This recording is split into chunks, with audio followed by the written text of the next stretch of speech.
Chapter 1. Back to Malory Towers. Darrell, are you and Sally absolutely sure that you don't want to come with Daddy and me when we drive Felicity to school? Asked Mrs. Rivers as she buttered a slice of toast. Absolutely sure, said Darrell firmly.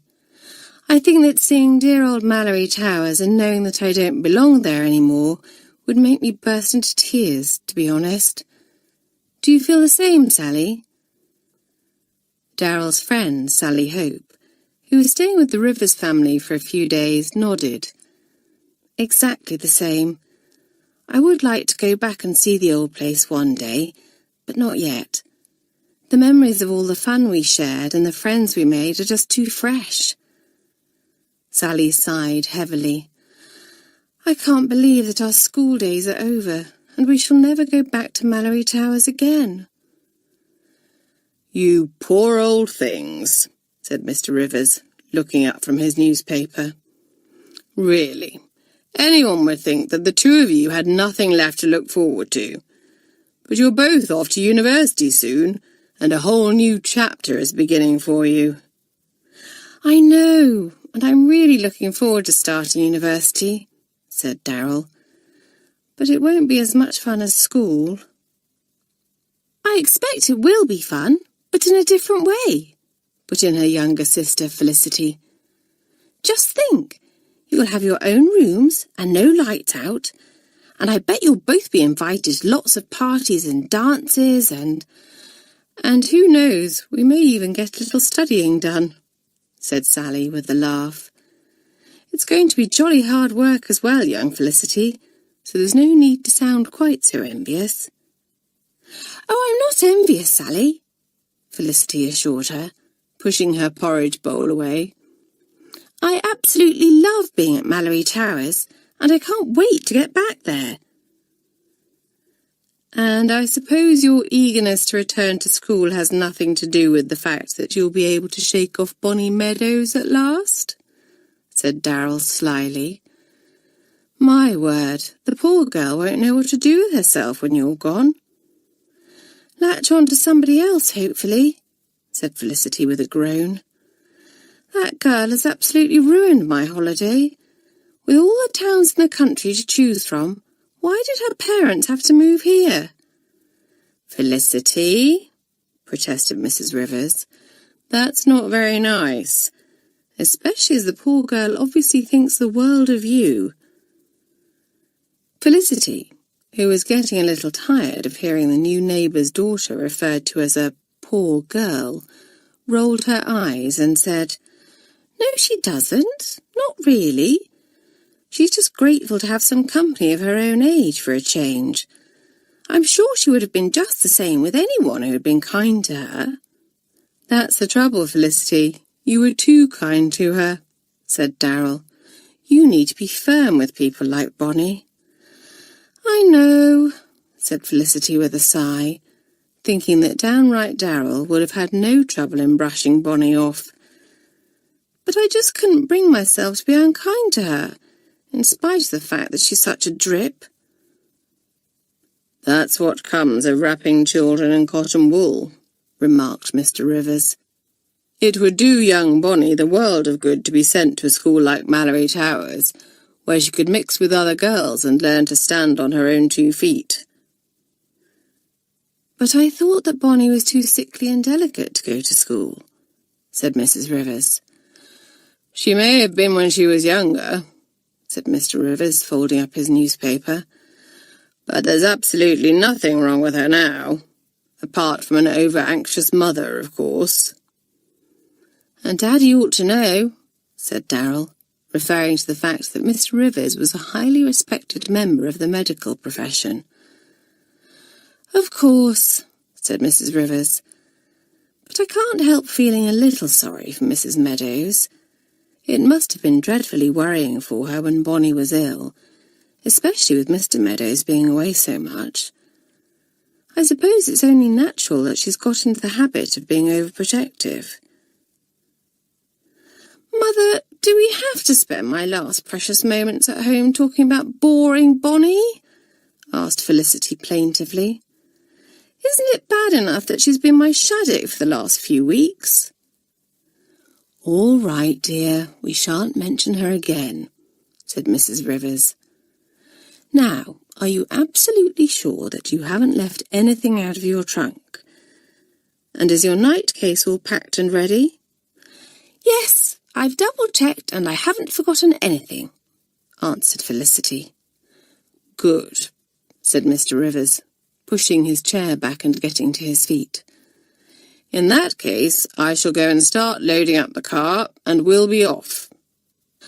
"I suppose I shall have to learn to stand on my own 2 feet as well," said Felicity with a sigh, "now that I shan't have my big sister at school to look out for me. I shall be so lonely." Darrell laughed. "Somehow I think you'll learn to stand on your own 2 feet very well. And as for being lonely, well, every time I tried to speak to you at school, you were surrounded by your friends. So I dare say you'll be fine."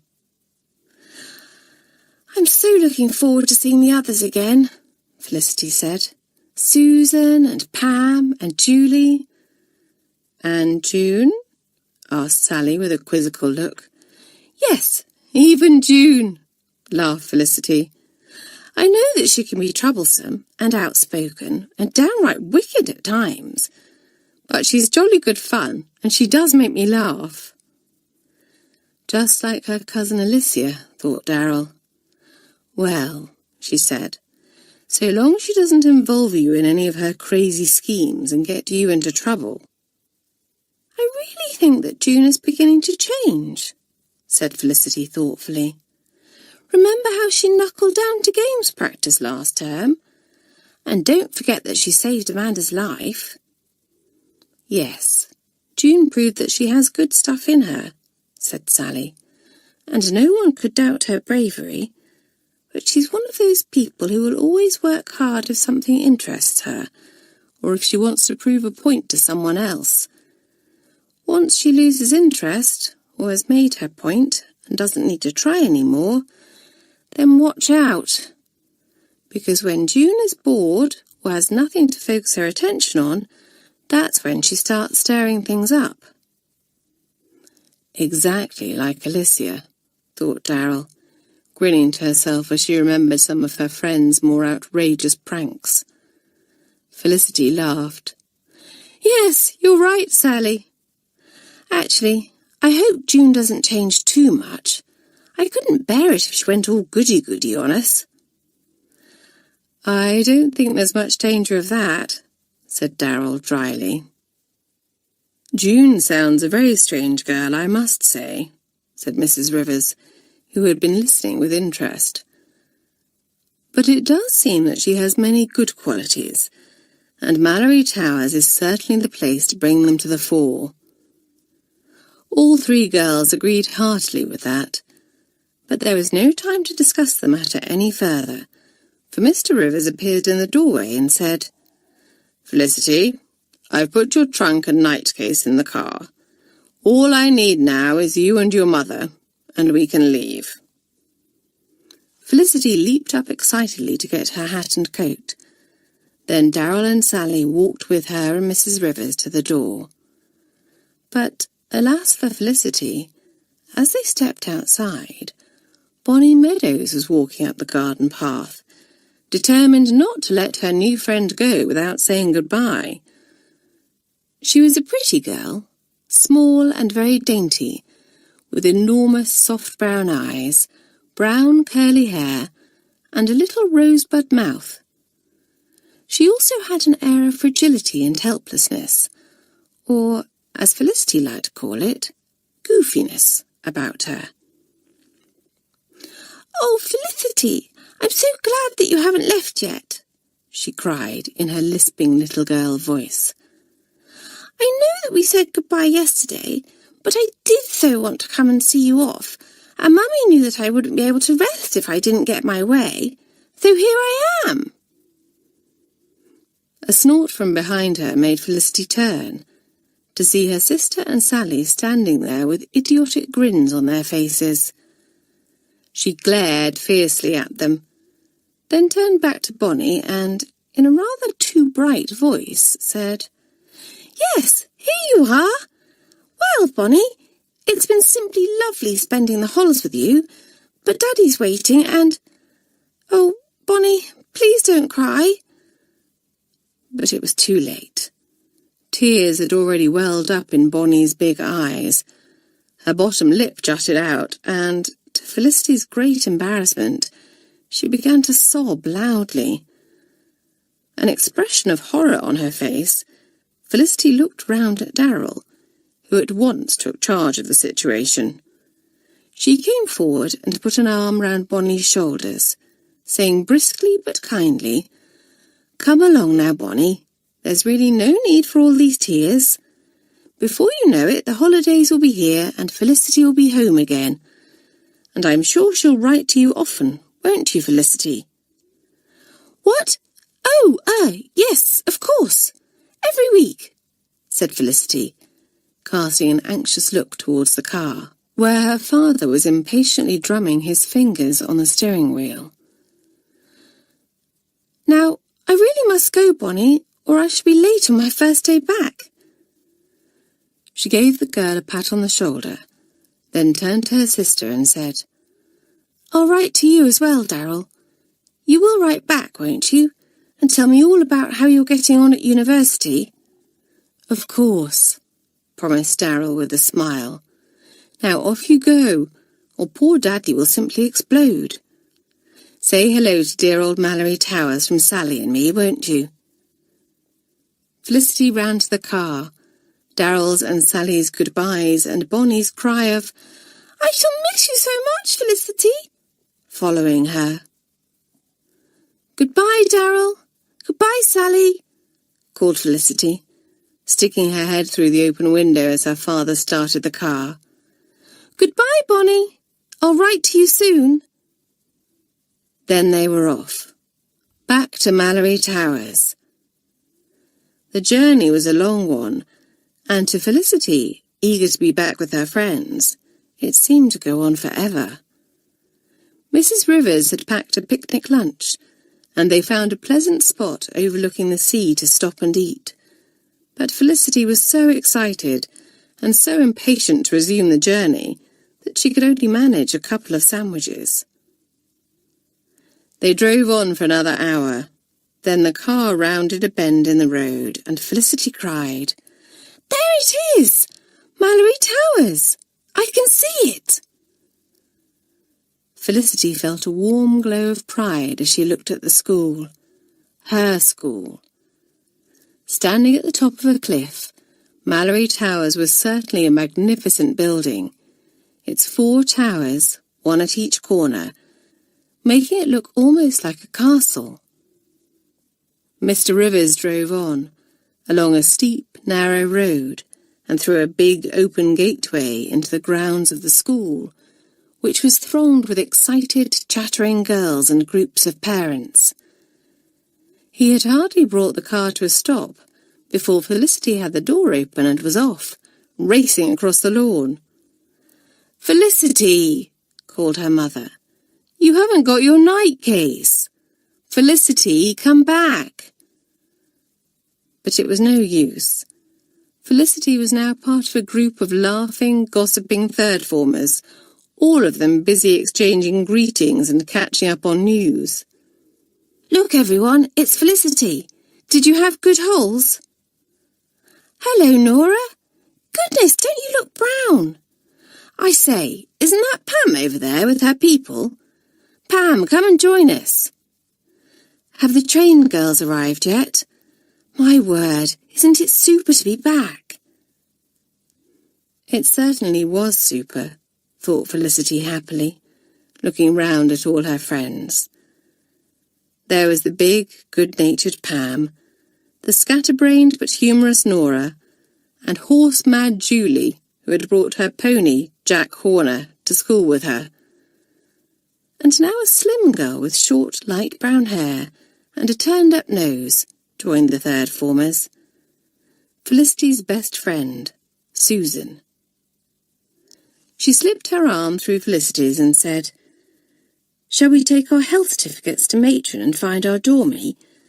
Then perhaps we'll have time to go down and take a look at the pool before supper." "Good idea," said Felicity. "I say, where is my night case? Oh, goodness, I've left it in the car. And I'd completely forgotten about Mother and Daddy. Wait here a moment, Susan, while I just go and say goodbye to them." With that, Felicity dashed off, back to where she had left her parents. "Ah, so you've finally remembered us," said her father, a humorous twinkle in his eye as she raced over to them. "Sorry, Daddy. I was just so excited to see the others again," gabbled Felicity, her words tumbling out. "Susan's here, and Nora, and Julie's back, and she's brought her pony, and—" "We quite understand, dear," said Mrs. Rivers with a smile. "I'm just glad that you like life at school so much." "Like it? I love it," said Felicity ecstatically, hugging her mother. Mrs. Rivers hugged her back and said, "Now, you will write once you've settled in, won't you? Just let us know how you're getting on, and we'll be over to see you at half-term, of course." Having finished her goodbyes, Felicity grabbed her night case, and she and her friends entered the North Tower and made their way to Matron's room. Each tower at the school was like a separate house, each with its own dormitories, dining room and matron, and the girls came together in the main building for lessons. The girls from the different towers generally got along very well with each other, but there was a good deal of friendly rivalry, and every girl was intensely proud of her own tower, convinced that it was quite the best in the school.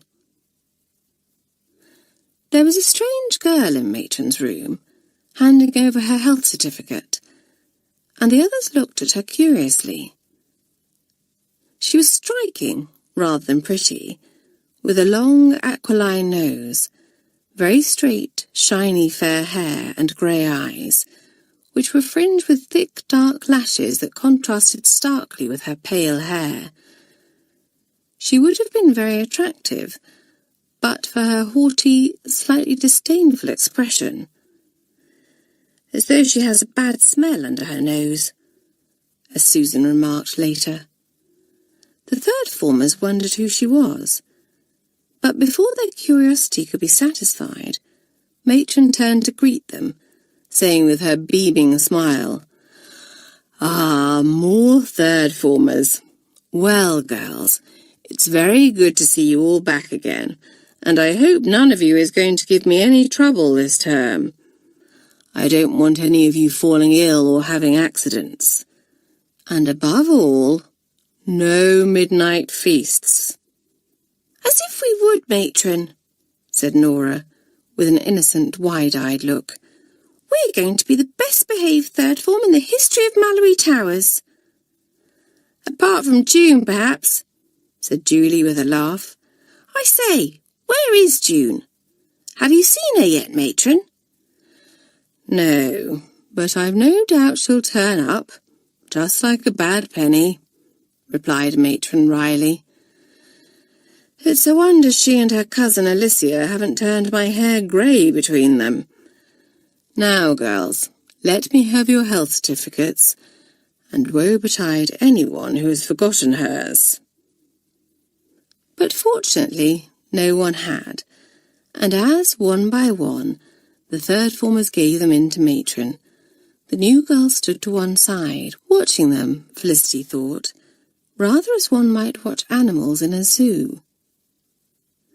When Matron had finished, she seemed to remember the girl, for she said, "I have a new girl here who will be joining your form, so you may as well take her with you and show her round a bit." She put her hand on the girl's arm and drew her forward. "This is Amy Ryder Cochrane."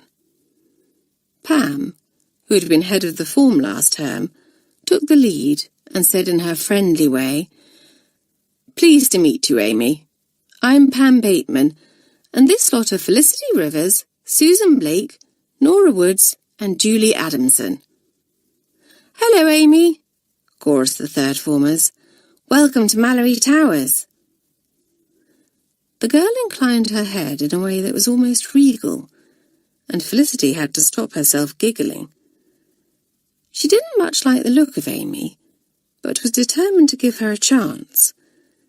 Being the new girl in a form where all the others had known each other for a while must be quite daunting, and perhaps Amy was just a little shy. So she smiled at the girl and said, "If you come with us, we'll show you to your dormie. Matron, are we all in together?" Matron picked a piece of paper up from her desk and said, "Yes, you're all in dormitory number 9, along with June, another new girl called Winifred Holmes, and Veronica Sharp." Then she moved away to greet 2 second-formers, while the third-formers looked at one another in dismay, and Nora gave a groan. "Veronica Sharp! Don't see that she is staying on in the 3rd for another term." "She must be if she's sharing our dormie," said Susan gloomily. "Rotten luck for us." "Now, that's enough, girls," said Matron crisply. "Off you go now to unpack your things, and make sure that you put everything away tidily." "Yes, Matron," chorused the girls, and they trooped out obediently, taking their night cases with them. "I expect you must find all this rather strange, Amy," said Susan kindly, as they made their way upstairs. "But don't worry, you'll soon settle in. Have you been to boarding school before?" "Of course," answered Amy, in rather an affected tone. "I went to Highcliffe Hall, and it was simply first class, one of the best schools in the country, and frightfully exclusive." The listening third-formers, who thought that there was no better school in the country than their own beloved Malory Towers, raised their eyebrows at this and, pushing open the door of the dormitory, Felicity said coolly, "If it's so marvellous, what made you leave and come here?" Amy thought quickly. She couldn't tell the truth, of course, which was that her father had decided that she had become far too conceited and stuck up for her own good since she started at Highcliffe Hall, and that the only way to bring her down to earth was for her to attend a good, sensible school, whose pupils learned the things that mattered. Instead, she said, "Oh, the school was so far away from my home that it was difficult for Mummy and Daddy to visit at half-term. Malory Towers is much nearer for them, so I suppose that's one advantage it has over my old school anyway." Amy followed the others into the dormitory as she spoke and looked round, wrinkling her nose in distaste. "Goodness, it's awfully cramped in here," she complained, putting her night-case on one of the beds. "At Highcliffe there were only 4 girls to a dormitory, so we had plenty of space to put our things. And I don't think much of the way this room has been decorated." And the girls didn't think much of Amy. They wanted to like her, and to make her feel welcome at Malory Towers, but really she was making it terribly difficult. Didn't she realise that it simply wasn't done for a new girl to criticise everything like this? "Well, I'm sorry if our standards don't match up to those of Highcliffe Hall," Felicity spoke up, looking coldly at the new girl. "But I, for one, think it's a very nice room." "Hear, hear," chorused the others. And indeed it was a very nice dormitory. Despite Amy's scornful words, there was plenty of room for all the girls. Each one had a little cabinet beside her bed, in which she could keep all her personal belongings, as well as a small wardrobe. The beds had pretty green, floral-patterned bedspreads, which matched the curtains at the big window, from where there was a splendid view of the beautiful gardens. One of the beds already had a pair of slippers placed neatly beside it, and there was a book on top of the little cabinet. The girls guessed that they belonged to Veronica, and wondered where she was. "How I hate unpacking," sighed Nora, opening her night case. Thank goodness our trunks aren't brought up until tomorrow, because I simply couldn't face having to put everything away tidily on my first day back." A frown crossed Amy's haughty little face as she said, "Don't tell me that we actually have to unpack our trunks ourselves. Why, at Highcliffe Hall, each dormitory had a maid, who did all our unpacking, and looked after our clothes and made our beds." Pam, who was bending over her night-case, looked up and said, "Well, I'm afraid there are no maids to unpack for you here, Amy. We have to do everything ourselves." "That's right," said Nora, nodding solemnly. "It's a hard life, but you'll soon get used to it. The dressing bell goes at 5 o'clock sharp, and after we've washed, in cold water of course, we must sweep the floor and make sure that everything is spick and span in here." The girls had to force down a laugh as they watched poor Amy, who looked as if she was about to faint. Then Felicity, with a very serious expression indeed, went on, "After that, Matron comes in to do her inspection, and if everything isn't exactly right, it's bread and water for breakfast, if we're lucky." This was too much for Nora, who gave one of her explosive snorts of laughter, and Amy, realizing at last that she was being teased, flushed bright red and glared furiously at the third-formers. But she had no time to retort, for the door was pushed open, and a girl with wicked, narrow, dark eyes and a cheeky expression burst in. June was back. Chapter 2. New Friends and an Old Enemy. At once a perfect hubbub broke out, and the newcomer found herself surrounded. June might be stubborn, outspoken and malicious, but she also had the kind of daring and boldness that the others envied, and that, along with her talent for playing the most amazing tricks and a wicked sense of humour, meant that she was extremely popular. "June, you're back! How marvellous! Did you come on the train? We wondered where you were. Hope you've brought plenty of jokes and tricks with you." June grinned. "You bet I have. And I brought something else too. A new member of the third form." She stood aside, and for the first time, the girls realized that someone had entered the room behind her. The new girl had a short, boyish cap of pale hair, laughing blue eyes, and a friendly, open face. The girls liked the look of her at once, and thought how different she was from Amy when she grinned round and said, "Hello, everyone. I'm Freddie Holmes. Well, actually, I'm Winifred Holmes, but everyone calls me Freddie, so I hope that you will too. June has been telling me all about Malory Towers, and I simply can't tell you how happy I am to be here."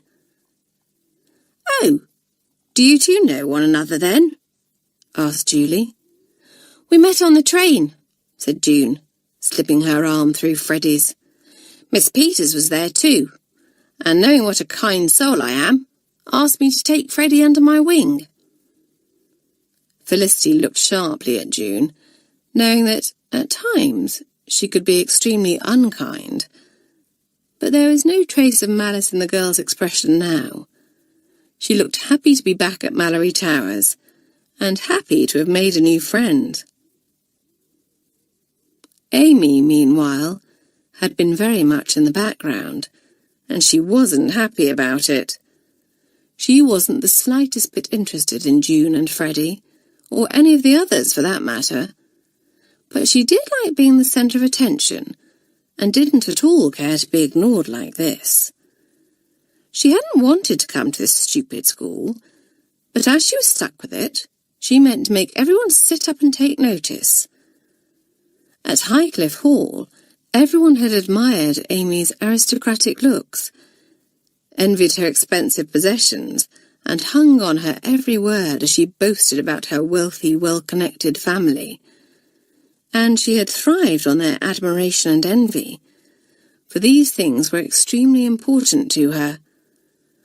Although the Malory Towers girls seemed much more sensible and down-to-earth than those at Highcliffe Hall, Amy had no doubt at all that she would soon become a source of great admiration to them too.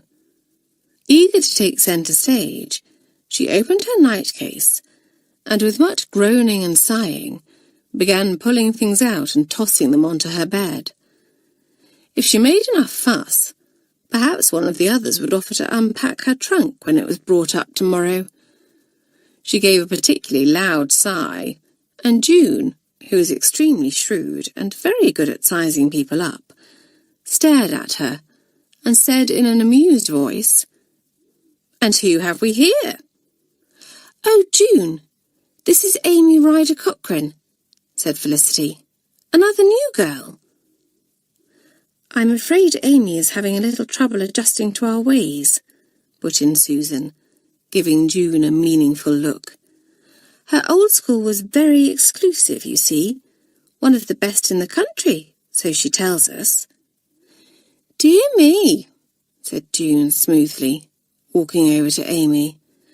"What a come-down for you, having to rough it with us at Malory Towers." Amy looked at June suspiciously. Was she being sarcastic?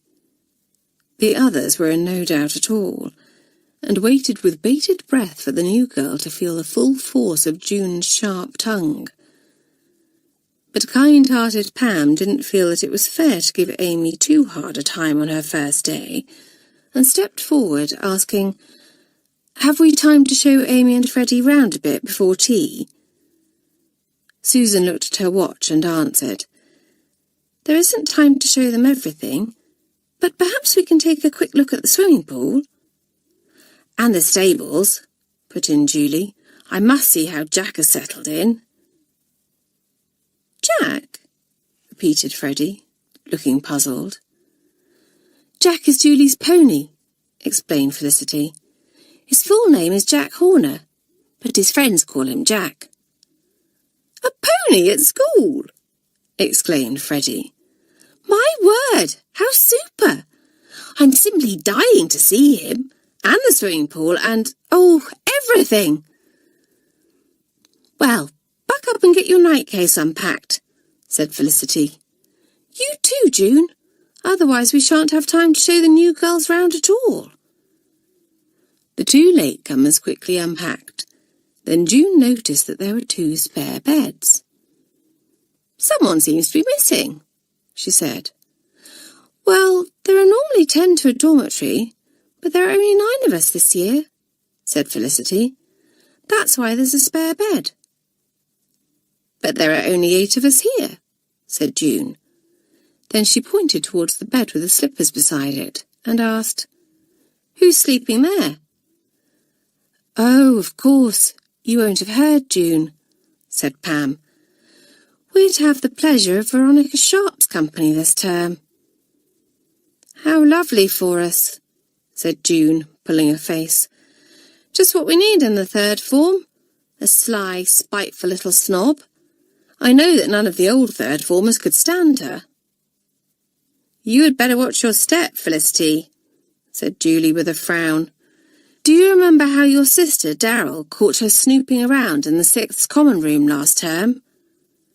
"Yes, I remember," said Felicity with a grin. "Darrell made her write an essay on respecting one's elders, and got her to read it out to the whole of the 6th form. But I don't see what that's got to do with me." "Well, Veronica was simply furious with Darrell, but was too much of a coward to try and get back at her," said Julie. "And if she's still holding a grudge, she might try to take it out on you." "Well, if she tries any of her mean tricks on Felicity, she'll have the whole of the 3rd form to deal with," said Susan loyally. "She certainly will," agreed Pam. "But come on, let's not waste any more of our time discussing Veronica. We'll take a look in at our new common room, then go down to the swimming pool." And, chattering at the top of their voices, the girls left the dormitory and made their way downstairs. As their voices faded away, the door of the bathroom at the end of the dormitory opened, and someone stepped out. Veronica Sharp. Veronica hadn't meant to listen in on the others. At first, she had just finished washing her hands in the bathroom when she had heard the third formers enter, and she fully intended to make her presence known and say hello to them. Then she had overheard Amy's remarks and been most impressed by how grand the new girl sounded. Wouldn't it be fine to have a girl like that for a friend, she thought. Someone right out of the top drawer. As she listened, it quickly became clear that the others weren't impressed by Amy at all, and that suited Veronica just fine, for it meant that she would have no competition. Veronica had always found it difficult to make friends at school, but she couldn't see that it was due to her own sly, rather spiteful nature. She preferred to tell herself that none of the girls at Malory Towers were good enough to become her friend. But now, here was someone who was good enough. She took a step towards the door, then stopped suddenly, as a thought occurred to her. If she joined the others now, they would know that she had overheard them, and would realize that she was only trying to befriend Amy because she was grand and wealthy. No, better to stay hidden for the time being. Veronica decided that she would go all out to win Amy over at tea time. Then nobody could accuse her of wanting to be friends with the new girl for the wrong reasons. Pleased with herself, the girl tiptoed across to the bathroom door, listening for all she was worth. A sneer crossed her face when she heard the others greet that horrid June. How Veronica disliked that girl, and how she would love to take her down a peg or two. Well, when Miss Peters announced that she was to be head girl of the third form tomorrow, she would do exactly that. Veronica almost shivered with excitement at the thought.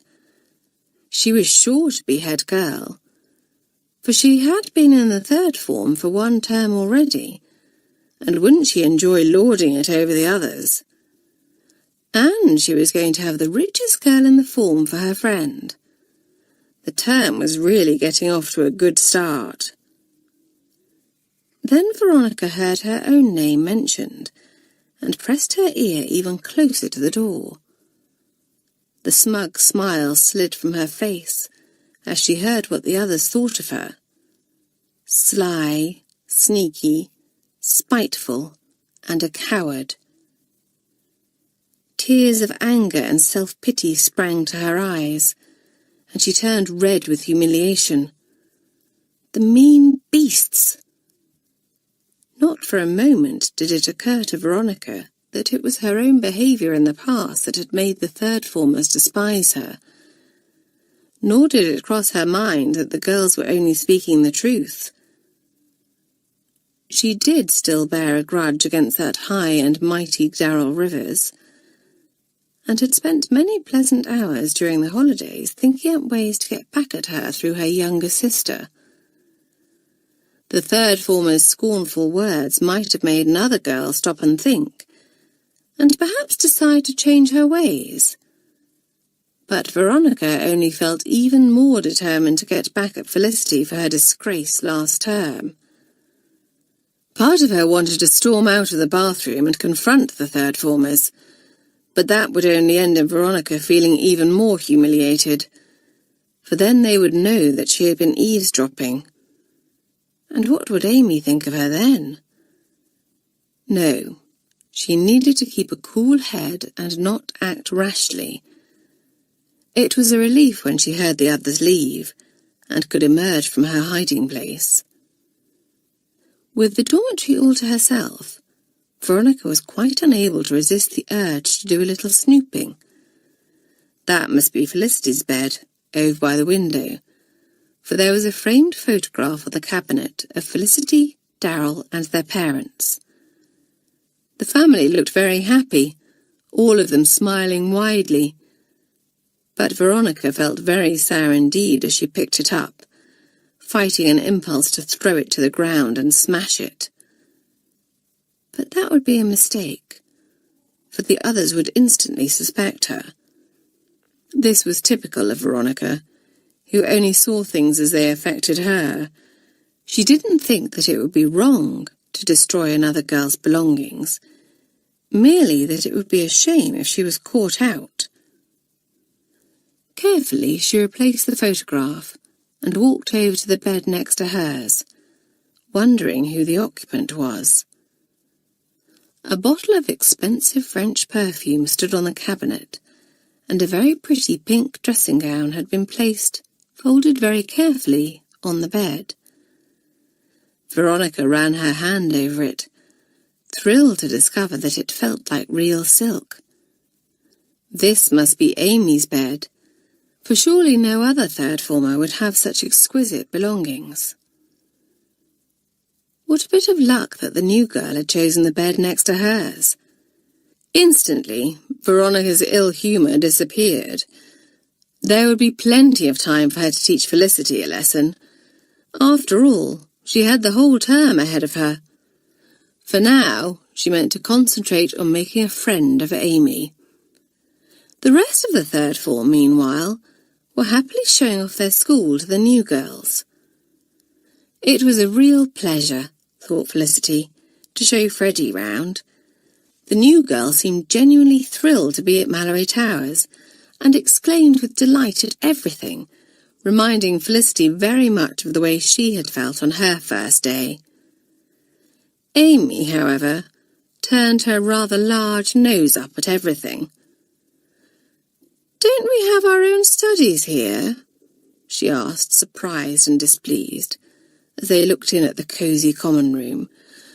"We did at Highcliffe Hall, and we were allowed to decorate them just as we pleased." "You'll have to make do with the common room now, Amy," said June. "I'm sure you'll think that it suits the rest of us down to the ground. A common room for common girls." The others laughed, but Amy scowled and turned away. At the stables, Freddie went into ecstasies over Jack, making a great fuss of him and begging Julie to let her ride him one day. But Amy refused to go near him, complaining that the smell of the stables made her feel sick. When they reached the pool, Freddie's eyes lit up and she exclaimed, "Oh, how lovely it looks! So inviting! I could dive in right now." "Well, I shouldn't dive in with your clothes on, Freddie," laughed Nora, "or you'll get into a row with Matron. But the weather is still quite warm for September, so you may get the chance to go for a dip later in the week." The Malory Towers girls were very proud of their beautiful natural swimming pool, which was hollowed out of rocks and filled by the sea as the tide ebbed and flowed. Amy, though, barely glanced at it, merely remarking haughtily, "We had a magnificent indoor pool at Highcliffe Hall. It was heated, which meant that we could swim in the winter months too." Even good-natured Pam became exasperated with her, and muttered crossly to Felicity and June, "She'll be going for a swim sooner than she thinks if she doesn't shut up. I'm just itching to shove her in." "Be patient, Pam," laughed June. "I've one or two tricks up my sleeve, and it won't be too long before dear Amy learns that pride comes before a fall." As the third formers walked back to North Tower, they spotted two sixth formers coming towards them, and Susan said, "Look, it's Kay Foster, the new head girl, and Amanda."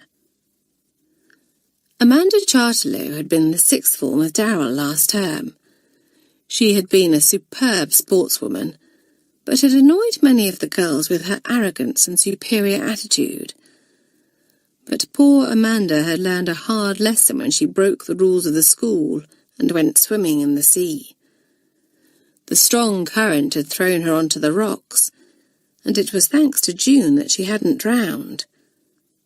Sadly, though, Amanda's injuries had put pay to her hopes of representing her country in the Olympic Games, or of taking part in any sport at all for a while, and the girl had gone through a very bad time indeed.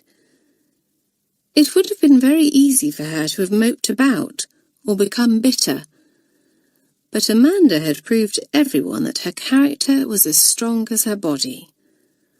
Almost overnight she had lost her arrogance, thrown herself into coaching the younger girls, and had made up her mind that, if she couldn't pursue a career as a sportswoman, she would train as a games mistress. Amanda had become a much nicer person, and the girls, who had once disliked her so heartily, now admired and looked up to her. And they were very pleased to see that the slight limp, which had been a result of her injuries, now seemed to have disappeared. Amanda greeted the third formers cheerily, then gave them some news which delighted them. "Miss Grayling has made me games captain, so I hope all you youngsters are going to work hard for me, for I shall be a real tyrant." But there was a broad grin on Amanda's face, and the third formers knew that she would never be a tyrant again. "Oh, Amanda, that is good news," said Felicity. "I must write and tell Darrell. She'll be absolutely thrilled for you." "How's the leg?" asked June, who had even more interest than the others in the sixth former. She, more than anyone, had clashed with the old Amanda, but June's act of bravery in saving her life had created a bond between them, and now they had a great mutual respect for one another. "Getting better," said Amanda. "My parents made sure that I spent the holidays resting, and although it nearly drove me mad at the time, it really has done me good. I still shan't be playing any sport for a bit, but the doctor says that there has been no permanent damage. Anyway, that's quite enough about me. I suppose you've all heard that Kay here is a new head girl." "Yes, and I'm going to have a jolly hard time living up to the previous one," said Kay with a laugh. She was a tall, dark girl with warm brown eyes, a humorous face, and a friendly manner. The younger girls liked her enormously, and felt certain that she would be a worthy successor to Darrell. As the third formers went on their way, Susan said to Felicity, "Well, I think Miss Grayling has made 2 jolly good choices there. I wonder who will be head of the form." "I expect we'll find out tomorrow," said Felicity. "I wouldn't be surprised if it was you, Susan." Her friend laughed. "That's funny. I was just about to say exactly the same about you." "I don't think Miss Peters will choose me," said Felicity, feeling pleased that Susan thought she would make a good head girl, but quite certain that she wouldn't be in the running. "I can be so indecisive sometimes, and I don't know if I would be strong enough to keep people like June in order." "Even the mistresses have a hard time keeping June in order," chuckled Susan. "I say, perhaps they will make her head of the form. There's no doubt that she would make a strong leader." "True, but she would lead us all into trouble," said Felicity. Then she gave a sigh. "I expect it will be Veronica. After all, she has already been in the third for a term." "I'd forgotten all about Veronica," said Susan in dismay. "Below, we shall have a miserable time of it if she's head of the form." Chapter 3. The First Night. A most delicious supper had been laid out in the dining room. Each of the long tables was set with big plates of cold meat, bowls of salad, and delicious buttery potatoes baked in their jackets. There was the most scrumptious-looking fruit salad with cream for afters, and, as the girls entered, their eyes lit up. 2 people were already seated at the third form table. One was Mademoiselle Dupont, one of the school's 2 French mistresses, and the other was Veronica Sharp. The girls eyed her a little warily, but Veronica, eager to make a good impression on Amy, was on her best behaviour and greeted them with a cheery "Hello" and a wide smile. The third formers looked surprised, but thinking that perhaps the girl had decided to turn over a new leaf, and determined to give her a chance, smiled back. Veronica glanced at the two new girls, noting that one of them was laughing and joking with June. That must be Freddie. So the girl with the straight, shiny hair and rather aloof expression must be Amy. She was standing slightly apart from the others, and, although she would never have admitted it, feeling a little lost as they all seated themselves. So when Veronica touched her arm and said in a friendly way, "You must be new. Why don't you have the seat next to mine?" she felt extremely grateful. "Ah, welcome back, mes petites," cried plump little Mademoiselle Dupont, smiling around. "How good it is to see you all again. Felicity, Suzanne, Pam, Julie, and the dear Nora. I see that we have some new girls also. The good Miss Potts told me to expect you," went on Mademoiselle, "and she told me your names. I know that one of you is called Winifred, and that—" "It's Freddie, Mademoiselle, not Winifred," June corrected her, helping herself to a jacket potato. "Always you interrupt, June," said Mademoiselle, looking put out. "And I know that you are pulling my foot, for Freddie is a boy's name." "You mean pulling your leg, Mademoiselle," said June with a grin, as the others giggled. "But I'm not, honestly. She really is called Freddie. Aren't you, Freddie?" Freddie nodded. "It's true, Mademoiselle. People only call me Winifred if I'm in trouble." It seemed very odd to Mademoiselle that this girl should want to be known by a boy's name. But she had been teaching at Malory Towers long enough to know that English girls could be very eccentric indeed. So she accepted this with a shrug and said, "Ah, well, I should not like you to think that you are in trouble, so I shall call you Freddie. And you, ma chère?" She turned to Amy with a smile. "You have an unusual name too, have you not?" "Not really, mademoiselle," answered the girl, looking puzzled. "My name is Amy." "Ah, yes, but your surname, is unusual," said mademoiselle. "Miss Potts told me. Now, what was it again? Something from one of your English nursery rhymes." Mademoiselle frowned as she tried to remember, while the third formers looked perplexedly at one another, and Amy said, "But my surname has nothing to do with a nursery rhyme. It's Ryder—" "Ah, yes, I have it," cried Mademoiselle, banging her hand down on the table and making everyone jump. "It is Ryder Cocos." The third former simply roared with laughter at this, all except Amy, of course, who couldn't bear to be made fun of, even unwittingly, and flushed angrily. Even sourpuss Veronica had to hide a smile, but hide it she did, as she certainly didn't want Amy to think that she was laughing at her. "To see a fine lady on a white horse," murmured June, once the laughter had died down. "Only Amy would never ride a white horse, because she wouldn't be able to stand the smell." Of course, this made the third form table erupt again. The girls' laughter so noisy that Miss Potts, at the head of the first form table, glared across at them, and Felicity said, "We'd better keep the noise down. Potty looks annoyed." "Miss Potts," explained June, seeing that the two new girls looked puzzled. "She's the head of North Tower. Quite a decent sort, but she doesn't stand any nonsense. That's her, over at the first form table." Freddie glanced across and caught the beady eye of a rather stern-looking mistress, and looked away again hastily. No, Freddie decided, she definitely wouldn't like to get on the wrong side of Miss Potts.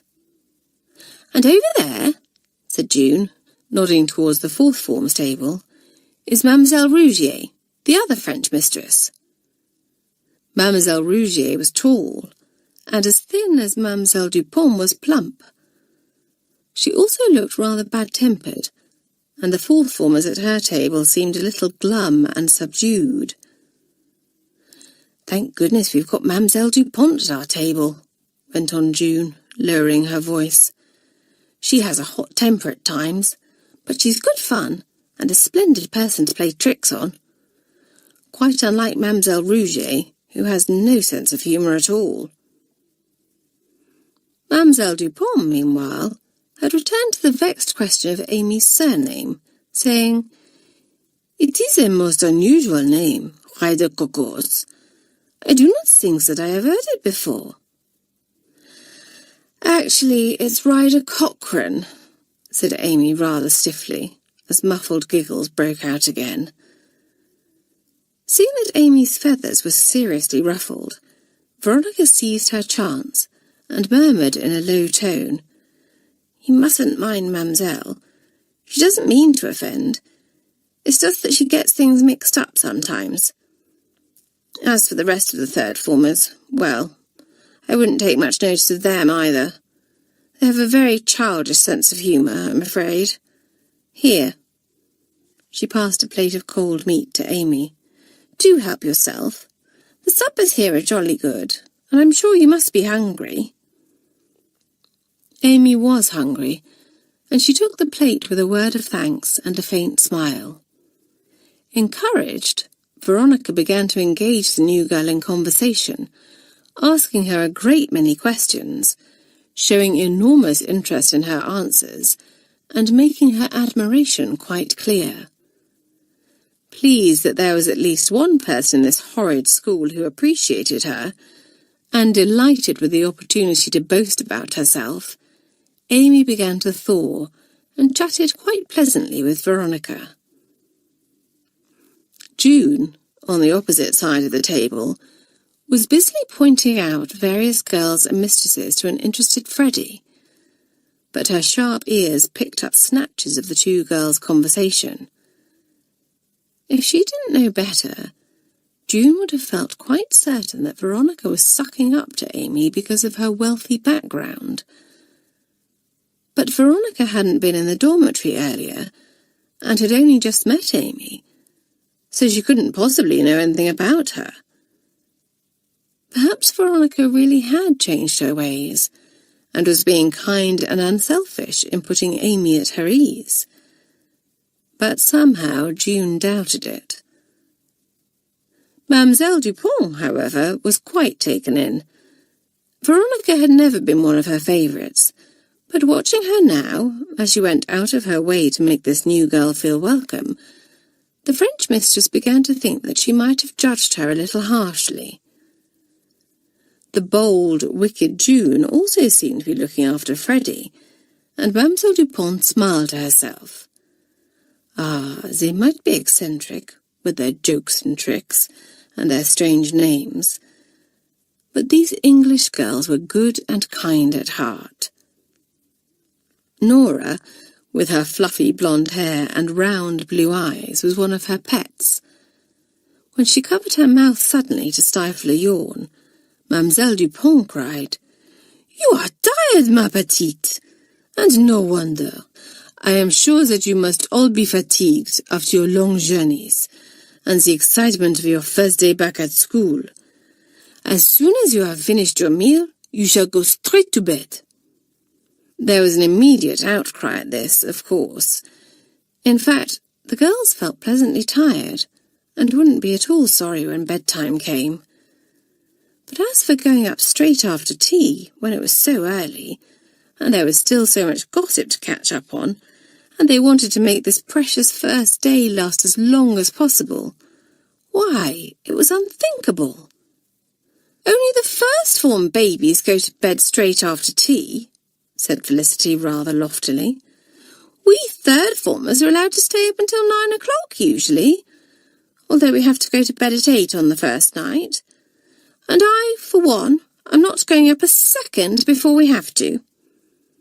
And stay up until 8 they did, although many of the third-formers felt their eyelids drooping, and Nora almost nodded off on the sofa in the common room and had to be nudged awake by Julie. "Come on, sleepyhead," said Julie, hauling the protesting Nora to her feet. "The bell for bedtime has just sounded, and you can't go to sleep here." "I say, look at those two," said Felicity to Susan as they walked upstairs together. "It seems as if they've become firm friends already." Ahead of them walked Amy and Veronica, still deep in conversation, and Susan laughed, saying, "It seems right somehow that the two most unpopular girls in the form have teamed up with one another, although I'm not sure whether this friendship will be good for either of them. But Veronica seems determined to stick to Amy like glue. Rather like Bonnie stuck to me during the holidays," said Felicity, with a wry smile. "Ah, yes, dear little Bonnie," said Susan with a grin. "I should think you were as glad to see the back of her as she was to see the back of me." Susan had come to stay with Felicity for a week in the holidays, and the visit had not been a great success. Bonnie, quite overcome with jealousy, had taken an instant dislike to Susan, and had done everything possible to make her feel unwelcome. "As though she were my best friend, and you were the one trying to come between us, instead of the other way round," an exasperated Felicity had complained after a particularly trying afternoon, during which Bonnie had been openly rude to Susan. Luckily, the sensible Susan had refused to be drawn into a quarrel, and had merely laughed at Bonnie. "My goodness, how she disliked me," Susan said now as they entered the dormitory. "I couldn't help feeling a little sorry for her, though. It can't be much for life not being able to go to school and make friends and share in all the happy, jolly times that most schoolgirls have." "Oh, Bonnie is quite well enough to come to school now," said Felicity, "but her mother won't let her. Honestly, Susan, I think that Mrs. Meadows is quite the silliest woman I've ever met. If she didn't fuss over Bonnie and spoil her so, she might turn out to be quite decent." "Well, thank goodness our parents had the sense to send us to a splendid school like Malory Towers," said Susan. "I simply can't imagine being anywhere else." Swiftly the girls changed into their pyjamas, brushed their teeth, and climbed into their cosy beds. But June and Freddie, who were both thoroughly overexcited, continued to talk after lights out. "Can't you two shut up and go to sleep?" groaned a tired Nora. "I just dropped off, and now you've woken me up again." "Sorry, Nora," said June. "We didn't mean to disturb you." But moments later, Freddie's voice could be heard again, followed by a loud snort of laughter from June's bed, and Veronica frowned to herself in the darkness. As she was to be head of the form, it was up to her to see that the two girls obeyed the rule about no talking after lights out. It would be as well, she decided, to start as she meant to continue, and show these two that she wasn't going to stand any nonsense. So Veronica sat up in bed and said crisply, "You two, June and Freddie, get to sleep at once. You both know very well that no talking is allowed after lights out, and if you disobey, I shall report you to Miss Peters." Now, Nora wasn't the only one who had been getting a little tired of June and Freddie's chatter, for several of the girls felt annoyed at the pair for keeping them awake. In fact, Susan had been on the verge of telling them to be quiet herself. But none of the third formers intended to take orders from Veronica until it was announced that she was head girl, and they rebelled at once. "Sneak," called out Julie. "You're not head of the form," said Susan. "You've no right to tell us what to do." "Besides, I heard you whispering to Amy after lights out," added Felicity indignantly. "And you only stopped because she fell asleep. Hypocrite." Veronica's cheeks flushed a deep, angry red, and she hissed, "Felicity Rivers, how dare you speak to me like that? I am the senior member of this form, and I consider it my duty—" "Pooh!" June interrupted her rudely, sitting bolt upright in bed. "You don't have a sense of duty, Veronica. What you do have is an inflated sense of your own importance. Well, let me tell you, just because you've already spent a term in the third form, it doesn't make you senior to the rest of us, and it certainly doesn't give you the right to start dishing out orders. Only the head girl will be able to do that, and I very much doubt that it will be you. Miss Peters knows you too well." Smarting, Veronica opened her mouth to make an angry retort. But just then the girls heard the sounds of footsteps on the landing, and the door opened, and Miss Potts stood silhouetted in the doorway. "Come along now, girls, no more talking," she commanded briskly. "I realise that you're all excited to be back together again, but you'll be fit for nothing in the morning if you don't get your sleep. Who is head of the dormitory? Oh, no one, I suppose, as the head girl of the form hasn't been announced yet. Well, Pam, as you were head girl last term, I am putting you in charge for tonight, and will leave it to you to deal with anyone who breaks the rules. Good night, everyone." "Good night, Miss Potts," chorused the girls, snuggling down into their beds as the door closed behind the mistress. "All right, girls," came Pam's low, pleasant voice. "Miss Potts is quite right. We shall all be too woolly-minded to concentrate in class tomorrow if we don't get to sleep soon. So no more noise." "Whatever you say, Pam," said June meekly, making the others grin to themselves. Apart from Veronica, who scowled fiercely. She knew what was behind this sudden, and most unusual, display of meekness on June's part, of course. It was her way of saying that she would accept Pam's leadership, but not Veronica's. For the first time, a doubt crept into the girl's mind. Could June have been right in saying that Miss Peters would not make her head of the form? It was true that Veronica had never been one of the mistress's favourites, but surely Miss Peters would not consider making one of these silly kids head of the form over her. Why, the idea was ridiculous, for none of them was fit to lead the others. Not the bold, brazen June, nor the scatterbrain Nora, that was certain. Pam had already had her turn, while Julie was so wrapped up in that horse of hers that she was quite unable to concentrate on anything else. As new girls, Amy and Freddie wouldn't be in the running, which left that cheeky little Felicity Rivers and her goody-goody friend Susan. Veronica curled her lip scornfully, as if either of them had the strength of character or the air of authority necessary to lead the third form.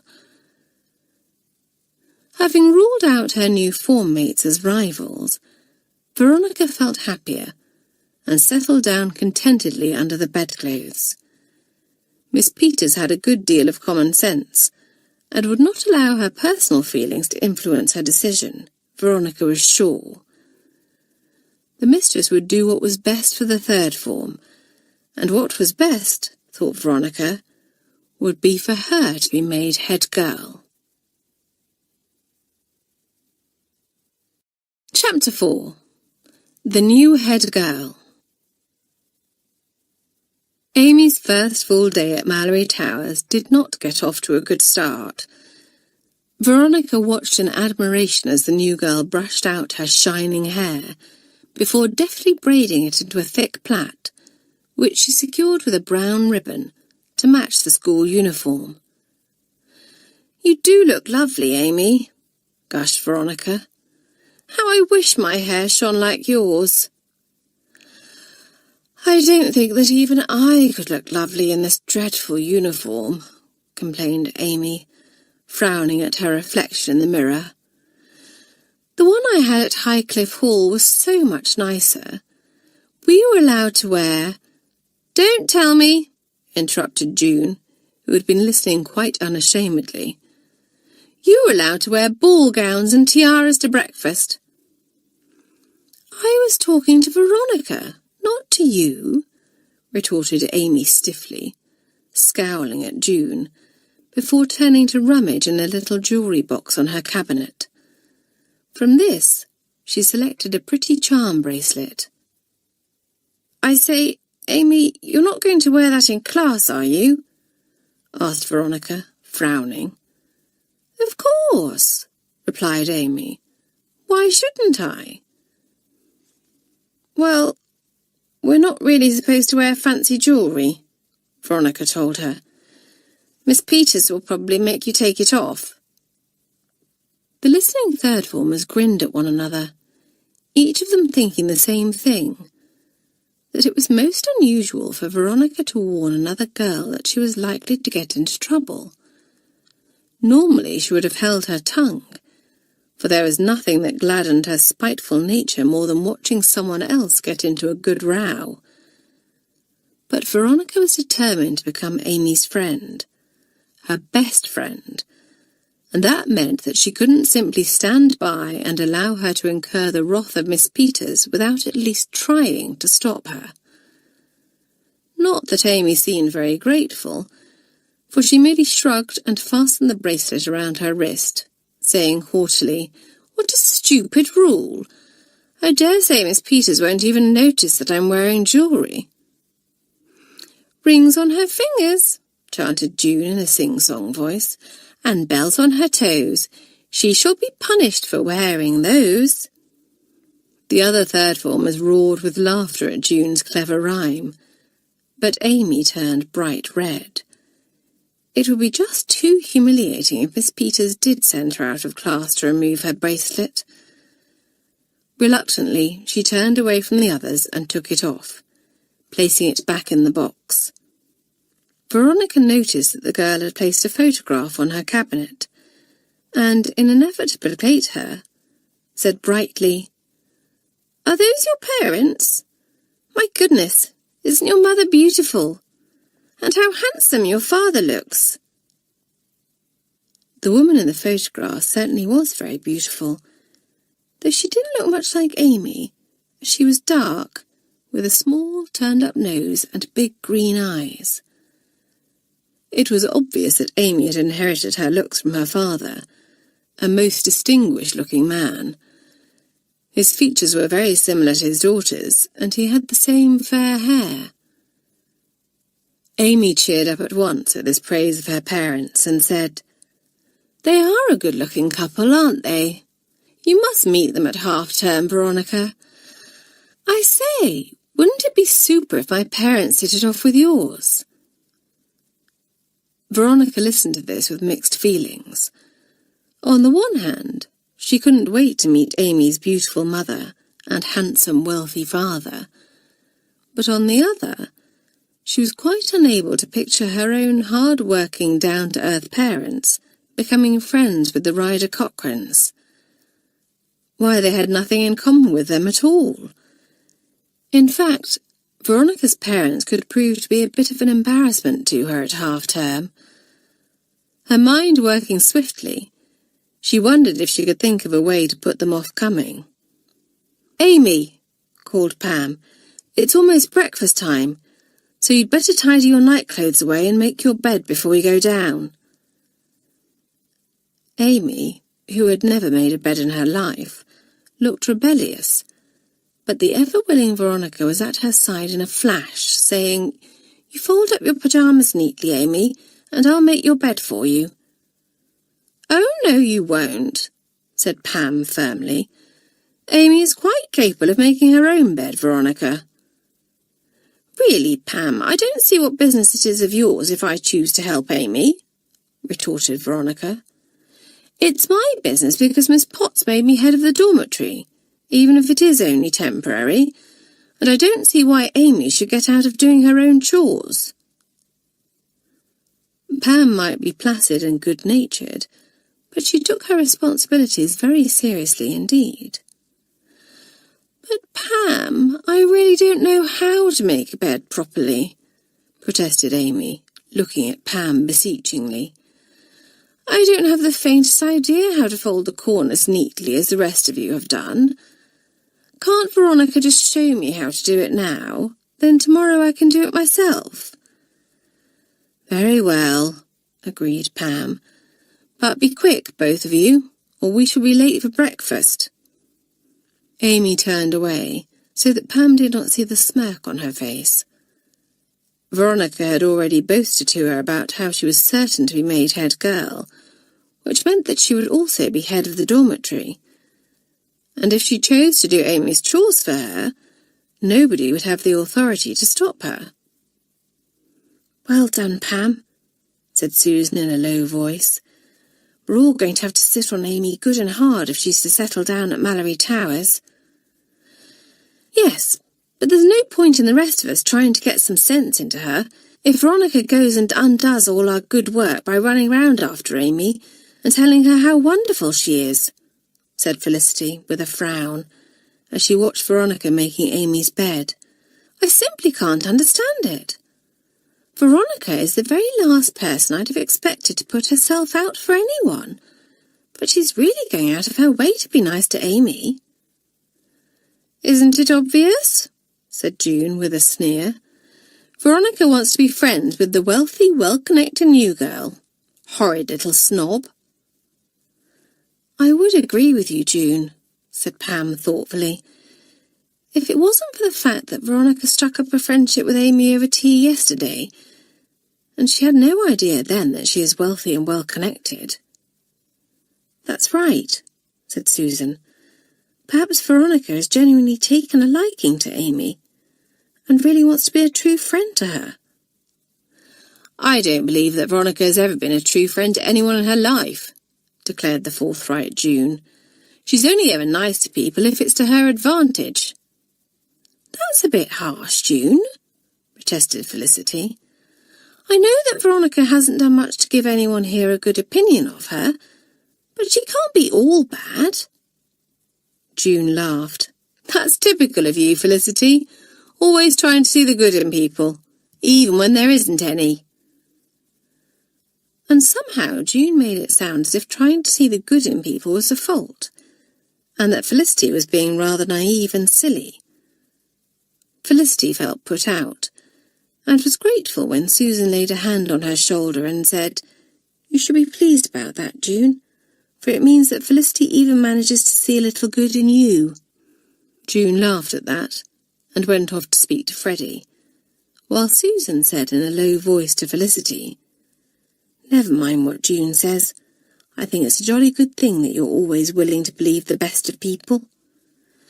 "Perhaps," said Felicity with a wry expression, "but it's not always easy, especially with people like Veronica and Amy, and sometimes even June herself."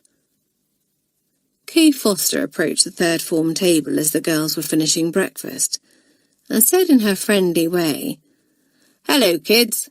Freddie and Amy, can you come along to Miss Grayling's room with me, please?" "Goodness, don't say we're in trouble already," exclaimed Freddie, a look of dismay on her face. "Don't worry, Freddie," laughed Felicity. "You're not in trouble.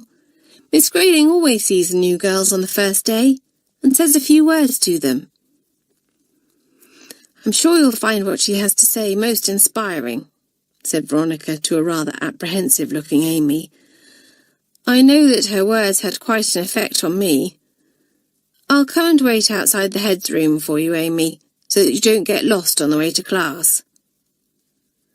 As Kay marched off with Veronica and the new girls, June turned to the others and said in a low voice, "Thank goodness Veronica's gone. Listen, everyone, I have a box of tricks in the dorm that my cousin Alicia gave me. I haven't opened it yet, so, as we have a little time to spare before lessons, shall we nip back up and take a look?" "Ooh, yes, let's," cried Nora, clapping her hands together excitedly. "That would be super," said Felicity, pushing her chair back and getting to her feet. "I have to go to the stables to see Jack," said Julie, frowning. "Blow! I would have loved to see your tricks. Can't we go up and see them at break time?" "No, because I want to open the box when Veronica's not around," said June, shaking her head. "If she sees us all disappearing off to the dorm at break time, She's bound to guess something's up and come snooping. Anyway, Julie, you saw Jack before breakfast, pointed out Pam. I'm sure he's not going to pine away because you don't visit him after breakfast as well.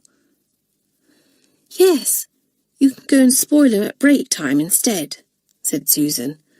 Do come and see June's tricks with us now, Julie. It will be such fun. So Julie allowed herself to be persuaded, and the girls made their way swiftly up to the dormitory, where June pulled a cardboard box from beneath her bed. It's a pity Freddie can't be here, said Felicity. She strikes me as the sort of girl who enjoys a good joke or trick. She is, said June with a grin. Freddie was the form joker at her old school, and we're planning to team up and play all sorts of pranks this term. This sounded good, and the girls exchanged excited glances. I'll have to slip up here with her later, said June, and show her what's in the box. Now, let's get the lid off and see what we have. The girls crowded round June, and there were a great many oohs and ahs as she pulled the items from the box. Good old Alicia, exclaimed Felicity, as she picked up an extremely realistic-looking rubber spider. My word, we can certainly give Mademoiselle Dupont a fright with this. But the most interesting item by far was a bar of perfectly ordinary-looking white soap, wrapped in pink tissue paper, with a label attached to it. As the others looked at it, puzzled, June began to read the writing on the label. Then she gave a crow of laughter and said, Listen to this. Whoever uses the soap will find that their face and hands turn a dirty, muddy brown about half an hour after they've washed. Oh, how super! I should say, chuckled Nora. We'll have to decide who to play it on. I think I've already decided, said June with a wicked grin. Can't you just picture our dear Amy walking into breakfast, completely unaware that she looks as if she's wearing a mud pack? The girls could picture it very well indeed, their eyes lighting up as they grinned at one another. Do it tomorrow, June, begged Julie, but June shook her head. It's too soon. I always think it's best to save tricks until the term is a few weeks old and we're beginning to feel bored. Good idea, said Pam, as June shoved the box back under her bed. That will give us something to look forward to. Now, we'd better get a move on, or we'll be late and that won't impress Miss Peters at all. The girls made their way to one of the long buildings that connected the 4 towers and found their new classroom. Amy, Freddie and Veronica were already there, as were some of the girls from the other 3 towers. The North Tower girls greeted them cheerily, then seated themselves. June was pleased to see that Freddie had managed to bag herself a seat in the coveted back row, and quickly took the one next to her. Felicity and Susan took the desks in front of them, while Pam, Nora and Julie found 3 seats together across the aisle from the others. Veronica and Amy sat next to each other, of course, at the front of the classroom, and as more girls from the South, East and West Towers came in, the desks gradually filled up. There was a babble of noise as the girls chatted away to one another. Then Anne from West Tower, who was standing guard at the door, suddenly hissed, Shh! Miss Peters is coming! At once the noise ceased, the third formers getting to their feet as a mannish young woman with short hair and a rosy complexion entered. Good morning, girls, she said crisply, setting the pile of books she carried down on the desk. Good morning, Miss Peters, replied the girls politely as they eyed her with interest. Miss Peters is a good sort, Darrell had told Felicity, but she has a temper. She won't stand for anyone playing the fool in her lessons, and if there's one thing that makes her angry, it's people who try to dupe or deceive her. She looks perfectly pleasant and friendly now, thought Felicity, as the mistress smiled round at her class. Sit down, girls, she ordered in her rather deep voice. Now, before we get down to making timetables and giving out books, I am sure that you are all eager to know who is to be head of the form." A murmur of excitement rippled round the room, and Veronica immediately sat up straight in her seat, a rather smug look on her face. "Just look at Veronica," whispered June to Freddie. "My goodness, I'd love to see that smirk wiped off her face." "Quiet, please," commanded Miss Peters, with a glare in June's direction. "Well, this was a very difficult decision to make, but I've discussed the matter with both Miss Potts and Miss Parker, and we have decided that the head girl of the third form is to be Felicity Rivers." Indeed, it had been a very difficult decision. Miss Peters and Miss Parker, who was the second form mistress and knew the girls very well, had narrowed it down to Susan and Felicity, and found it very difficult to choose between them. "I feel that both of them would make excellent head girls," Miss Parker had said. "They are both sensible, trustworthy, and kind-hearted. I really don't see how we are going to decide." Fortunately, at that moment, Miss Potts had entered the mistress's common room, and Miss Peters had asked her opinion, saying, "As head of North Tower, you probably know both girls far better than Miss Parker and I. What do you think?" Miss Potts had sat down, remaining silent and thoughtful for a few moments. Then, at last, she spoke. "There is no doubt that Susan has more confidence in herself than Felicity. However, I have always felt that young Felicity was a little overshadowed by her older sister. Darrell was so popular, and such a success at Malory Towers, especially in her last year, when she was head girl, that Felicity was always known as her little sister, and never really came into her own.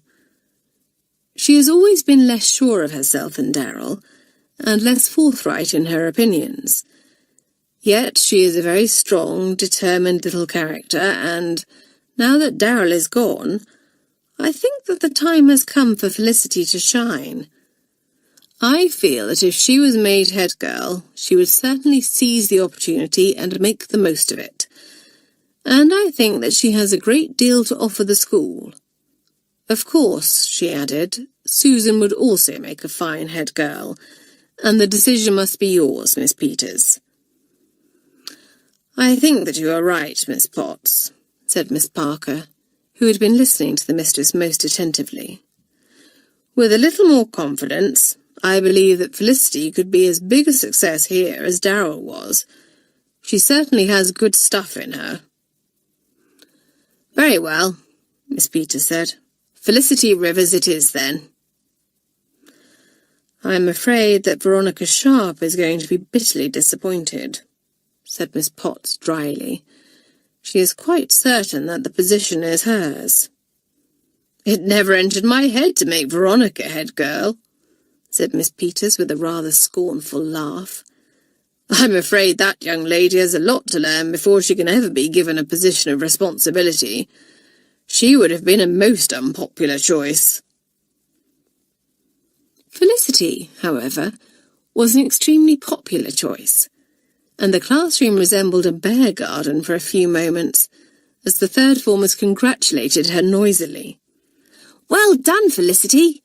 Jolly good show. You'll make a super head girl." "My word, won't your parents be proud?" June, delighted to see the look of horror on Veronica's face, cheered loudest of all, leaning forward and slapping Felicity on the back. "Congratulations, Felicity! I'm so pleased for you." Only two girls remained silent. One, of course, was Veronica, who felt humiliated beyond words. To think that Felicity Rivers, of all people, had been given the honour that she wanted so badly for herself. Veronica would almost have preferred that dreadful June as head girl. And worst of all, she had actually boasted to Amy last night that she was going to be head girl. Why hadn't she kept her mouth shut? The other girl who was unable to speak was Felicity herself. For a moment, she thought that she had misheard Miss Peters as the mistress announced her name. Then Susan had given her a hug that almost pulled her out of her seat. The cheering and yelling had erupted, and she had realised that it was true. She, Felicity Rivers, was head of the third form. Felicity felt that she would burst with pride and happiness. She must write to her parents tonight, and Darrell, of course, and tell them the news. My goodness, how thrilled and proud they would all be.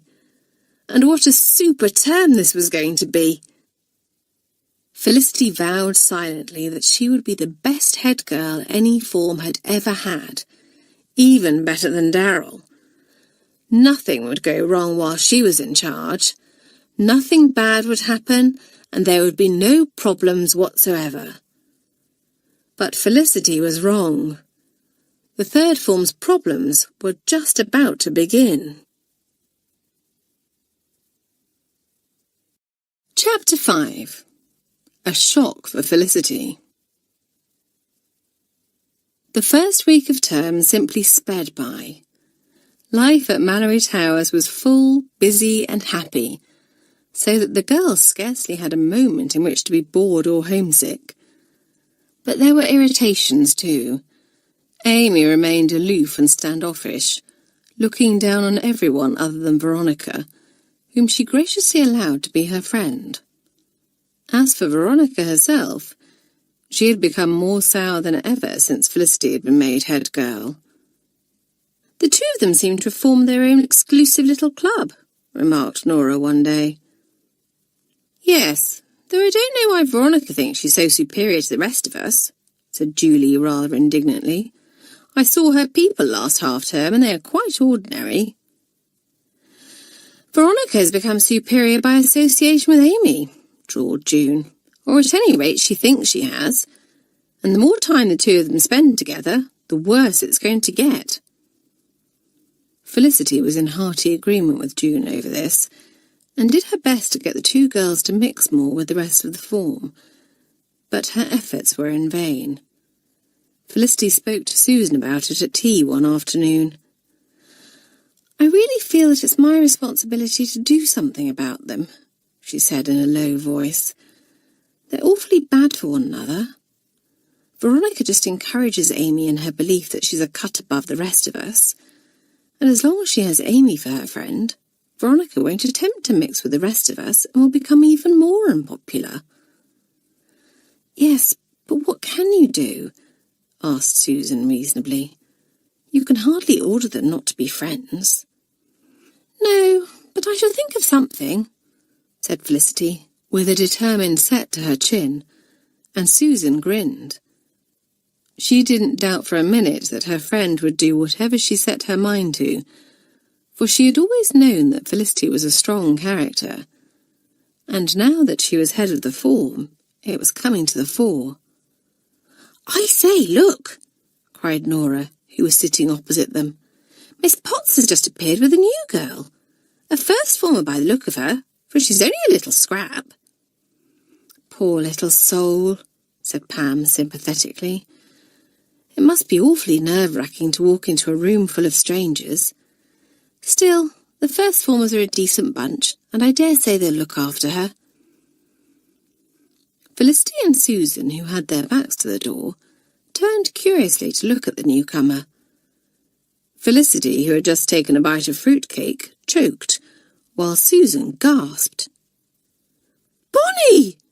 said Felicity in horror. "Susan! It's Bonnie!" "Yes, I can see that," murmured Susan, sounding less than thrilled. For the wide-eyed little girl standing next to Miss Potts was none other than Felicity's neighbour, Bonnie Meadows.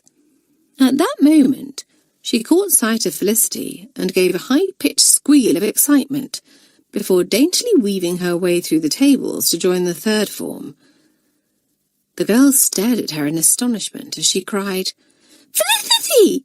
Aren't you surprised to see me?" Then, without giving Felicity a chance to reply, She went on rapidly. "I missed you so much that I was quite miserable. Then Daddy came home from one of his trips abroad and was quite worried about me because he could see that I wasn't my old self. So he talked Mother into letting me come here so that I could be with you. Then he telephoned Miss Grayling and fixed it all up in a trice." Bonnie at last stopped to take a breath, and June, who had been watching with a look of wicked amusement on her face, and had noted the shocked expressions on Felicity and Susan's faces, said sweetly, "How nice for you, Felicity, to have another friend here. Do introduce us." "This is Bonnie Meadows," said Felicity, pulling herself together. "She's a neighbour of mine at home." "Well, that's excellent," said Miss Potts, who had followed Bonnie over and arrived just in time to hear this. "Bonnie will feel quite at home with you to look after her, Felicity. I shall leave it to you to help her settle in." Felicity, putting her own feelings to one side for the moment, quickly introduced Bonnie to the other third-formers and to Mademoiselle Dupont, who was extremely taken with this angelic-looking little newcomer.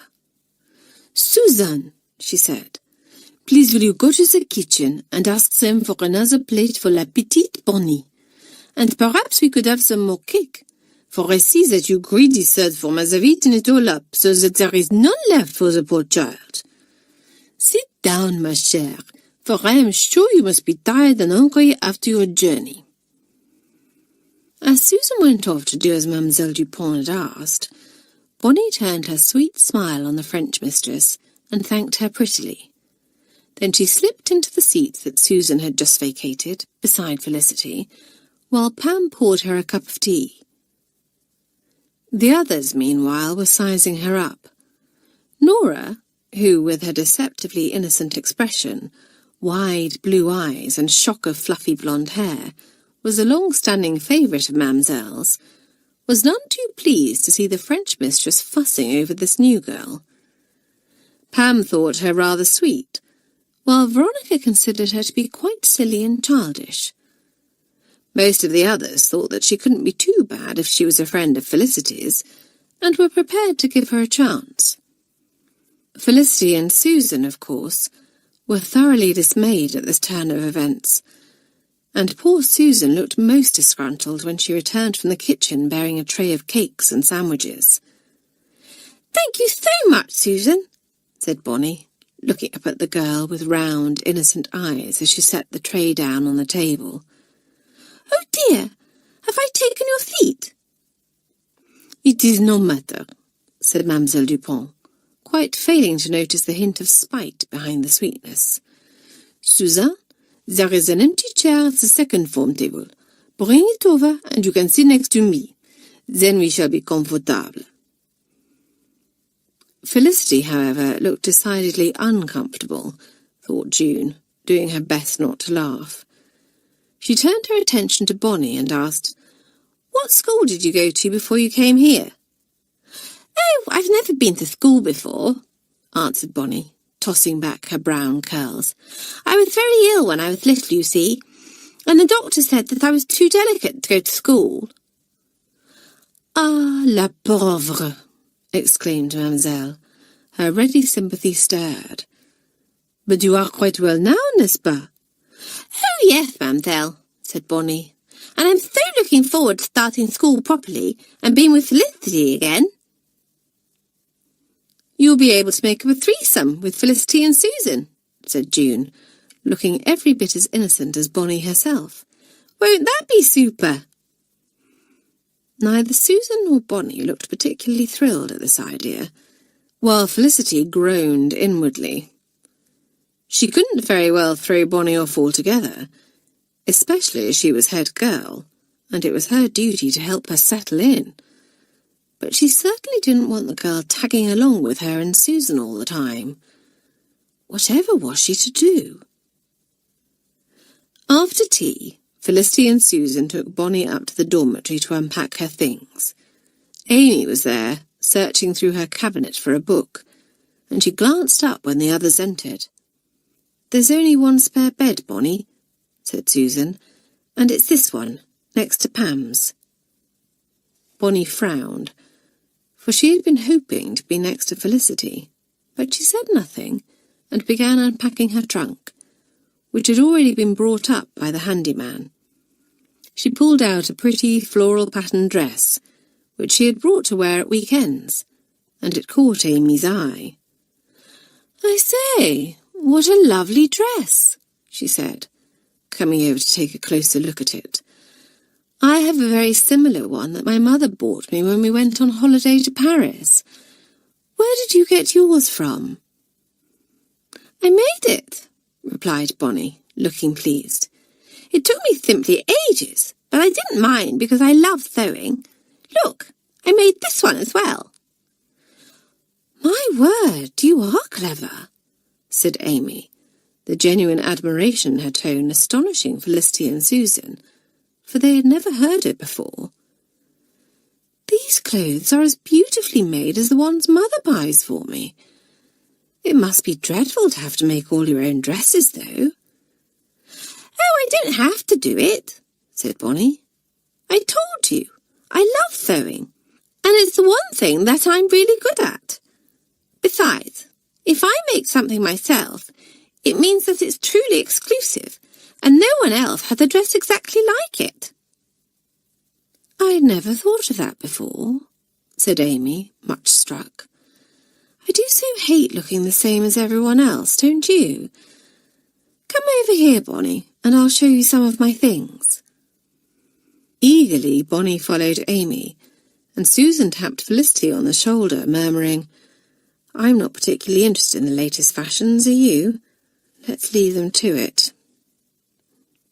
Felicity nodded, and, unnoticed by the other two girls, who were now in the thick of a conversation about clothes, they tiptoed out of the dormitory. "Well," said Susan, "it seems that those two have an interest in common." "Yes," said Felicity thoughtfully. "In fact, they're quite alike in many ways. Bonnie's not stuck up, and she doesn't look down on people like Amy does, but she's awfully spoilt and vain." "Yes," agreed Susan. "When I stayed with you in the Holes, I noticed that she was always doing her hair, or admiring herself in the mirror, just as Amy does. I say, Felicity, what are you thinking? I do believe you have an idea." "I was just wondering if we couldn't push Bonnie off onto Amy," answered Felicity with a grin. "That would kill two birds with one stone, so to speak, for it would stop Amy and Veronica spending so much time together, and it would mean that we wouldn't have Bonnie tagging along after us all the time," Susan finished for her. "It's a marvellous idea, old thing, but will it work? After all, Bonnie came here because she wanted to be with you, not Amy, and we both know how persistent she can be." The two girls had reached the common room by this time, and they sat down together on an empty sofa. Felicity bit her lip, as she always did when she was thinking hard, and at last she said, "Susan, I've got it. How would it be if I made a point of asking Bonnie to befriend Amy as a favour to me? I can tell her that I'm a bit concerned that Amy isn't settling in very well, and that I'm worried she's getting too close to Veronica." "Bonnie's bound to agree if she thinks she's doing a favour for you," cried Susan, her eyes lighting up. "It's simply marvellous." "What's marvellous?" asked June, coming over with Freddie and sitting down on the arm of the sofa. Quickly, Felicity and Susan told the two girls their plan, and June grinned. "Poor Veronica won't be too pleased having to share her precious Amy, and anything that annoys Veronica is fine with me. I say, I hope that Bonnie and Amy aren't going to spend too long in the dormitory. I wanted to show Freddie my box of tricks before bedtime." But just then the door opened, and the two girls came in, chattering 19 to the dozen. "Just look at Veronica's face," whispered Freddie. "She doesn't look too happy to see Bonnie and Amy on such friendly terms." Indeed, she didn't. Veronica was sitting in a corner alone, reading a book, and her lips pursed as Amy, instead of coming over to join her, sat at a table with Bonnie, and the two began poring over a fashion magazine together. "She looks as though she's been sucking on a lemon," chuckled June. "Blow, I'd really like to stay and see what happens next. But we'd better get up to the dorm, Freddie, if you want to take a look at those tricks before the bell goes for bedtime. Felicity, if a row breaks out, do come and fetch us." But there was no row, for as soon as Veronica got up to join the other two, Bonnie left the table and came over to join Felicity and Susan. "Amy's awfully nice, isn't she?" said Bonnie, ignoring Susan and addressing her remark to Felicity. Yes, awfully nice," agreed Felicity, exchanging a glance with Susan. Now is the time to put their plan into action. "Actually, Bonnie, I was glad to see you getting on so well with Amy, because she's a new girl too, and hasn't really got to know many people yet, so—" "But I thought she was friendly with that Veronica girl," interrupted Bonnie. "Yes, she is," said Felicity. "And that's the problem. You see, Bonnie, Veronica is, well, let's just say that she isn't a very pleasant girl, and she's awfully unpopular with the rest of the form. And I'm afraid that, by spending so much time with Veronica, Amy is cutting herself off from the rest of us and missing the chance to make other friendships. So, if you could be her friend too, I really think that it would be very good for her, and I would be so grateful to you." The thought of being able to do something to please Felicity brought a sparkling look to Bonnie's eyes, and she glanced across at Amy and Veronica. Amy saw her looking and smiled, but the scowl that Veronica gave her was most unpleasant.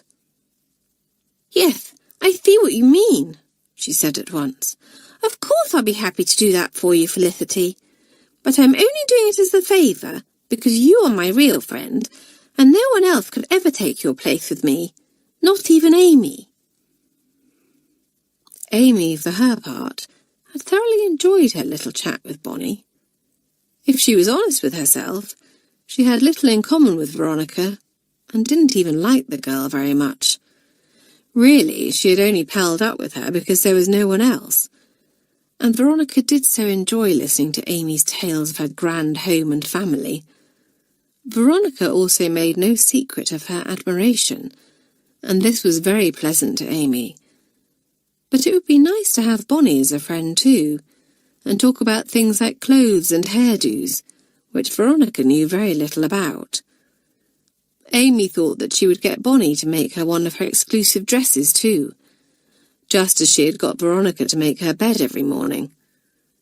Felicity had ticked the two of them off about it at first, but at last she had realised that she couldn't very well force Amy to make her own bed, and that if she put her foot down, the girl would probably just leave it with the sheets in a muddled heap, and that would result in an order mark for the whole form. So in the end, Felicity gave up, though she wasn't happy about it, as she felt that Veronica and Amy had got one over on her. Bonnie lost no time in getting to work, going up to Amy in the dormitory as the third formers got ready for bed and saying, "Amy, I simply must show you a new way of braiding your hair in the morning.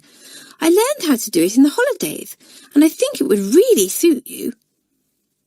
"I think Amy's hair looks lovely the way it is," interrupted Veronica rudely, looking coldly at Bonnie. But Amy brushed her aside and said, "Oh, thank you, Bonnie. I do so hate having to tie my hair back for school, and it's always nice to find a new way of doing it." And soon the two of them were gabbling away about hairdos, while Veronica stood to one side, looking so put out that Felicity felt a little sorry for her. But soon it was time for lights out, and Felicity called out, "Come along, Bonnie, into bed now. You and Amy can carry on your conversation in the morning." Within moments, all the girls were in bed, most of them falling asleep immediately. Felicity had expected Bonnie, who had never been separated from her mother before, to feel homesick, and had dreaded that the girl would cry herself to sleep. But there wasn't a peep out of her, much to Felicity's surprise and relief. But it was some time before Felicity herself managed to get to sleep, for Bonnie turning up so unexpectedly had really shaken her. And what if her plan to get the girl to chum up with Amy failed? Veronica certainly wouldn't want Bonnie tagging along, and would do her best to push her out. Then Bonnie would follow Felicity around like a lost puppy, making her friendship with Susan difficult, and life at Malory Towers much less enjoyable. Felicity sighed and turned over in her bed. Blow. Why did Bonnie have to turn up now? Just as things seemed to be going so well. Chapter 6. The New Girls Settle In.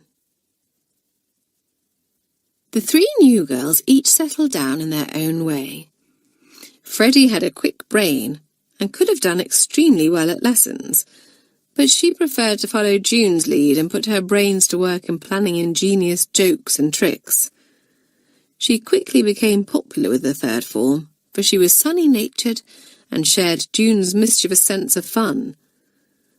But she was not quite as bold and daring as June, nor did she have the hardness and malice that were such flaws in the other girl's character. "I like her tremendously," said Susan to Felicity one day, as the two of them chatted about the new girls. "I just hope that June's don't-carishness doesn't rub off on her." "Perhaps Freddie's good-heartedness will rub off on June," suggested Felicity. "I must say, she's the only one of the three new girls that I'm really keen on." Certainly, Amy was far too stuck up to be popular, while the teachers found her extremely trying as well, for her work was far below the standard of most of the form. "I can't decide whether she's lazy or stupid or both," an exasperated Miss Peters said to Miss Potts in the mistress's common room, after she had struggled to mark one of Amy's essays. "She doesn't seem to understand the basic rules of grammar. She's hopeless at maths, not the slightest bit interested in history, and, according to Miss Maxwell, won't exert herself at all when it comes to games and swimming, for she doesn't like getting red-faced and untidy. The only thing Amy is any good at is French." Having spent so many holidays in France, Amy did indeed speak the language very well, which pleased both mamsells enormously. Bonnie was not much better than Amy at lessons, but having spent most of her time with adults, she had become extremely clever at twisting them around her little finger, as a disgruntled Nora put it. Poor Nora had had her nose pushed very much out of joint by Bonnie's arrival. She had always taken for granted that she was Mademoiselle Dupont's favourite, making a joke of it and using her position to advantage when it suited her. But now she found that she didn't like to see another girl taking her place. Mademoiselle Dupont positively doted on Bonnie, although her French was poor, while Miss Simmons, the quiet little needlework teacher, was thrilled to find a member of the third form who could sew well. Miss Linney, the art mistress, and Mr. Young, the singing teacher, were also charmed by Bonnie, and gave her a very easy time indeed. But not all of the teachers were fond of Bonnie. The blunt, downright Miss Peters considered her an empty-headed little creature, with far too many airs and graces, while Mademoiselle Rougier, who made it a habit to dislike those girls who were favoured by Mademoiselle Dupont, remained unmoved by either Bonnie's tears or her smiles. As for Miss Maxwell, the games mistress, she was driven to distraction by the girl. Bonnie had never been swimming in her life, and her shrill squeal as she entered the cold water for the first time made everyone jump, including Miss Maxwell. "Bonnie!" she said angrily. "I thought that you were in difficulties, judging from the noise you're making, but the water is barely up to your waist." Then Susan swam past and accidentally splashed water in Bonnie's face, which caused her to scream again. "Baby," said June scornfully to Felicity. "Honestly, anyone would think that Susan was trying to drown her. I've a good mind to duck her. At least then she wouldn't be able to scream." Felicity grinned, but the smile was wiped off her face a few moments later when, as she was poised to dive into the pool, Bonnie let out an ear-splitting yell, because Veronica, whether deliberately or by accident, nobody was sure, barged into her and almost knocked her over. Distracted, Felicity lost her balance, and instead of swallow diving gracefully into the pool, she did an undignified belly flop and almost landed on top of a very surprised Pam. "I have had quite enough of this," said Miss Maxwell, losing her temper. "Bonnie, I really can't allow you to disrupt the third form swimming like this any longer. Please get out of the pool at once and get dressed." "Yes, Miss Maxwell," said Bonnie meekly, hurrying to climb out of the pool. Only Felicity caught the tiny little smile on the girl's face just before she turned to walk back up to the school, and she gave a gasp. "The little monkey!" Felicity thought to herself. "I believe that Bonnie played up deliberately to get out of swimming." But as much as she exasperated the others, Bonnie did have her good points.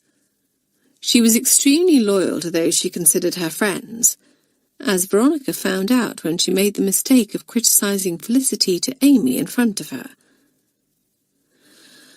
"I can't think what made Miss Peters choose Felicity Rivers as head girl," Veronica said in a sneering tone. "I don't think she's a good leader at all, for her character's far too weak. If you ask me, she only got the position because her sister was head girl last year." Amy opened her mouth to reply, but before she could speak, a furious Bonnie confronted Veronica, saying angrily, "You take that back at once! How dare you say things like that about Felicity? I think that she's a jolly good head girl, and she's my friend, and I won't have you making spiteful remarks about her." Both Veronica and Amy were quite taken aback, and since Veronica, who preferred to make her criticisms behind people's backs rather than to their faces, didn't want her remarks getting back to Felicity, she did not retaliate. But Julie, who had been sitting nearby, had overheard the whole conversation, and had, in fact, been about to leap to Felicity's defence when Bonnie stepped in, and the new girl at once went up in her estimation. Bonnie's loyalty came to the fore again a few days later in the French lesson, and this time she surprised the whole form. Mademoiselle Dupont was not in the best of tempers, for the first form, who she had just left, had played her up quite dreadfully, which was unfortunate for June, who, feeling a little bored, had also chosen that morning to act the goat. Lifting the lid of her desk to hide from Mademoiselle's view, she ripped a page from her exercise book and swiftly folded it into a paper aeroplane. "Freddie," she whispered, "I bet I could hit the back of Amy's head from here." "And I bet you can't," answered Freddie at once, with a grin. "She's too far away." Bonnie, who sat across the aisle from the two girls, didn't hear this exchange, but she caught the sudden movement as June raised her hand and launched her paper aeroplane on its journey. Mademoiselle, who had turned her back to the class while she wrote something on the blackboard, remained in blissful ignorance, until a few giggles broke out as the aeroplane glided gracefully over Amy's head and, much to her surprise, landed on her desk. Amy picked the aeroplane up, and Mademoiselle, who had whipped round upon hearing the giggles, glared at her furiously. "So," she said angrily, "you are so good at French that you can waste the class's time in this way, Amy?" Poor Amy looked horrified and protested. "But, Mademoiselle, I didn't throw the aeroplane. I was just—" "Be silent!" cried Mademoiselle, her black eyes snapping coldly.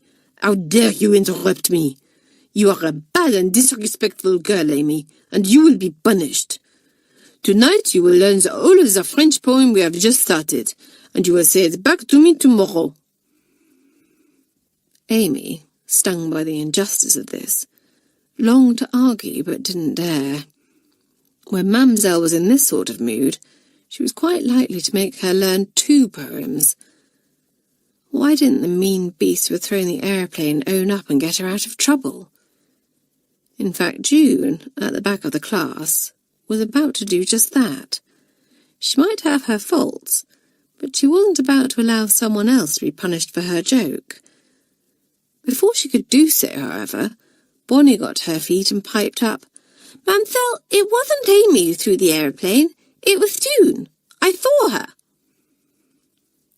The third formers, who had very strict ideas about telling tales, gasped, looking at one another in horror and at Bonnie in disgust. Felicity gave a groan. Of course, never having been to school before, Bonnie probably didn't realise that it wasn't done to tell on one's form mates, and as head girl, it was up to Felicity to put her straight. "June, is this true?" said Mamselle, looking sternly at the girl. "And you did not have the courage to tell the truth, even when la pauvre Amy was about to be punished?" "It's true that I threw the plane, Mamselle," said June, going very red as she stood up. "But I was about to own up. Truly I was." "I don't believe you," cried Amy, who disliked June intensely and felt very grateful to Bonnie for coming to her rescue. "You probably did it on purpose to get me into trouble." "I did not," said June indignantly. "It was just a joke, but—" "Enough," shouted Mamselle, stamping one of her little feet crossly. "June, méchante fille, you will have the punishment that I was going to give the poor innocent Amy. You will learn that poem, and you will recite it to me tomorrow. And, as the second punishment for not owning up, you will go to bed half an hour early this evening." The girl was horrified, and smarted at the injustice of the second punishment. But, bold as she was, even June did not dare to argue with an angry Mademoiselle Dupont. So she said meekly, "Yes, Mademoiselle," and took her seat again. But she glared angrily at Bonnie, and Felicity, turning in her seat to give June a sympathetic look, saw it. "Oh dear," she thought, "there's going to be trouble." And Felicity was quite right, for June marched up to her at break time, a stormy expression on her face as she said, "I say, Felicity, what are we going to do about Bonnie? She simply can't be allowed to get away with sneaking like that." "No, I suppose you're right, and something will have to be done about her," said Felicity. "There's no time now, but we'll hold a form meeting in the common room at lunchtime." So, as soon as lunch was over, the members of the third form trooped into the common room. Only one person was missing, and that was Bonnie. "Where is she?" demanded June, her eyes flashing angrily. "I suppose the little coward doesn't have the courage to face me." "Actually, June, Miss Peters wanted to see Bonnie about some prep," said Amy coldly. "She'll be here shortly." Felicity, who didn't want to be too hard on Bonnie, was quite glad that the girl wasn't there yet, and she clapped her hands together for silence before saying, "June, I quite understand that you're angry, but please let's not forget that Bonnie hasn't been to school before and doesn't quite understand all our ways." "Oh, you would stick up for her, Felicity," said June, a harsh note in her voice. "Just wait until the little sneak shows her face. My word, won't I tell her what I think of her? The silly baby is always turning on the waterworks over something or other, and this time I'll give her something to cry about."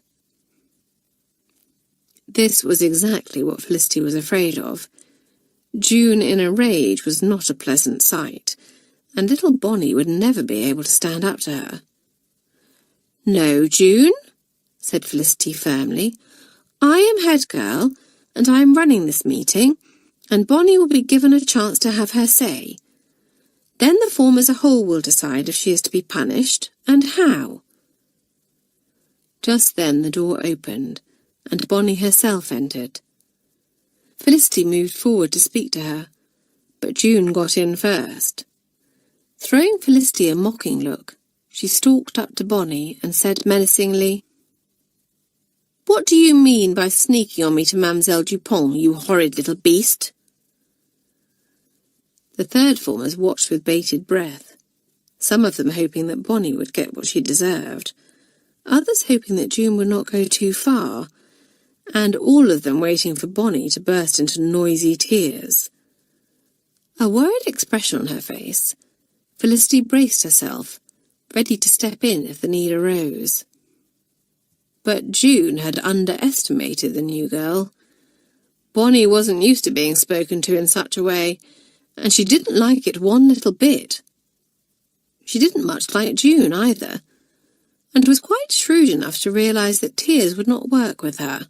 So she met the girl's angry gaze squarely and said coldly, "Don't be ridiculous.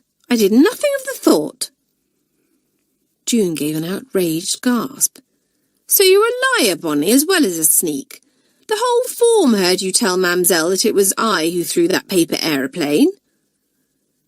There were murmurs of agreement from the listening girls, but Bonnie said quite calmly, "Yes, that's right. Amy was going to be punished for something you had done, so I stepped in and told Mamselle the truth. But I did not sneak. You see, my dear June, sneaking means just that. It means going behind someone's back, doing something sly and secretive and underhand. I spoke up in front of the whole form, so I really don't see how there was anything sneaky about it." Felicity stared at the girl in surprise, for what Bonnie had said was quite true. She had told tales, but she had been perfectly open about it. June swiftly recovered and said, "Very well. Perhaps sneak is the wrong word in this case. But you did tell on me." "Yes, to get a friend out of trouble," retorted Bonnie just as quickly. "And I must say, June, I would have thought better of you if you had owned up yourself." There was just enough scorn in the girl's tone to throw June on the defensive, and she said hotly, "I was going to own up as I tried to explain to Mamselle, but I didn't get the chance, thanks to you." "Well, how was I to know that?" said Bonnie, opening her eyes wide. "I'm the new girl, don't forget.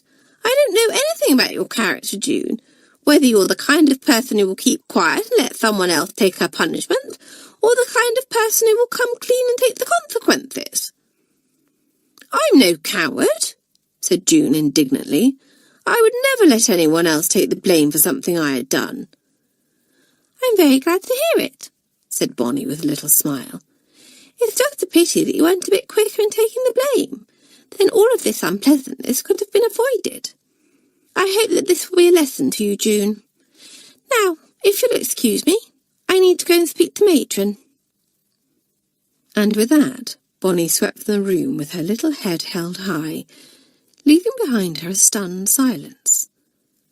Susan, who was doing her best not to smile, nudged Felicity and nodded towards June, still standing in the middle of the floor, with her mouth open like a goldfish. Felicity bit her lip hard to stop herself from laughing. Pam and Julie, meanwhile, were clinging to one another as they tried to stifle their laughter, while Nora's shoulders shook uncontrollably with mirth. Even Veronica, jealous as she was of Bonnie, had relished seeing June rendered speechless, while Amy had enjoyed the scene tremendously. Suddenly, a loud burst of laughter broke the silence, and the girls were amazed to realise that it came from June herself. "My goodness!" she gasped when she was able to speak. "Who would have thought that little scrap would be able to stand up to me like that? But she did, and I must say that I admire her for it." And the third formers, joining in June's laughter, admired her for being able to admit so honestly that someone had got the better of her. You could always rely on June to do the unexpected, thought Felicity wryly, feeling quite relieved that the row was over.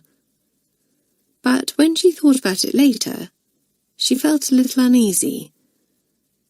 June had flouted her authority by refusing to allow her, Felicity, to run the meeting her way, and by confronting Bonnie when she had been told not to. And Felicity, anxious to avoid a row, had allowed her to get away with it. What would Darrell have done in that situation, she wondered. The answer to that was easy, for Darrell was such a frank, forthright person that she would have had no hesitation at all in putting June in her place. Well, if June continued to flout her, Felicity would have to find the strength of character to deal with her in the same way. After all, she was head girl, and the third formers needed someone strong to lead them and set an example, not someone who shrank from difficult or unpleasant tasks. Felicity made a promise to herself, there and then. It wouldn't be easy, and no doubt she would make mistakes along the way, but she would become a strong leader. Chapter 7. A Dirty Trick. June felt sore with Mademoiselle Dupont for some time after the aeroplane affair, as it became known. She had felt extremely humiliated at going to bed half an hour before the others, and the next morning had recited the French poem to the mistress in a sulky tone. Mademoiselle, who had begun to feel a little sorry that she had been so hard on the girl, noticed the tone and June's petulant expression, and hardened her heart. Ah, she was a bad girl, this June, and a little punishment would be good for her. Freddie, who admired June tremendously, also felt angry on her friend's behalf, and wished that she could think of some way of getting back at Mademoiselle Dupont. Then June came up to Freddie one break time and, taking her arm, said, "I'm bored. Nothing ever happens around here. I think it's time we played the magic soap trick on Amy." "Super!" giggled Freddie. "Shall we let the others in on it?" June thought for a moment, then said, "No, let's plan it out between ourselves, just the two of us. Then we can surprise the others." Freddie nodded happily and said, "But how can we be certain that Amy will use the right soap? If she doesn't, it will simply ruin the whole trick." "I've thought of that," said June with a grin. "Amy has a bar of very expensive soap that her mother sent her, and it looks very like our special soap. So I'm simply going to switch the bars. She'll never notice the difference, and there's no fear of anyone else getting a dirty face, because dear Amy would never let anyone else use her precious soap." Freddie chuckled. "Oh, June, it's going to be simply marvellous. And the whole of North Tower will be able to share in the fun, because Amy's face should start to turn muddy at breakfast time. When are we going to do it?" "Tomorrow," answered June. "I noticed this morning that Amy has almost used up all of her old bar of soap, which means that she will open the new one tomorrow." Freddie said nothing, for an idea had just come to her, an idea so breathtakingly bold and daring that June herself might have come up with it. But Freddie decided to say nothing to June, for she was going to give her friend a surprise, and she was going to give the whole of North Tower the biggest laugh it had ever had.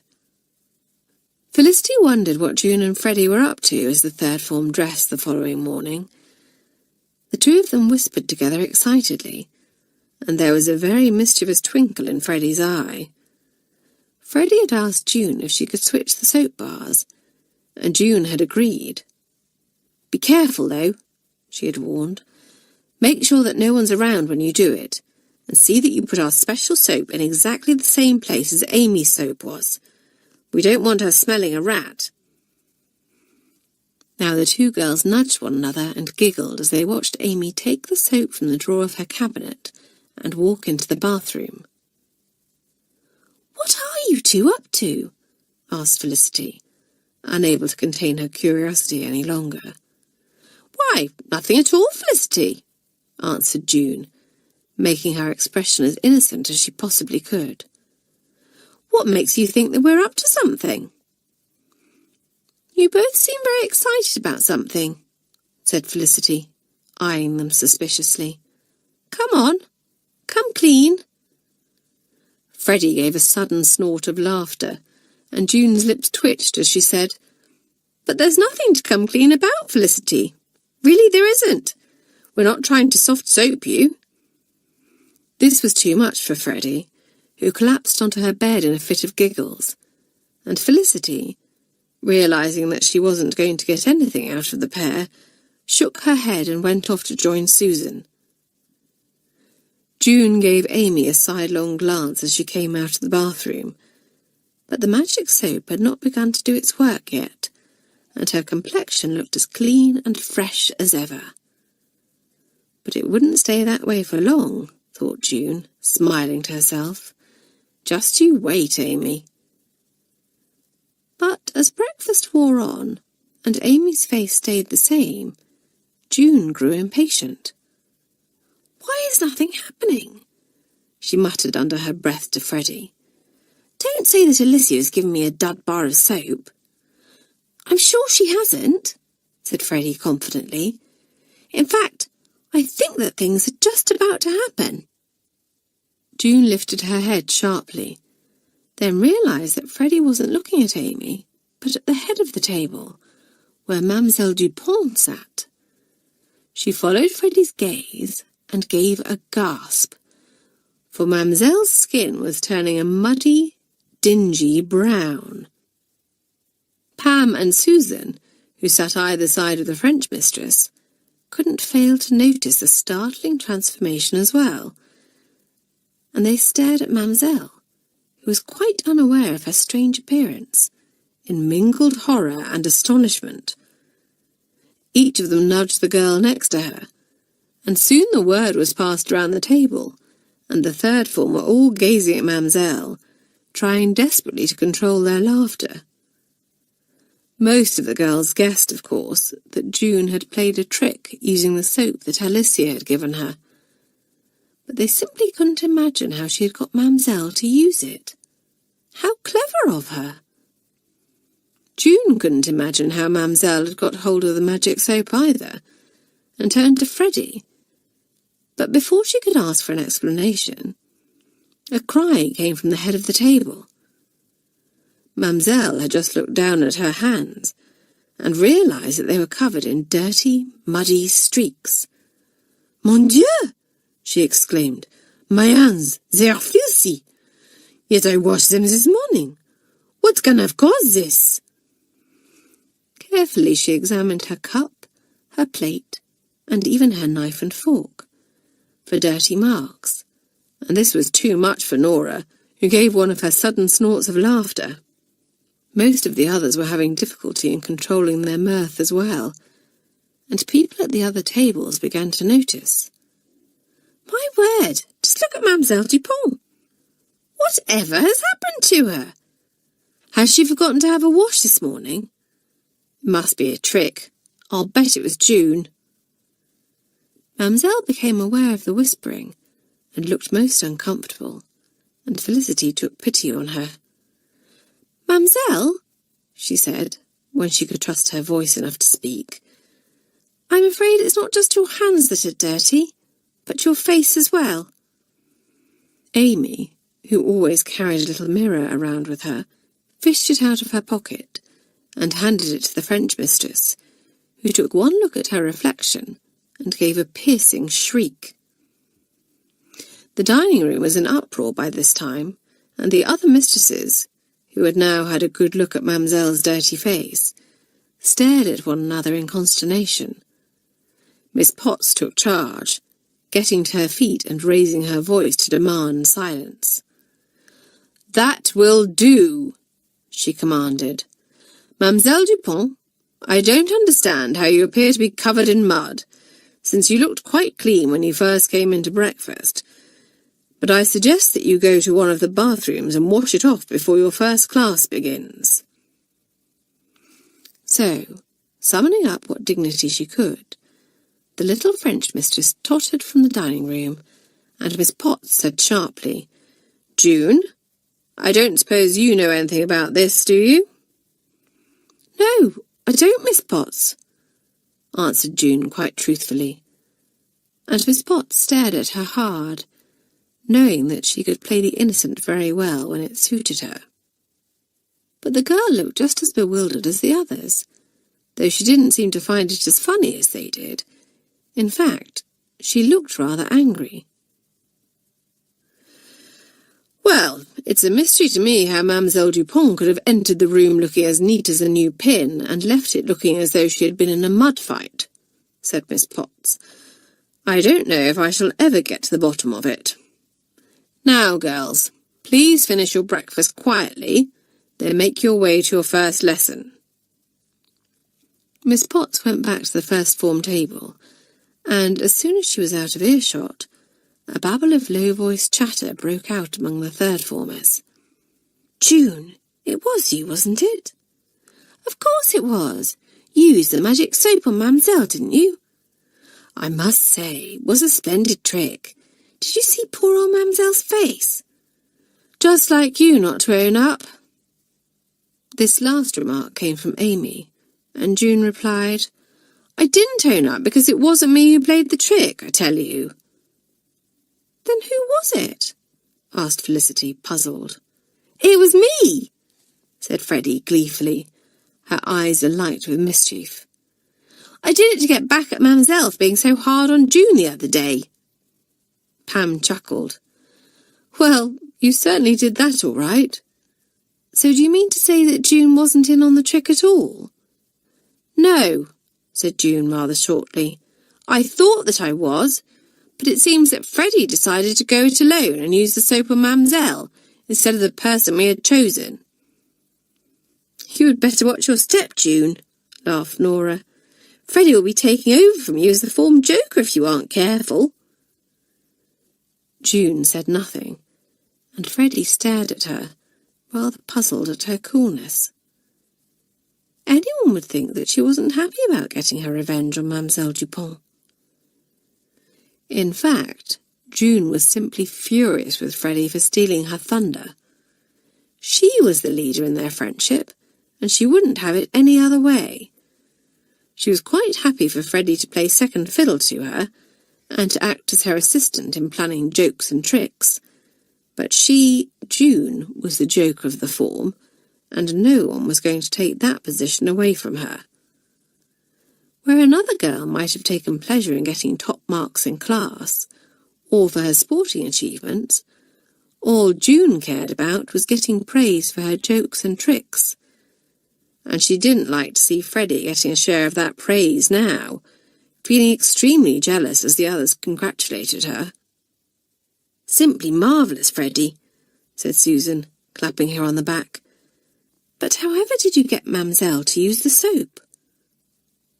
"Oh, it was easy, really," answered Freddie. "I just slipped into her bathroom when I knew she was taking prep at the second form, and left the soap there." "Heavens, how daring!" said Bonnie, her eyes wide with admiration. "What if someone had seen you?" "Thank goodness no one did," said Julie. "That was the best laugh I've had in simply ages."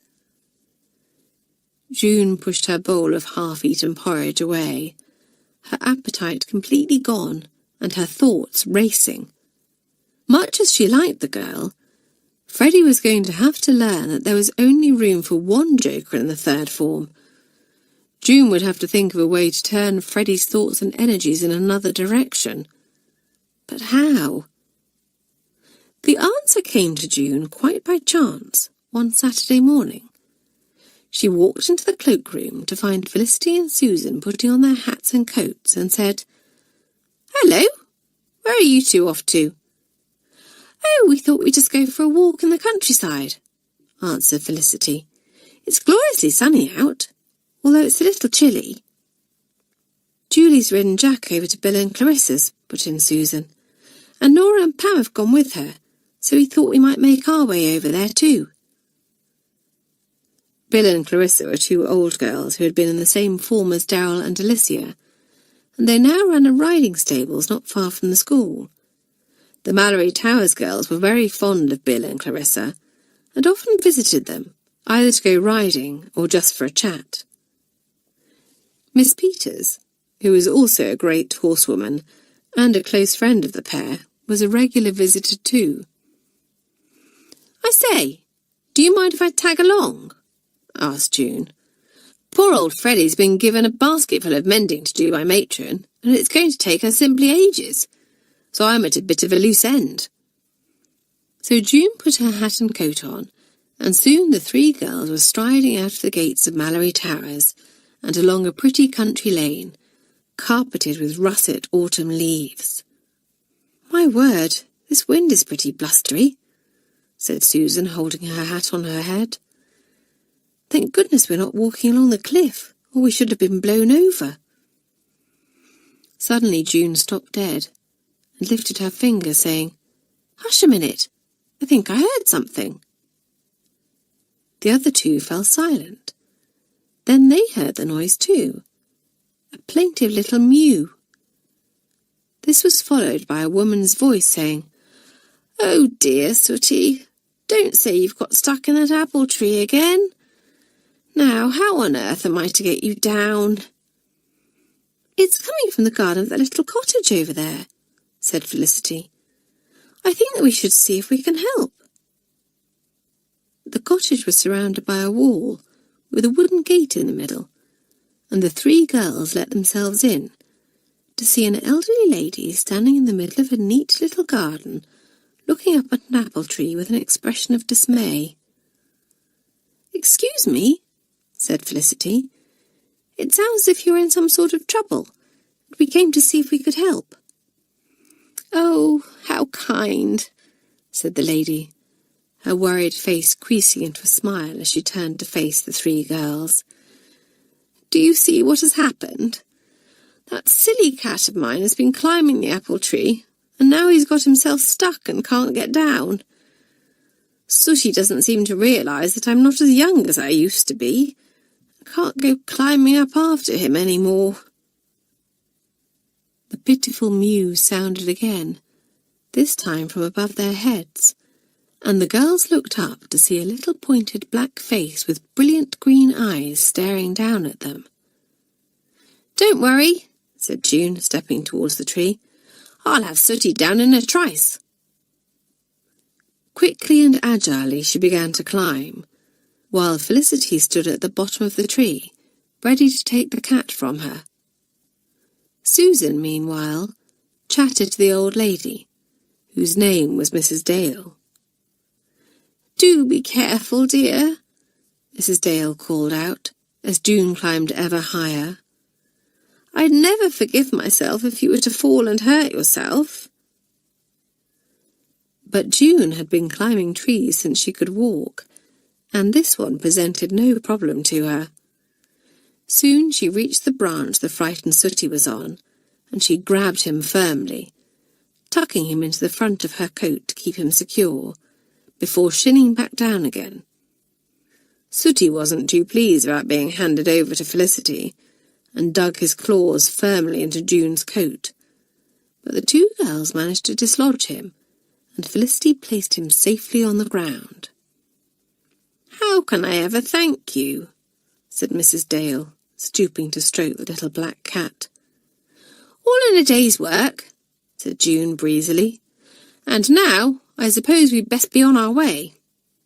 "Oh no, you must come in and have some homemade cake and lemonade," insisted Mrs. Dale. "It's the least I can do after you've rescued my Sooty. Besides, I don't get many visitors, and I should enjoy your company." So within minutes, the girls were seated round the table in Mrs. Dale's cosy kitchen, enjoying big slices of the most delicious fruit cake, washed down with lemonade. "This cake is first-rate, Mrs. Dale," said Susan. "Well, it's nice to see you girls enjoying it," said the old lady, smiling. "I suppose you all come from Malory Towers?" "That's right," said Felicity. "Well, you're a credit to the school.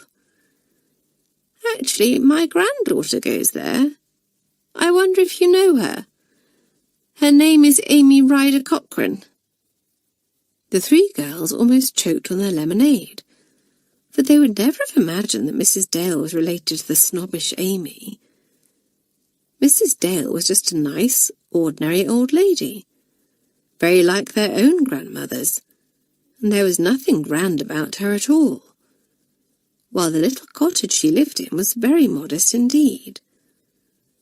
The girls exchanged startled glances, and Felicity said, "Yes, we know Amy. She's in the same form as us." "But she never mentioned that she had a grandmother living nearby," said June. "Ah, well, she wouldn't," said Mrs. Dale, "because she doesn't know I'm here." The old lady became pensive, looking at the girls as though deciding whether or not she could trust them. Eventually, it seemed, she decided that she could, for she went on. "You see, my dears, Amy's father is a very wealthy, well-connected gentleman, and when he married my daughter, he didn't want all his fancy friends and relatives knowing that she came from quite a common background, so she wasn't allowed to see very much of me." The girls listened, appalled, and Felicity murmured to Susan, "Now we can see where Amy gets her snobbishness from. And when Amy was born, he didn't want her having anything to do with me either," said Mrs. Dale. "My daughter brought her to see me when she was a baby, but I haven't seen her since. Jane, that's my daughter, visits now and again, but she never brings Amy, because that husband of hers wouldn't approve." The girls didn't know quite what to say. Mrs. Dale sounded quite matter-of-fact about the whole situation, but there was a hint of sadness in the faded blue eyes. It was left to the outspoken June to say what they were all thinking. "But that's absolutely dreadful!" she burst out. "Don't worry, Mrs. Dale. We'll tell Amy that you're here and bring her along to visit you." "Oh, no, my dear, you mustn't," said the old lady, looking quite alarmed. "You see, whatever my feelings are, it wouldn't be right to encourage her to disobey her father. I admit that when I learned she was coming to school here, I hoped that I might get a glimpse of her now and then, for all I have of her is a photo that was taken when she was about 5 years old. But it would be very wrong of me to ask her to go behind her father's back, so I must ask you all not to betray my confidence." Rather reluctantly, the three girls promised Mrs. Dale that they wouldn't divulge to Amy that she was living near the school, and the old lady seemed happy with this. The girls, though, were far from happy, and they discussed the matter as they went on their way to the riding stables. "Amy's father must be a dreadful man," said Susan, giving a shudder. "Well, her mother must be pretty awful too, for agreeing to turn her back on her own mother," said June. "My goodness, if my father tried to tell Mother that she couldn't take me to visit my granny, she would soon tell him where to get off." "Yes, so would mine," said Felicity. She gave a sigh. "It's such a pity that we can't let on to Amy. Mrs. Dale seems such a nice woman, and she's awfully lonely. I dare say a few visits from Amy would cheer her up no end." "Yes," said June, looking thoughtful. "Yes, I expect they would." Felicity, who mistrusted June when she wore that thoughtful expression, said sharply, "Now listen, June.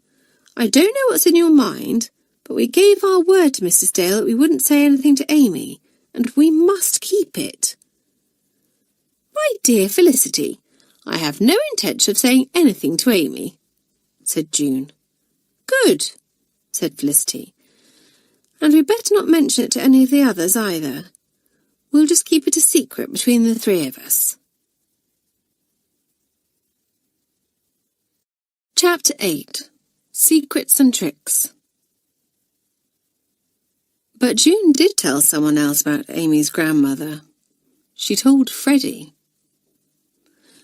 "You must promise not to say a word to any of the others, though," June warned her solemnly. "And don't let on that I've told you, or Felicity won't be very pleased." "I shan't say a word, June," said Freddie, who had listened open-mouthed to June's tale. "You can count on me. It's quite a sad story, isn't it? Poor Mrs. Dale." "She's such a dear old lady," said June with a sigh, "and I felt so sorry for her, for she seems awfully lonely. I did think of an idea to help her, but—" June's voice tailed off, and Freddie prompted eagerly, "But what? Do tell, June." June sighed again and said, "There's no point, for it wouldn't work. It needs someone really bold and daring to carry it off, and I just can't think of anyone who could do it." Freddie laughed. "But there's no one bolder or more daring than you, June. Why can't you carry out this mysterious idea yourself?" "Because Mrs. Dale has already met me," answered June. "Besides, my colouring is too different from Amy's." Freddie's brow wrinkled in puzzlement. "But what does your colouring have to do with anything? June, you simply must tell me what you have in mind, or I shall die of curiosity." "All right, then," said June. "You see, Freddie, we can't break our word and tell Amy about her grandmother, so I thought it would be rather a splendid idea if we could get someone else to pretend to be Amy and go and visit the old lady now and again to cheer her up." Freddie gave a low whistle. "We'd never get away with it. Mrs. Dale would know at once that the impostor wasn't Amy." "No, she wouldn't," said June. "She hasn't seen Amy since she was a baby, and the only photograph she has of her is one that was taken when she was 5. All we would need to do is choose someone fair, like you or Nora." Freddie digested this for a moment, then said, "Felicity would go mad if she found out." June gave a rather mocking little laugh. "Oh, Felicity can be dreadfully pie at times. Not that there's any reason why she should find out." She pretended to think for a moment, then went on. "I wonder if Nora could be persuaded. It means letting someone else in on the secret, but that can't be helped. She might be a little scatterbrained, but she's good-hearted, and I think she would want to help Mrs. Dale. Nora's a good actress, and pretty daring too. I don't think that she would be frightened of upsetting Felicity." June's tone was slightly scornful, and Freddie was stung. She looked up to the other girl no end, and badly wanted to impress her. Lifting her chin, she said, "There's no need to involve Nora, June. I'll do it." "Are you sure?" asked June, looking hard at her friend. "Absolutely positive," answered Freddie firmly. "Look, there's half an hour until bedtime. Let's slip away to the little music room near the dormy. No one ever uses it, so we shall be able to make some plans without being interrupted." So the girls made their plans, and by the following Saturday afternoon, they were ready to put them into action. Freddie was full of bravado as she and June made their way along the lane to Mrs. Dale's, keeping up a stream of light-hearted chatter. Inwardly, though, she felt extremely nervous, and was even beginning to wish that she had never allowed June to talk her into this. But June, well aware of Freddie's nerves, kept going on about how happy the old lady would be, and how no one else but Freddie would be able to pull this off successfully, and looked at her with such admiration that it was impossible to back out. Within moments, it seemed to Freddie, they were knocking on Mrs. Dale's door. The old lady opened it, giving a little start of surprise as she saw June. "Why, it's the girl who rescued my cat," she said. "How nice to see you again, dear. And you've brought a friend. Do come in, both of you. She ushered the two girls into the kitchen, and June took Freddie, who was doing her utmost to remain in the background, by the arm, pulling her forward. "I have a surprise for you, Mrs. Dale," she said, launching into the little speech that she had rehearsed. "I know that you didn't want me and the others to tell Amy that you were here, and we kept our word, but I'm afraid that the three of us discussed the matter in the common room later, and, unknown to us, Amy was outside, and she overheard us." Mrs. Dale put her hand up to her mouth, an expression of dismay on her face. "So she knows that I'm here," she said. "My Amy knows." Now it was Freddie's turn to speak, but her vocal cords seemed to have become paralysed. Unseen by Mrs. Dale, June prodded her sharply in the back, and, rather hoarsely, Freddie said, "Yes, Gran, I know, and I insisted that June brought me to meet you." "Amy?" said Mrs. Dale, her pale blue eyes opening wide. "Amy? Is it really you?" Freddie nodded, and June, smiling to herself in quiet satisfaction, said softly, "I'm sure that the two of you must have a lot to talk about, so I'll go and leave you to it.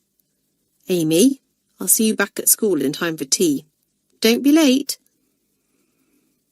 Mrs. Dale, still looking hard at Freddie, didn't seem to hear June, but Freddie did, and stared at her in horror.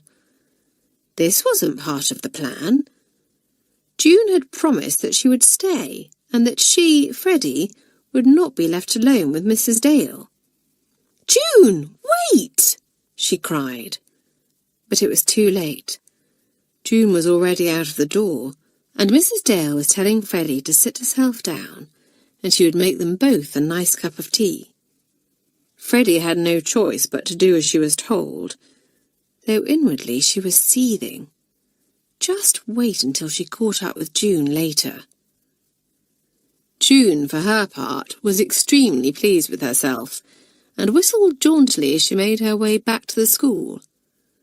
Everything had gone just as she had hoped.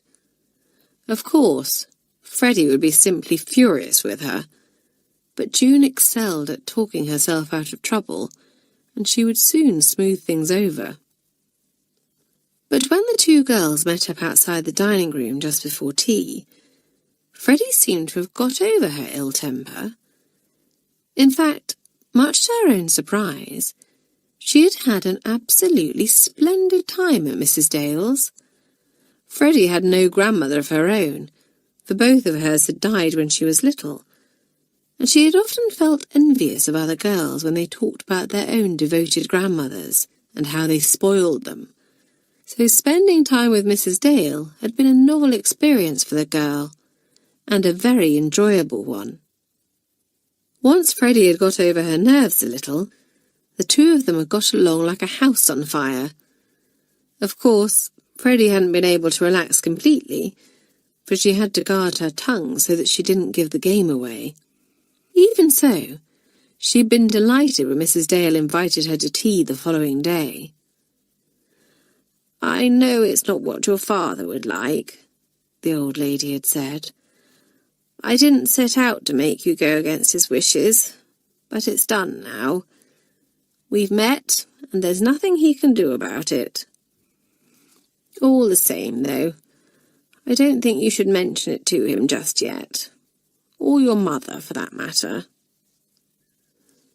Freddie related all of this to June in a low voice as they had their tea, and June listened intently, pleased when the girl said that she was going to Mrs. Dale's again tomorrow. The more the two saw of one another, the better, as far as June was concerned. Freddie might be enjoying herself now, but it wouldn't be long before her conscience began to prick her. Meanwhile, June had a plan of her own to carry out, one that Freddie did not play a part in. Ever since Freddie had tricked Mamselle with the magic soap, June had been trying to think up a trick of her own, and this time she was determined that the glory would be hers and hers alone. And now she had come up with something which would put Freddie's effort in the shade. The victim, yet again, was to be poor, unsuspecting Mademoiselle Dupont, of course, and June smiled to herself as she pictured the reaction that her trick would get. At the back of the third form's classroom, right behind June's seat, was a door into a small storage room. The room was home to old books, long-lost property, and all kinds of odds and ends that nobody really wanted, and it was kept permanently locked. But June had discovered that the key hung on a nail in the handyman's little cubbyhole, and, her ingenious brain getting to work, she had come up with a first-rate plan for baffling Mamselle. That evening, as the third formers prepared for bed, Amy picked up a pot of cream from her cabinet and removed the lid. The girl was extremely vain about her complexion, and possessed a marvellous array of lotions and potions. She was forever smearing something or other onto her face, and the others often teased her about it. "What do all these creams actually do, Amy?" asked Felicity, watching her in fascination. "This one is a vanishing cream," answered Amy, peering into the mirror. "Well, it doesn't work," called out June. "We can still see you." "Oh, very funny, June," said Amy. "Actually, it's supposed to make spots and blemishes vanish. And now I've just used the last of it, so I'll have to ask Mummy to send me some more." She threw the empty pot into the waste paper basket, and June gazed at it thoughtfully for a moment. Then she went and retrieved it from the basket, asking, "Amy, is it all right if I have this?" "If you really want an empty pot," answered Amy, looking surprised, "though I can't imagine what use you have for it." "Oh, I have a use for it, all right," said June, grinning. "Just you wait and see." June decided to play her trick on Monday morning, and took the others into her confidence the night before, when they were all gathered in the common room. The third formers listened raptly as June explained what she intended to do, their eyes lighting up and broad grins on their faces. Even Veronica was looking forward to it, for she was no scholar, particularly when it came to French, and always felt in low spirits on Monday mornings, with the weekend over and a whole week of lessons ahead of her. Strangely enough, the only person who didn't seem thrilled at the idea was Freddie, who was unusually quiet and preoccupied. "Anything wrong, old girl?" Felicity asked in concern, noticing that the girl didn't seem her usual self. "Oh, no, everything's fine, Felicity," answered Freddie rather distractedly. "I'm just a little tired, that's all." "Of course. You were out in the fresh air all afternoon, weren't you?" said Susan. "Where did you get to?" June quickly shot Freddie a warning glance, but it was quite unnecessary. She had no intention of saying anything that might alert the others to the fact that she had been to Mrs. Dale's. Instead, she replied vaguely, "Oh, I just took a long walk along the coast road, and the sea air has really made me feel sleepy." Felicity looked at her closely and frowned. Freddie didn't look tired. She looked as if she was worried about something. June was watching her friend too, but she knew exactly what was bothering her. Freddie had hardly touched a thing at tea time. Of course, that could have been because she had already eaten at Mrs. Dale's earlier, but it didn't explain her rather subdued air. June had managed to snatch a few minutes alone with Freddie before prep, and the girls said in a worried tone, "June, I really didn't think this through properly when I agreed to pretend to be Amy. How am I going to get out of it? I can't go on pretending to be her all the time I'm at Malory Towers." "It's easy enough," said June with a careless shrug. Just keep it up for a little while longer. Then you could pretend that your parents, or rather Amy's parents, are sending you to a different school, far away from here." "I suppose I could do that," sighed Freddie. "But I feel so dreadful about deceiving her. She's such a dear old lady." "Yes, but you're deceiving her for the best of reasons," said June persuasively. "Mrs. Dale was awfully lonely, and now she's not. She's happy because she's got your visits to look forward to. That's good, isn't it?" Freddie agreed, but without much conviction, and June smiled to herself. Poor Freddie had so much on her mind that she was in no mood for jokes and tricks. Everything was working out just as she had hoped. The third formers had a lot to look forward to, for as well as June's trick, the following weekend was half-term. "Are your parents coming, Bonnie?" asked Amy. "Oh, yes," answered Bonnie, who was putting the finishing touches to a skirt she had made. "Mummy's simply dying to see the school. And me, of course." As Amy watched Bonnie expertly finish a hem, her needle flying in and out, she said admiringly, "How clever you are with your needle, Bonnie. I do wish that you would make something for me." Bonnie smiled angelically at the girl and said sweetly, "I will, if you will do something for me in return." Amy, who was used to people agreeing to whatever she asked immediately, and was unaccustomed to bargaining, looked a little taken aback and asked, "What is it you want me to do?" Bonnie folded the skirt she had been working on neatly and laid it to one side before saying, "Well, as you're no doubt aware, I'm not very good at French. It doesn't much matter when Mademoiselle Dupont takes us, because I can easily get round her. But Mademoiselle Rougier, well, I haven't worked out how to make her like me yet." "Mademoiselle Rougier always dislikes the girls who Mademoiselle Dupont likes," said Amy. "Veronica told me so. You'll never get her to like you." "Oh, I shall," said Bonnie with quiet certainty. "I can always make adults like me. It's just that it takes longer to get round some than others. And in the meantime, Mademoiselle Rougier is being simply beastly to me. She returned all that work I did in prep the other night, pages and pages of it, and expects me to redo it all and hand it in to her at the end of the week. I simply can't do it." "So you want me to help you with your French, and you'll make me a dress, is that it?" said Amy. Bonnie nodded. "If you will do that for me, we can pop into town one lunchtime and choose a pattern and some material." As Amy found French easy, she agreed to this readily, and both girls were happy. Someone who was not happy with this arrangement, however, was Veronica. It seemed that Amy and Bonnie were growing closer, while she, Veronica, was being pushed out. She would have to put her thinking cap on and try and find a way of getting rid of Bonnie. And she had something else on her mind, too.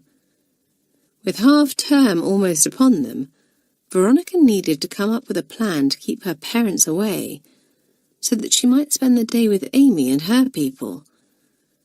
Veronica frowned.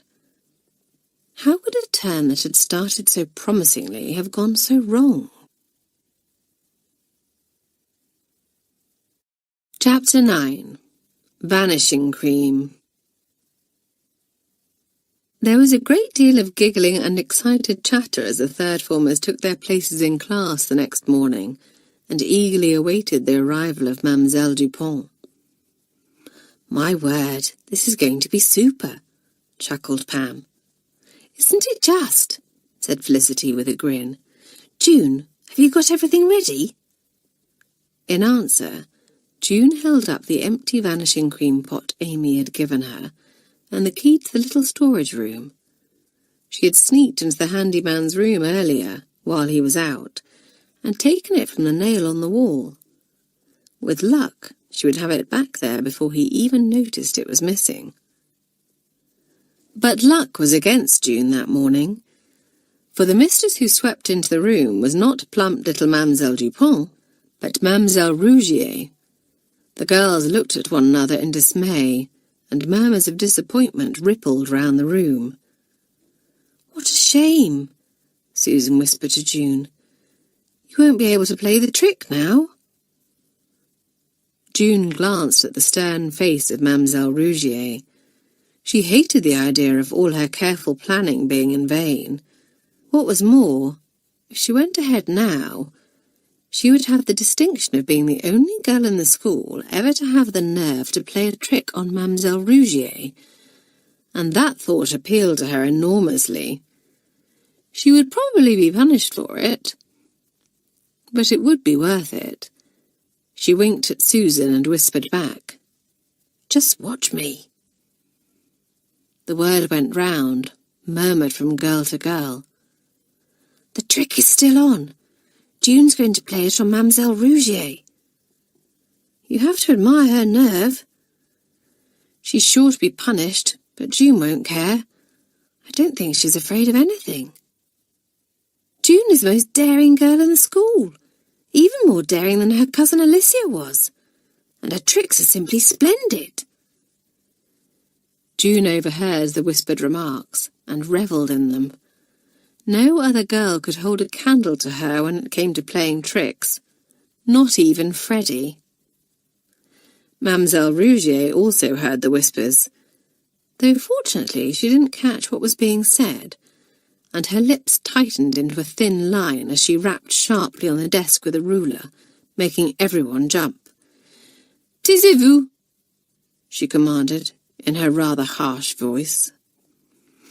"Now, Mademoiselle Dupont has been awake all night with the toothache and has gone to the dentist, so I shall be taking your French class this morning." Her sharp eyes swept round the classroom. She looked tired and irritable, which indeed she was, for her bedroom was next to Mademoiselle Dupont's, and the other French mistress had kept her awake most of the night with her moans and groans.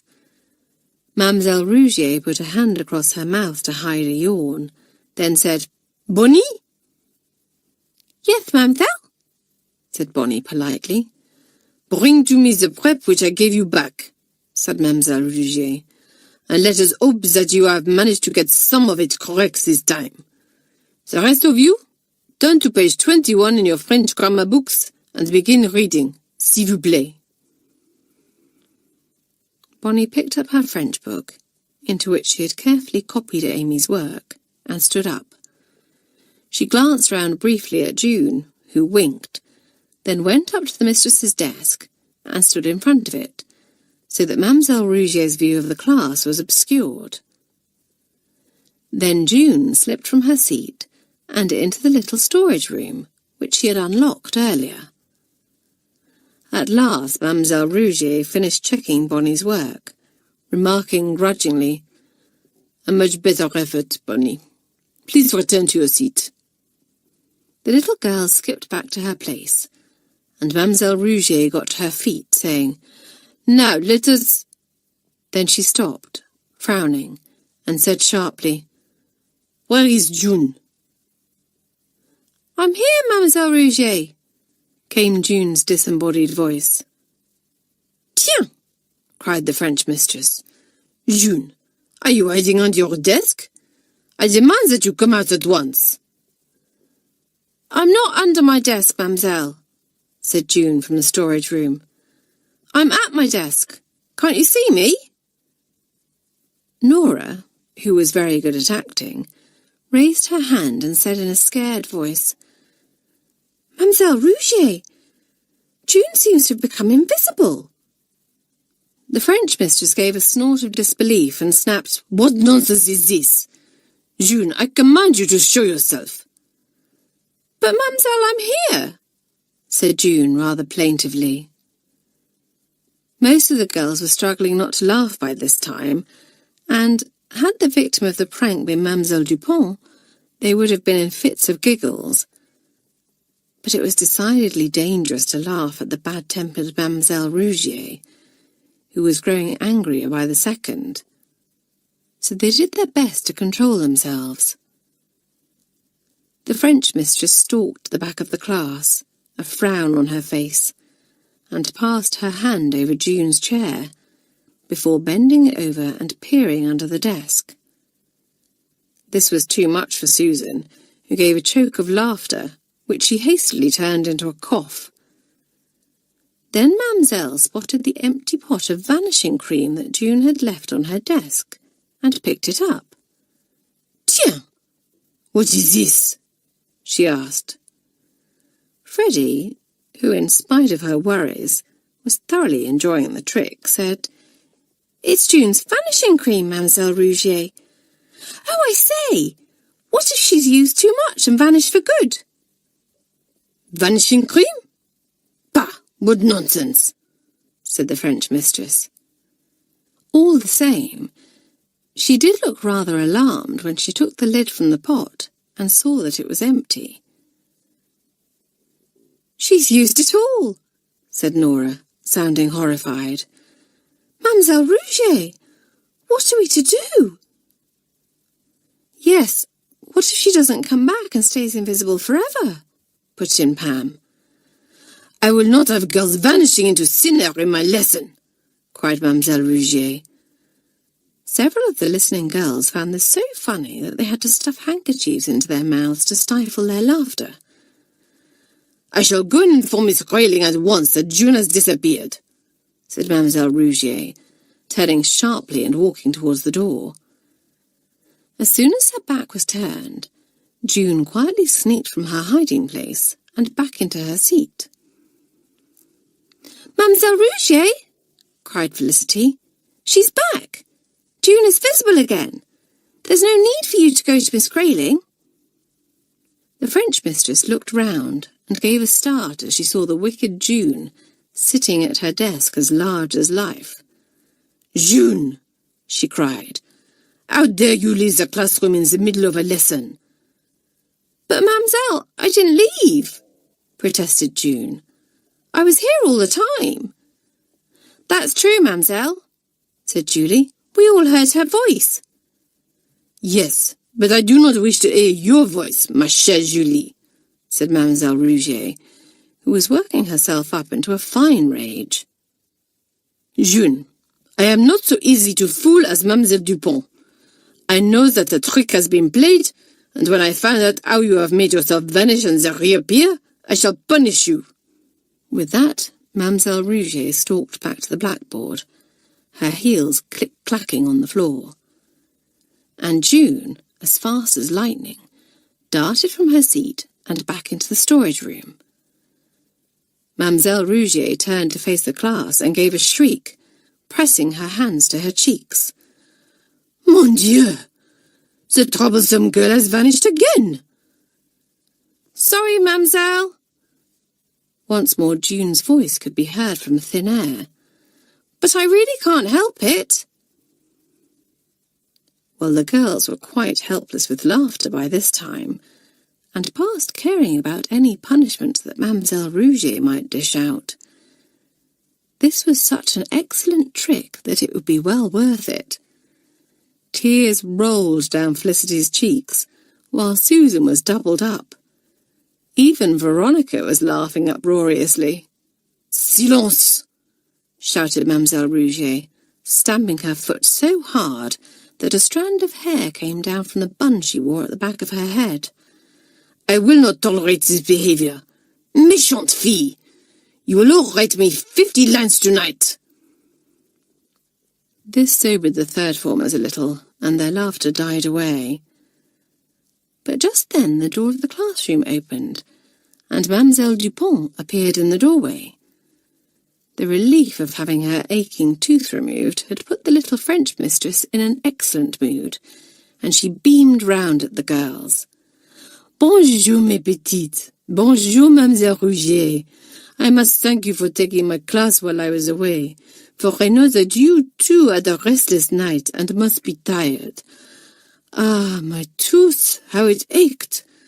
But now it is all gone." "That is not all that is gone, Mademoiselle Dupont," said Mademoiselle Rouget dramatically. "You will step outside with me, please, for I have a strange tale to tell." As soon as the two French mistresses had left the room, June emerged from the little room once more, this time locking the door behind her and slipping the key into her pocket. "My word, June, that was a super trick!" exclaimed Nora, as June sat down behind her desk. "But Mademoiselle Rouget is simply furious." "Yes, I'm afraid that you're going to get into awful trouble, June," said Felicity. "No, I'm not," said June, grinning wickedly.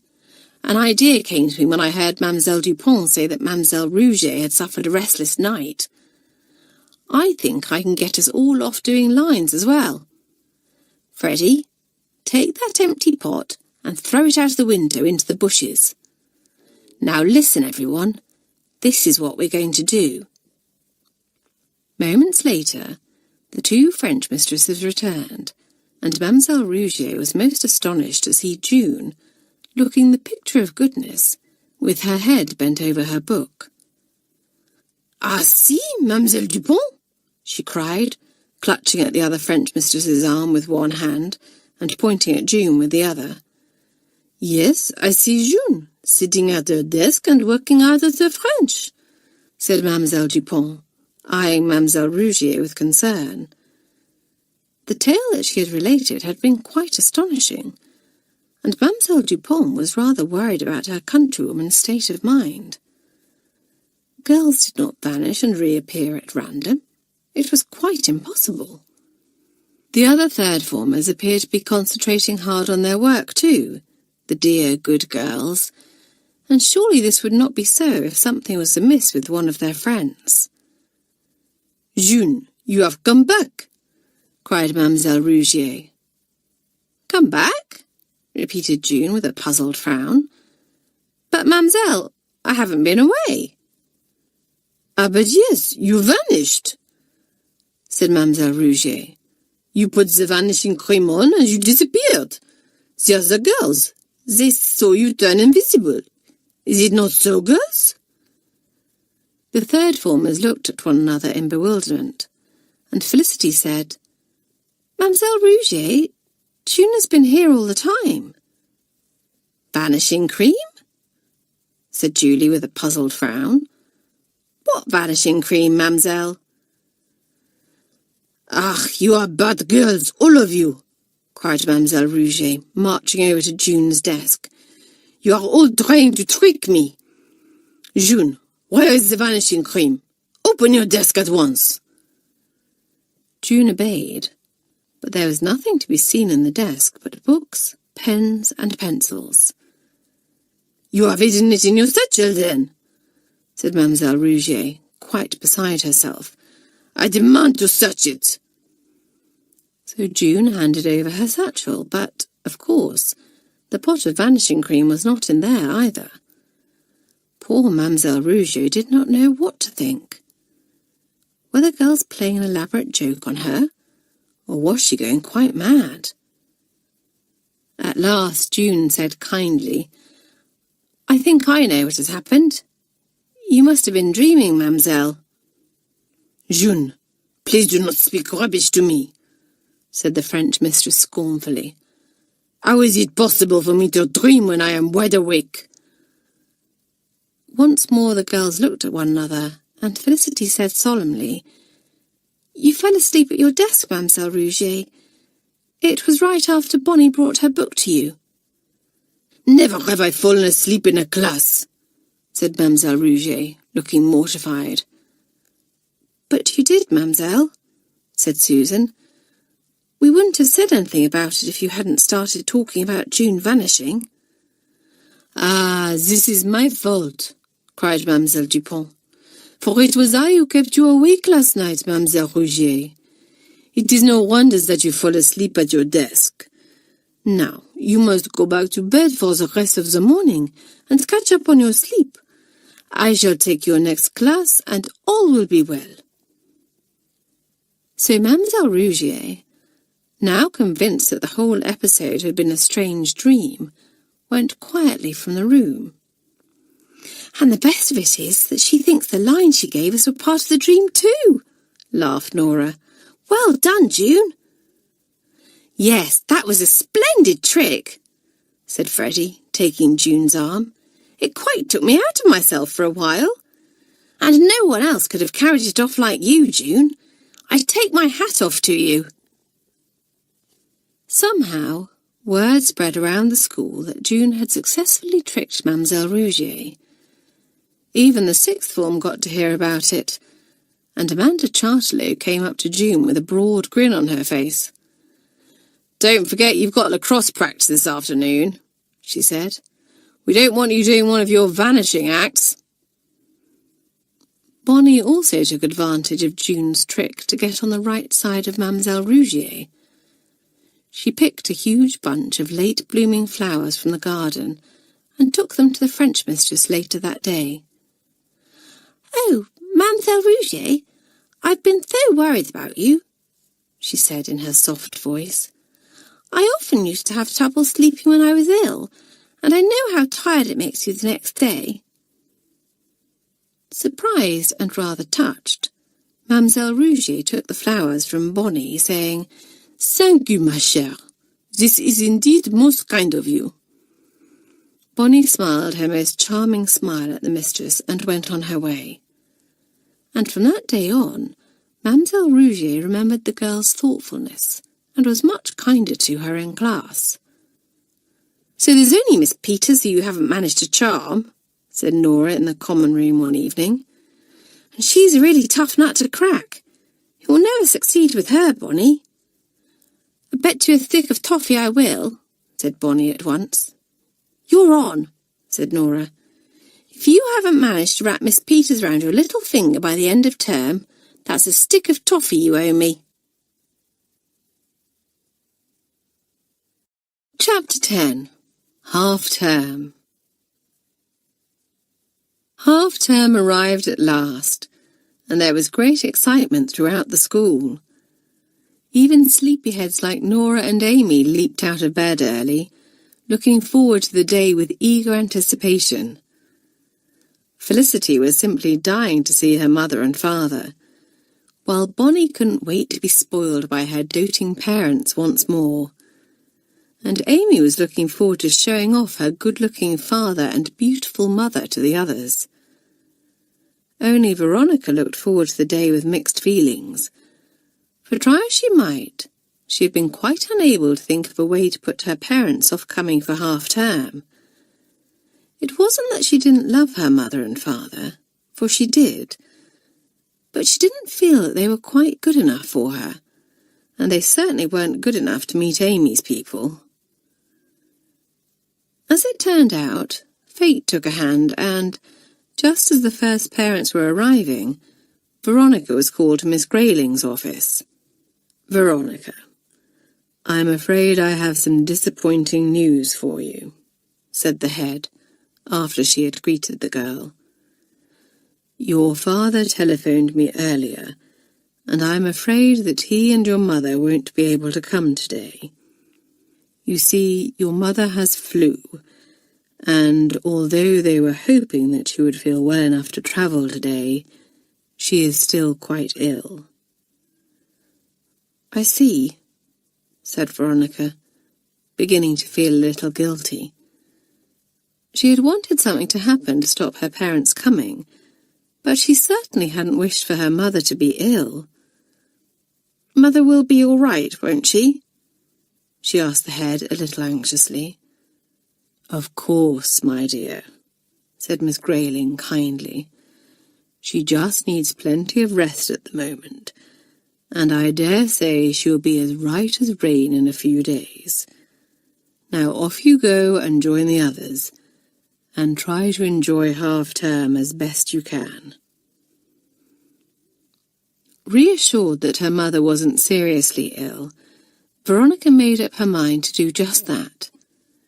Amy was sure to invite her to go along with her people, and Veronica would be at pains to impress them. Perhaps they might even invite her to stay with them during the holidays. Bonnie was in for a disappointment too, for she received a message to say that her parents' car had broken down, and they had to wait for it to be fixed, so they wouldn't arrive at Malory Towers until tomorrow. "Well, at least you'll have one day with them," said Felicity, seeing the girl's unhappy face. "That's better than nothing. Cheer up, Bonnie." "I do feel sorry for her," Felicity confided to Susan as the girl walked away. "But at the same time, I hope Mother doesn't ask her to join us. Does that sound awfully selfish?" "Of course not," said Susan loyally. "It's quite understandable that you want to have your parents to yourself at half-term. I know that I wouldn't want to share mine with Bonnie." "I say," called out Pam, who was stationed at the dormitory window. "there are some more cars coming up the drive. My word, just look at that Rolls-Royce." "Why, that must belong to my people," cried Amy, almost knocking Julie over in her eagerness to get to the window. "Yes, it's them. I must go down and greet them." "Felicity, I think your parents are here too," said Pam. "And mine are right behind them. Whoopee! Come on, let's go down." Soon the grounds were thronged with laughing, chattering girls and their families. As she chatted happily with her parents, Felicity saw Julie with her mother and older brother, both of them red-haired and freckled like Julie herself. Then she spotted Pam walking arm in arm with her parents, and June sharing a joke with one of her brothers. And over there, talking to Mademoiselle Rougier, was Amy with her mother. Felicity couldn't help glancing at Mrs. Ryder Cochrane curiously. She was every bit as lovely as she appeared in her photograph, but the cat-like green eyes gave her rather a sly look, and Felicity decided that she didn't like her very much. Susan's big, jovial father was standing nearby, and Felicity saw, with a shock, that the man he was having a conversation with was Mr. Ryder Cochrane. And Amy's father didn't fit with the image that Felicity had built up in her mind at all. He was a most distinguished man, and at the moment he looked very relaxed and carefree, and was laughing heartily at something that Susan's father had said. Nothing could have been further from the cold, snobbish man that Felicity had been imagining. Amy's father must be a very good actor indeed. Just then Mr. Ryder Cochrane caught her looking at him and grinned. But Felicity, thinking suddenly of Mrs. Dale, and of how lonely and unhappy she was because of this man, could only manage a tight, polite little smile in return before she turned away. Freddie, too, had noticed Amy's parents, but she could barely bring herself to look at them, for she felt intensely angry with the couple. If it wasn't for Mr. Ryder Cochrane's stupid stuck-up attitude, and Mrs. Ryder Cochrane's weakness in not standing up to her husband, she wouldn't be in the uncomfortable situation she was in now. At Mrs. Dale's request, Freddie had visited her yesterday afternoon, and had left feeling guiltier than ever. The visit had been highly enjoyable to start with, and Freddie and Mrs. Dale had chatted about all kinds of things. But then the old lady had begun recounting bits of family history, and had brought out some photographs of Amy's mother as a child, and Freddie had felt most uncomfortable, almost as if she was stealing a bit of Amy's life. Now she was delighted to be with her own loving, sensible parents, and hugged them extra hard. She was determined not to let her guilt cast a shadow over the day, and to enjoy herself, but it was very difficult. How she wished that she could confide in her mother and father about Mrs. Dale, but that was impossible, of course. They would be so terribly disappointed in her. As the day went on, Bonnie and Veronica, being the only two in the third form whose parents hadn't come, found themselves thrown together, which pleased neither of them. Big-hearted Mademoiselle Dupont, seeing them hovering on the edge of the crowd, bore down on them and said sympathetically, "Ah, les pauvres petites, do not be sad while all the others are out with their so dear parents. We will have a splendid lunch in the school dining room, and the two of you will sit with me, n'est-ce pas?" Veronica nodded politely, and Bonnie smiled her sweet smile, but both of them were hoping to be invited out to lunch. Bonnie had already dropped broad hints to Felicity and her parents, but Mr. and Mrs. Rivers, obedient to the silent message in Felicity's eyes, had steadfastly ignored them. So both girls' hopes now centred on Amy, who was coming towards them with her parents. Amy introduced her parents to the two girls, and while Mrs. Ryder Cochrane greeted Bonnie, her husband turned to Veronica and attempted to make polite conversation. But alas for Veronica, Amy's father seemed so very grand that she became quite tongue-tied, unable to mutter anything but yes or no in answer to his questions. Bonnie, however, was determined to make a hit with the couple, and she looked at Amy's mother with undisguised admiration, complimenting her on her expensive dress and perfectly groomed hair. Mrs. Ryder Cochrane, who had been looking a little bored, thawed visibly, and decided that Bonnie was rather a dear little thing.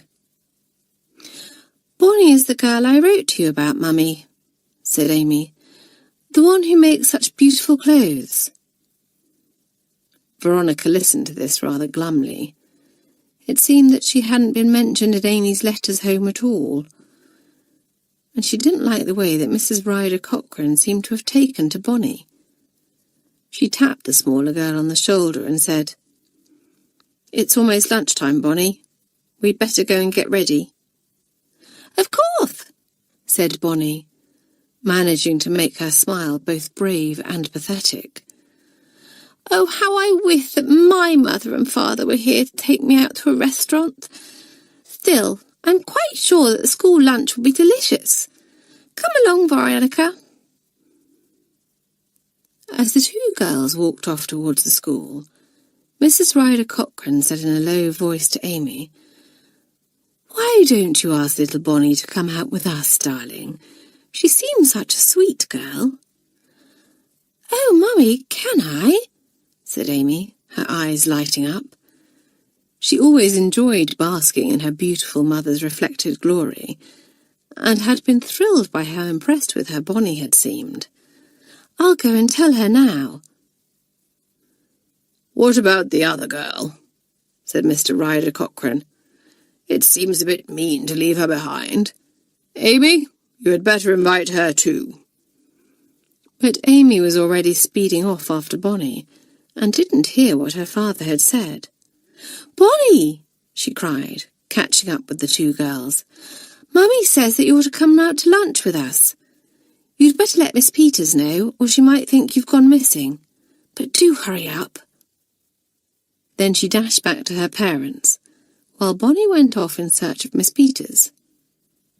Veronica was left alone, looking very forlorn, and Felicity, who was in earshot, felt sorry for her. Really, she thought indignantly, Amy might have asked Veronica along too. Something about the slump of the girl's shoulders as she turned away went straight to Felicity's heart, and she made an impulsive decision.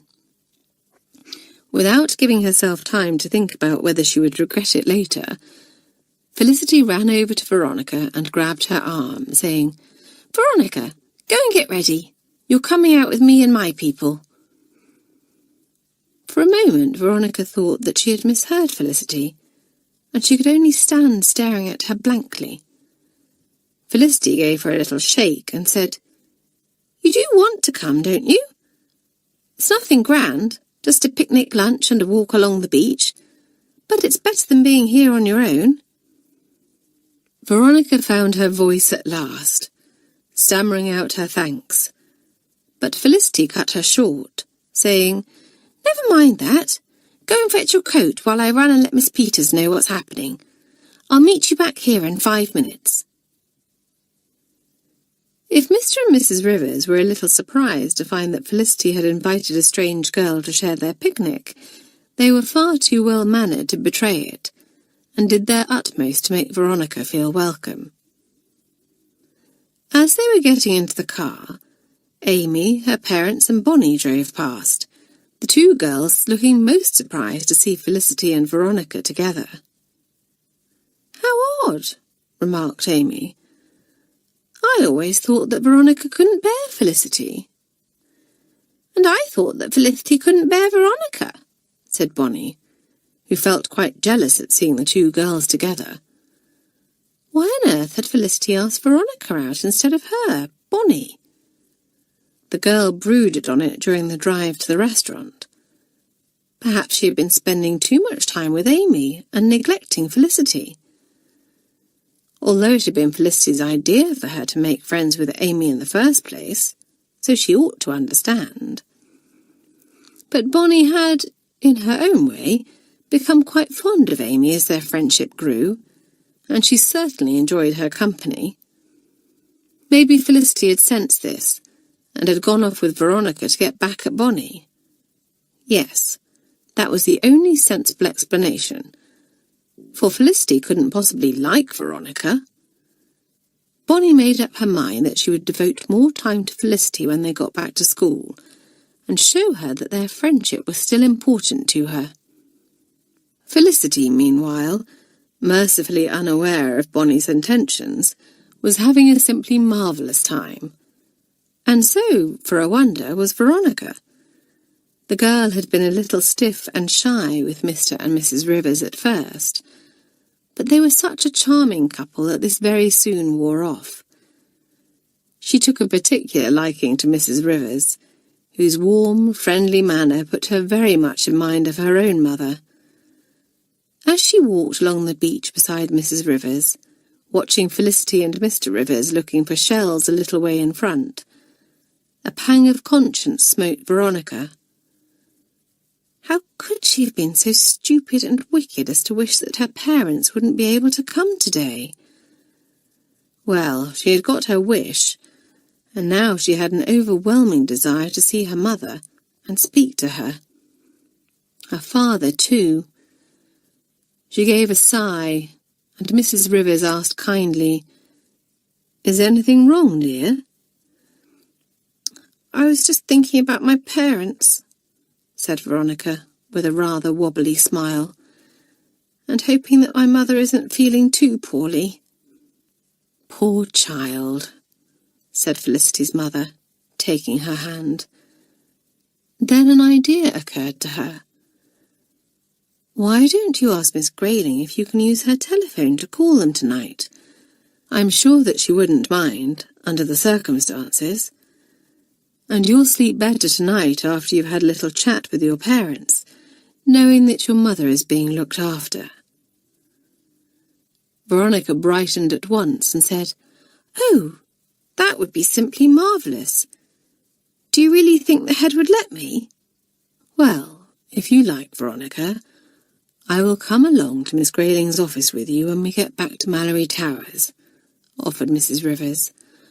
"I am quite sure that she won't refuse." "Thank you, Mrs. Rivers," said Veronica simply. "You have been so kind to me today." Veronica went up to Felicity in the dormitory that evening and thanked her too. "It was jolly decent of you to invite me," she said. "I had a wonderful time, and I think you're very lucky to have such super parents." "I think I am too," said Felicity with a smile, marvelling at the change in Veronica. Mrs. Rivers had stuck to her word and asked Miss Grayling if the girl might telephone her parents. The head had agreed at once, of course, and Veronica had felt much easier in her mind after talking to her father and learning that her mother was feeling a little better.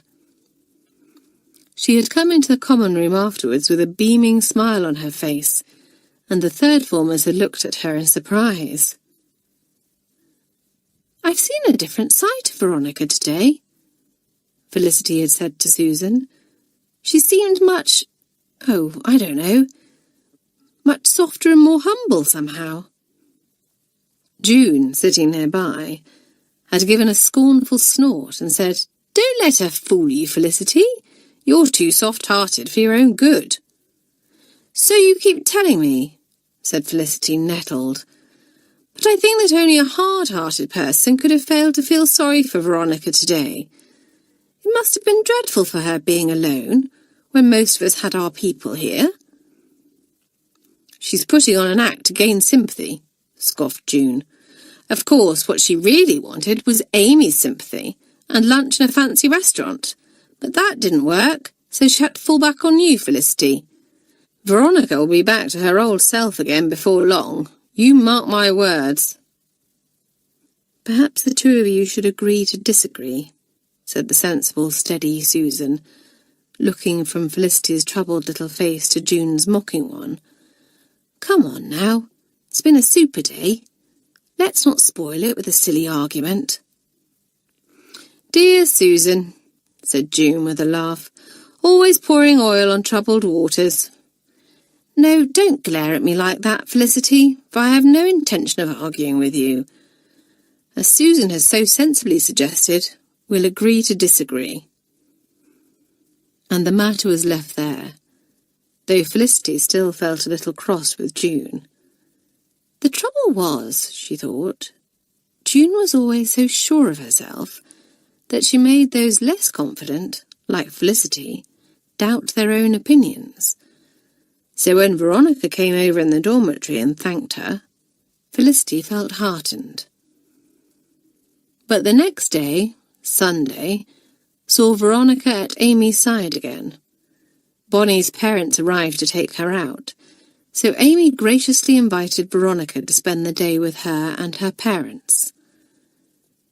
Felicity, unaware of this invitation, sought out Veronica and said generously, "You know, Veronica, you're most welcome to come with me and my people again today."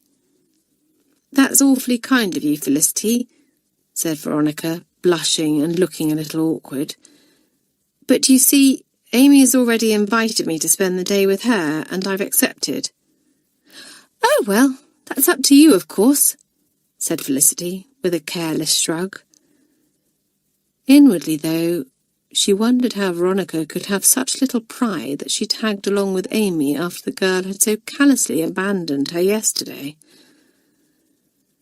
Still, it was none of her business, really, and it would be nice to have her parents all to herself. All the same, she hoped that June wasn't going to be proved right about Veronica. She was far too cocksure as it was. Chapter 11.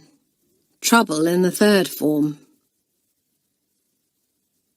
"Everything seems so flat after half-term," complained Nora, as the third formers stood in the courtyard one break time. "I need cheering up. June, can't you play another trick?" "No, you've had 2 this term already," answered June. "I don't want to spoil you. Besides, if we play too many tricks, they just end up becoming commonplace, and people don't appreciate them as they should." "Spoil sport," said Nora, pulling her face. "How about you then, Freddie? Can't you come up with something to give us all a laugh?" But Freddie, who seemed to be in a world of her own, hadn't been listening to the conversation and didn't even realise that Nora was addressing her until June gave her a nudge. "Sorry, Nora," said Freddie, sounding distracted. "What did you say?" Nora repeated her request, but Freddie shook her head and said ruefully, "I don't seem to be able to come up with any jokes or tricks at the moment, I'm afraid." Felicity frowned at this. Freddie's sense of fun certainly seemed to have deserted her lately. She said as much to Susan when the two of them were alone in the common room later. "She doesn't seem like her old jolly self," Susan agreed. "Perhaps she's finding it a bit of a strain to keep up with June, who can do brilliantly at lessons and play the fool. But Freddie isn't quite as clever as June, and she needs to concentrate more in class to get good results." "Yes, you're probably right," said Felicity, her brow clearing. Darrell used to say that Alicia was just the same. Let's hope that's all it is, anyway. I saw you talking to Bonnie earlier, said Susan, changing the subject. She seems to be hanging round you more and more since half-term. Yes, I had noticed, said Felicity wearily. She keeps trying to persuade me to make up a 3 with her and Amy, and no matter how often I refuse, she always comes back. I must say, for someone so dainty and fragile-looking, she's awfully thick-skinned. Well, thank goodness we managed to get her to spend some time with Amy, said Susan.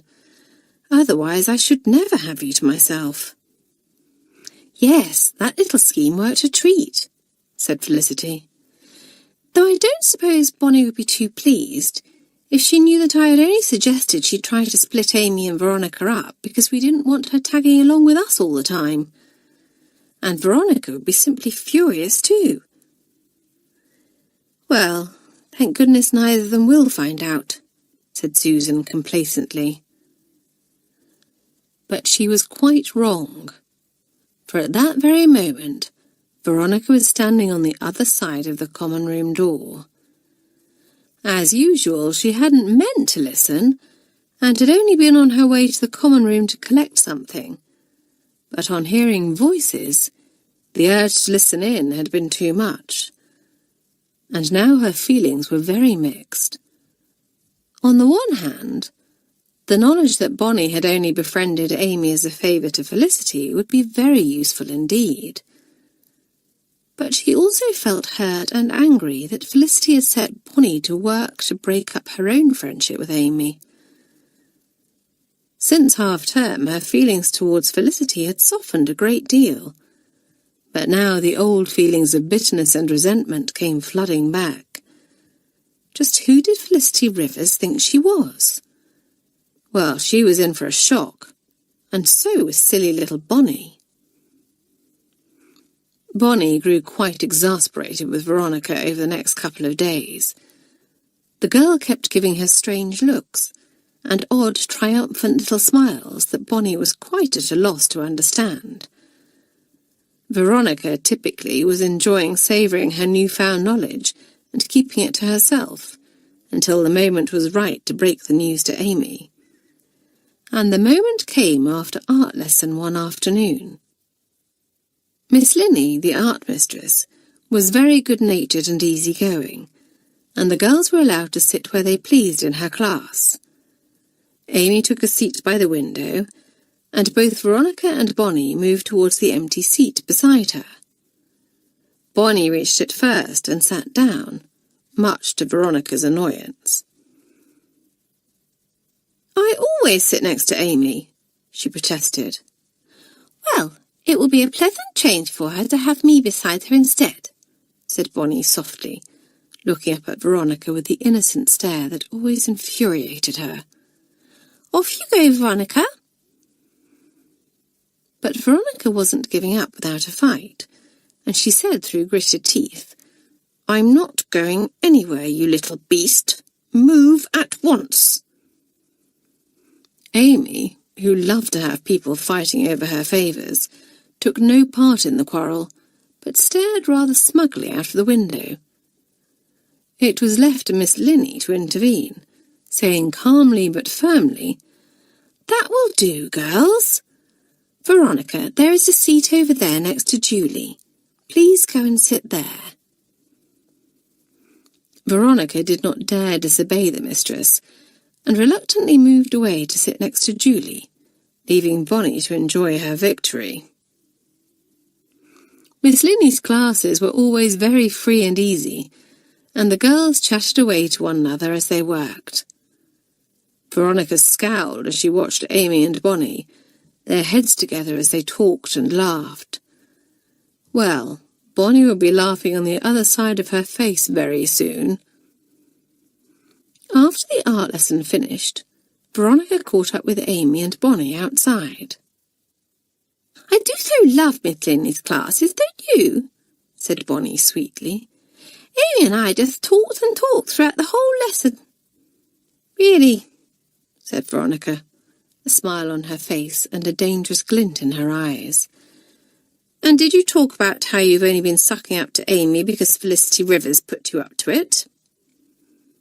Bonnie turned pale, while Amy gasped and said, "Bonnie, is this true?" It's true that Felicity asked me to try and make friends with you," stammered Bonnie. Then she threw a spiteful look at Veronica and went on. "She wanted me to try and get you away from dear Veronica's unpleasant influence. But I did genuinely like you from the first, Amy, and now that I know you better, I like you even more. Please say that we can still be friends." Amy was quivering with indignation.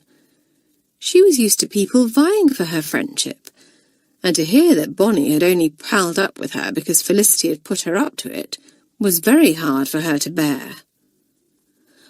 "I think I'll stick with Veronica," she said, her tone icy. "At least I know that she is a true friend. Come along, Veronica." "Just a moment," said Veronica. "Bonnie, there's something I need to tell you. You see, the main reason that Felicity asked you to befriend Amy was that she and Susan were sick to death of you following them round all the time and making a nuisance of yourself. Quite honestly, I can't say that I blame them." Stricken and longing to get back at Veronica, Bonnie snapped, "And just how did you find all this out, Veronica? Through spying on people and listening at doors, I expect?" Veronica's guilty look told Bonnie at once that she had hit the nail on the head, and she said scornfully, "I thought as much. You're despicable, Veronica." "Well, I, for one, am extremely glad that Veronica did find all this out," said Amy haughtily. "Otherwise, I should never have found out what a deceitful little creature you are, Bonnie." And with that, she took Veronica's arm, and the two girls walked away, leaving Bonnie alone with her thoughts. Alas, they were not happy ones. She had lost Amy's friendship, and now it seemed that Felicity didn't want her either. Poor Bonnie gave a little sob. Was that what Felicity really thought of her? That she was nothing but a nuisance? And did she honestly prefer the company of that dull, boring Susan? Well, there was only one way to find out for sure, and that was to tackle Felicity. The third form common room was very crowded and noisy that evening. Nora had put a gramophone record on, and she and Pam were doing an idiotic dance to the music, keeping the others in fits of laughter. As the music stopped, Bonnie raised her voice and said, "Felicity, I need to speak to you. Is it true that you only encouraged me to be Amy's friend because you wanted me to leave you alone?" Felicity bit her lip, seeing the hurt and anger in the other girl's eyes. But it was no use beating around the bush. The time had come to be straight with Bonnie. "Yes," she said, "it's true. I'm sorry if you're upset, Bonnie, but I did try to let you down gently. You just wouldn't take the hint." The rest of the third form had gone quiet now, all of them listening intently as Felicity went on. "Susan is my best friend, and you knew that from the start, and she always will be. No one can take her place with me." Then, seeing that Bonnie looked as if she was about to burst into tears, she added more gently, "You and I have very little in common, Bonnie, whereas you and Amy are interested in the same things. It's right that the two of you should be friends." "Excuse me, Felicity," said Amy angrily, jumping to her feet. "I prefer to choose my own friends, if you don't mind. And I most certainly do not want to be friends with a girl who has only been nice to me as a favour to you." And Amy flounced out of the room, slamming the door behind her. Susan, who had been listening to all of this with a frown, said, "Felicity and I never meant you to find out about this, Bonnie, and I'm sorry that you and Amy have fallen out because of it." "How did you find out?" asked Felicity, who had been puzzling over this. "Veronica told me," answered Bonnie, with a malicious glare in the direction of the culprit. "I'll leave you to work out for yourself how she came by her information." Felicity rounded on Veronica at once, crying, "So you've been snooping again, Veronica? I did think after I was nice to you at half-term that you might have turned over a new leaf, but you're just as bad as ever." Several of the girls looked at Veronica in disgust, and her cheeks burned, until she remembered something else that she had overheard.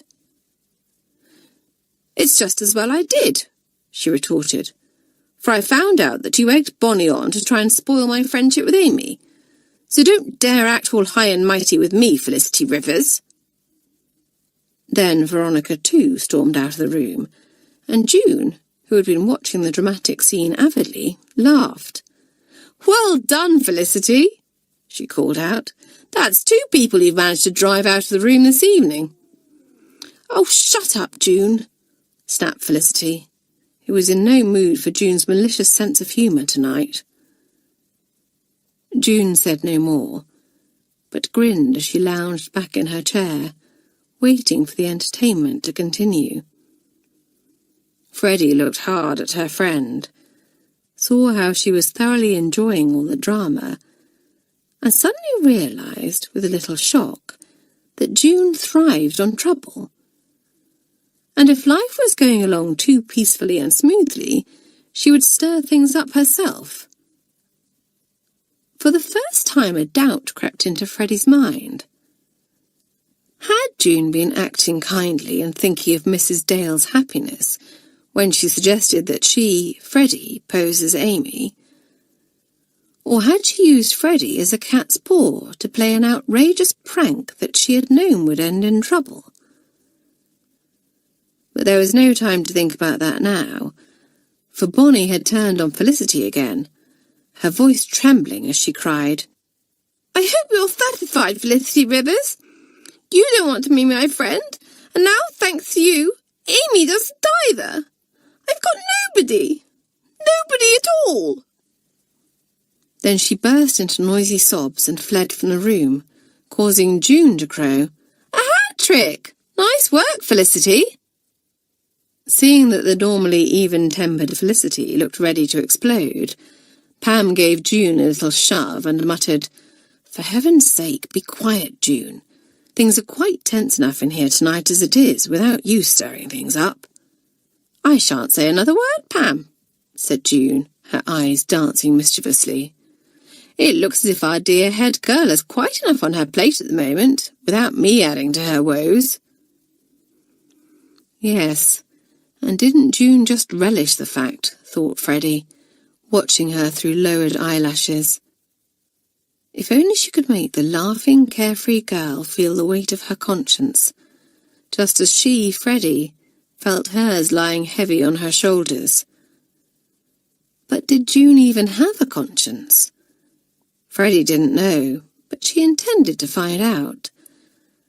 And if it turned out that June did have one, Freddie was going to stir it into life. Felicity felt very down in the dumps the following afternoon, as she and Susan got changed ready for lacrosse practice. "I must be the only head girl at Malory Towers ever to have been sent to Coventry by her own form," she complained. "What nonsense," said Susan, laughing at her friend's gloomy expression. "You haven't been sent to Coventry."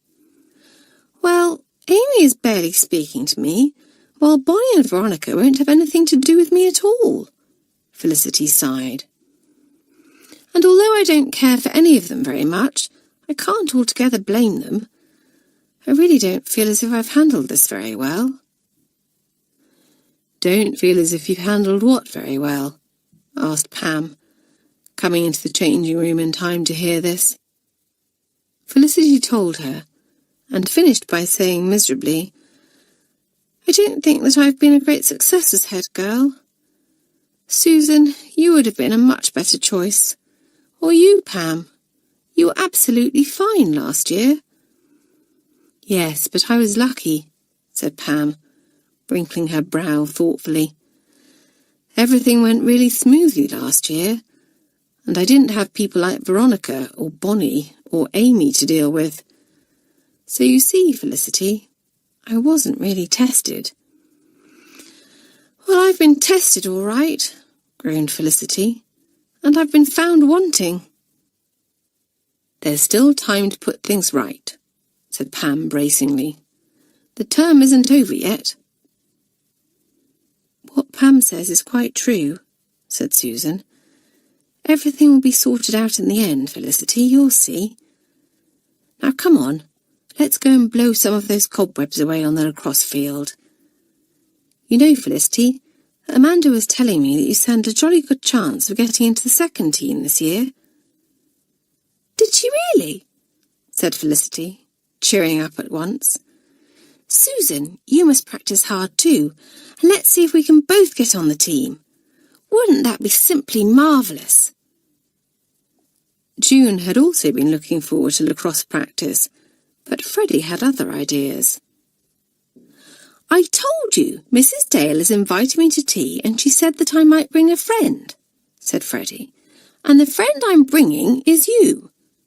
"But Amanda's expecting me to turn up for lacrosse," grumbled June, who didn't want to have tea with Mrs. Dale at all. She had purposely distanced herself from the old lady and the situation she had created. But Freddie, seeing June through new eyes, was now aware of this, and was determined that June wasn't going to keep her distance any longer. "Amanda will understand," she said firmly. "It's Saturday, and the practice is optional, so you don't have to go. Besides, there's another one tomorrow afternoon if you're really that keen." June continued to protest, but for once Freddie was determined to have her way, and eventually the two set off together to Mrs. Dale's. And by the time they left, June's conscience was very much alive. The girls started to feel a little guilty when Mrs. Dale welcomed her warmly as Amy's friend, before sitting the two girls down to a simply sumptuous tea. "Heavens! You must have been baking all morning," exclaimed Freddie, her eyes staring at the table laden with homemade scones, cakes and apple pie. "Well, it's nice having someone to cook for," beamed the old lady. "Now, tuck in, both of you." But delicious as the food was, June found that her appetite had deserted her, and the food seemed to stick in her throat. This tea must have cost quite a lot of money, and it was obvious that Mrs. Dale wasn't very well off. With a sinking heart, June remembered telling Freddie blithely what a sweet old lady Mrs. Dale was. But June hadn't realised at the time how sweet and how kind she was. And what had seemed like a prank now began to feel like a very cruel deception. June also felt unnerved by the obvious and very genuine affection between Freddie and Mrs. Dale, something that she hadn't bargained for. But worse was to come. As the girls were thinking about setting off back to Malory Towers, Mrs. Dale suddenly exclaimed, "Why, Amy, it's your birthday a week tomorrow, isn't it?" "Was it?" thought Freddie, startled.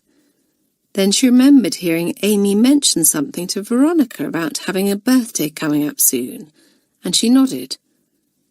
"Well, you must come over and I'll give you your present," said Mrs. Dale happily, as the two girls exchanged horrified glances.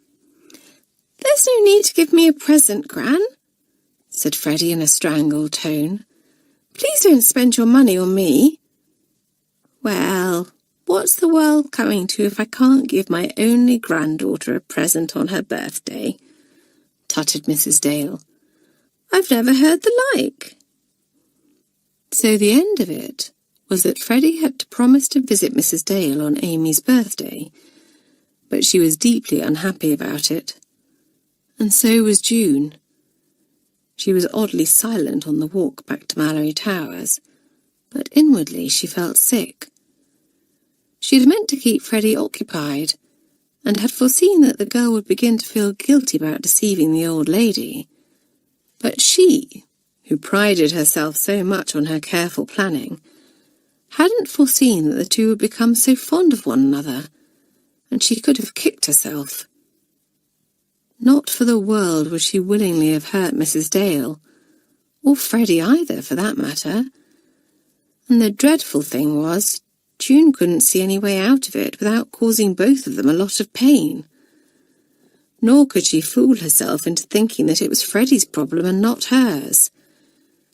She was responsible for this whole terrible mess, and somehow she had to think of a way to make everything right. Chapter 12. A shock for Amy. June felt very sorry for Freddie now that she understood some of what she had been going through, and knew how sickening it was to have something preying on your mind. It was really horrible, for even when you were laughing and joking with friends, it was always there, at the back of your mind, casting a dark shadow. But although she was kinder to Freddie, June's worries made her very short-tempered indeed with everyone else. She went to Amanda's Sunday lacrosse practice, hoping for a respite from her cares, but unfortunately it only made things worse. The girl marking her, Faye, from South Tower, was an agile and most determined little player, and hardly allowed June near the ball at all. Frustrated, June lost her temper, and tackled poor Faye most aggressively, knocking her to the ground and bringing Amanda's wrath down on her head. "June!" cried Amanda, storming onto the field. "Off! No, don't argue with me. Go and get changed at once." Angrily, June stomped off to the changing room, but by the time she had got back into her uniform, her anger had deserted her, and she felt deeply ashamed of herself. Amanda glared at her when she appeared among the spectators, but she was mollified when, at the end of the practice, June went up to Faye and apologized. She also said sorry to Amanda, and the big girl accepted her apology, saying, "Very well, but you must learn to control your temper, June, for I can't possibly include you in a team until you do." But the next morning June was in hot water again, after cheeking Miss Peters in the geography class. "How dare you speak to me like that?" snapped the mistress, her rosy cheeks turning even redder as they always did when she was angry. "And stand up when I address you." Red-faced, June got sullenly to her feet and mumbled, "I'm sorry, Miss Peters." "I beg your pardon, June," said Miss Peters coldly, and June was forced to repeat her apology more clearly. Really, all she seemed to do lately was apologize to people. "Come and see me after class," said the mistress, "when I shall have decided on a suitable punishment for you." And knowing Miss Peters, she wouldn't get off lightly, thought June, sitting down again. As head of the form, Felicity took the girl to task for her behaviour, and June bore it as patiently as she could. Heavens, it wouldn't do if she fell out with Felicity as well. She really must try and concentrate on the problem that was causing her irritation, and not let her temper get the better of her. Alas for such good intentions, June got in a rage again that very evening, this time with Amy. Amy had been holding forth to a rapt Veronica in the common room about her forthcoming birthday, and the others were getting heartily sick of her. "As it's on a Sunday, Mummy and Daddy have got the head's permission to come and take me out," said Amy. "We're going to that very grand hotel overlooking the beach for lunch, and they're sure to bring me a super present." Veronica exclaimed in admiration, and Amy went on. "My aunt always sends me the most enormous cake as well, so we can all share that at tea time." Did I ever tell you about the Christmas party they threw for my friends at home last year? My word, it was magnificent. We had—" But at this point, June, who had been trying to concentrate on the extra work Miss Peters had set her as punishment, threw down her book and leaped to her feet. "Yes, Amy, you did tell Veronica about the marvellous party Mummy and Daddy threw for you," she cried, "and about the very expensive present they bought you, and about every birthday you've ever had since you were 5 years old. And I, for one, am sick and tired of hearing about it. You're nothing but a spoilt brat, Amy." Amy shrank back as though she had been slapped, while the others looked on in shocked silence. Amy had been annoying, but there was no need for June to be quite so vicious. Felicity called her sharply to order, and, had Amy not retaliated, the matter might have rested there. But Amy, recovering from her shock, found her voice, and, looking down her long nose at June, she said, "I suppose you're just jealous, June, because your parents aren't as wealthy as mine, and can't afford to throw splendid parties for you, or give you expensive presents." At once June fired up again, and without thinking retorted, "I'd rather have my parents than yours any day, Amy. Do you think I would want a father who is ashamed of my mother's family, or a mother who is too weak to stand up to him? No, thank you." As soon as the words were out, June regretted them, and wished that she could take them back. But it was too late. Felicity and Susan were staring at her in horror. Freddie had turned pale, her hands tightly gripping the arms of her chair, and Amy was looking completely bewildered, as were the rest of the girls. Contrite now, June said hastily, "I'm sorry, Amy. Please forget that I said that. Honestly, I get into such a rage sometimes that I don't know what I'm saying half of the time." "I can't forget it," said Amy, a queer look on her face. "And I think that you knew exactly what you were saying, June. What did you mean?" It was unlike June to be lost for words, but she was now, and she looked at Felicity for help. And Felicity decided that it was no use trying to hide the truth from Amy any longer.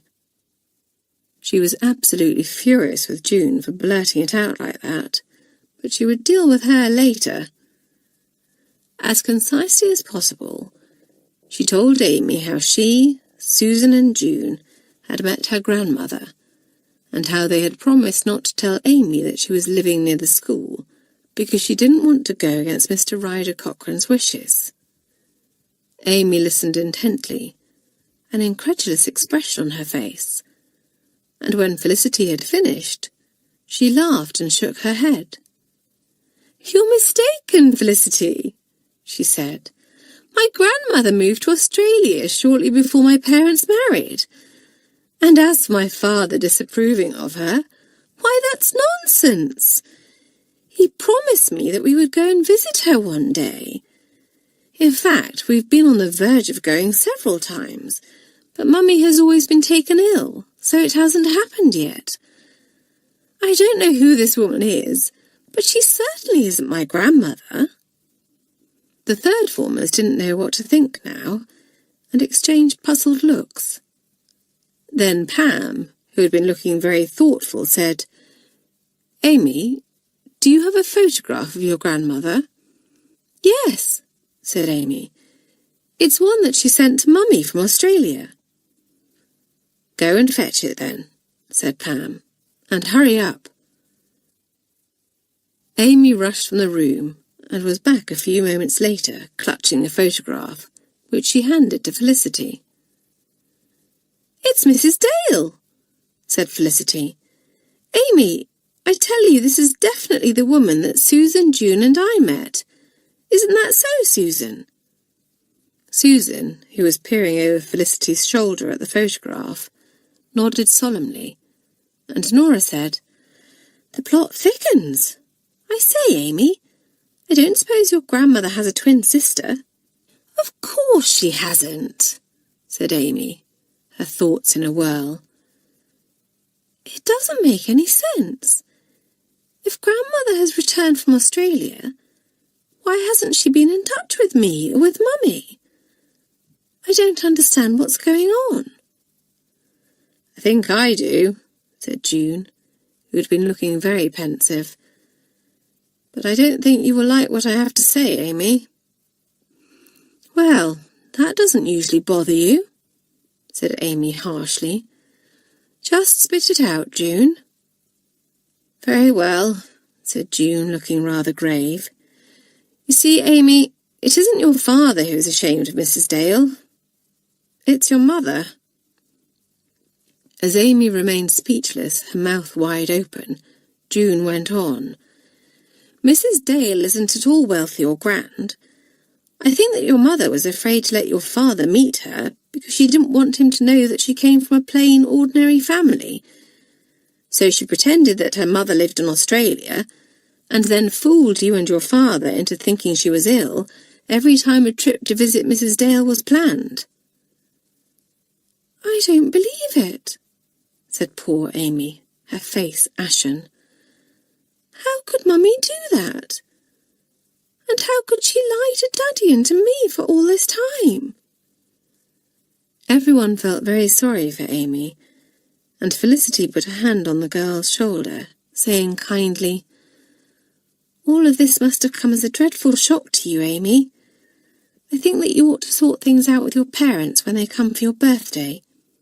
But Amy hardly seemed to hear what Felicity said, for there was one thought uppermost in her mind, and she said firmly, I want to meet my grandmother. Well, you can't go meet her now, said Susan, sounding alarmed. It's dark and it's almost bedtime. Tomorrow, then, said Amy determinedly. Felicity, you can come with me and show me where she lives. Suddenly Freddie, who had remained silent and lost in thought throughout, stood up and said firmly, I'll come with you, Amy. Every head turned towards her in astonishment, and Felicity said, You, Freddie? But you don't know Mrs. Dale. I do, said Freddie, looking extremely white and nervous. Amy, I know you've had a great shock tonight, but I'm afraid you haven't heard everything. You see, Mrs. Dale thinks that I am you. This gets stranger and stranger by the second, said Julie, scratching her head. Freddie, how can Mrs. Dale possibly think that you are Amy? Stammering, her voice cracking, Freddie explained. Well, exclaimed Pam, as Freddie reached the end of her tale and hung her head. This is certainly a night for revelations. Does anyone else have anything extraordinary they would like to own up to?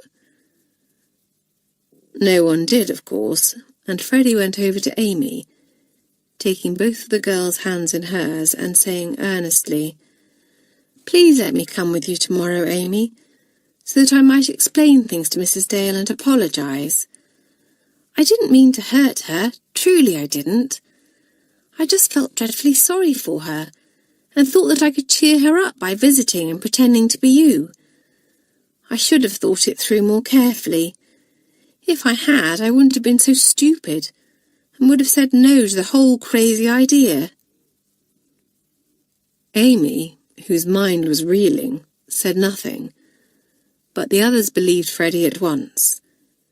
She had acted rashly, foolishly, and thoughtlessly, but her heart had been in the right place. It was different with June, though, who was now sitting alone in the corner, keeping unusually quiet and looking rather ashamed of herself. And well she might, thought Felicity, who felt quite disgusted with the girl. The whole idea had been June's, and Felicity knew that she hadn't acted from motives of kindness. No, June's twisted sense of mischief had been at work, and she had certainly meant to cause trouble for Freddie. Felicity wondered why, as she and Freddie were supposed to be friends. But then, June had always had a rather odd sense of humour. "Will you have to report this to Miss Grayling?" Freddie asked Felicity now, looking rather scared. June's heart sank as she heard this. It had never even occurred to her that the head might become involved, and June knew that Miss Grayling would not go easy on her.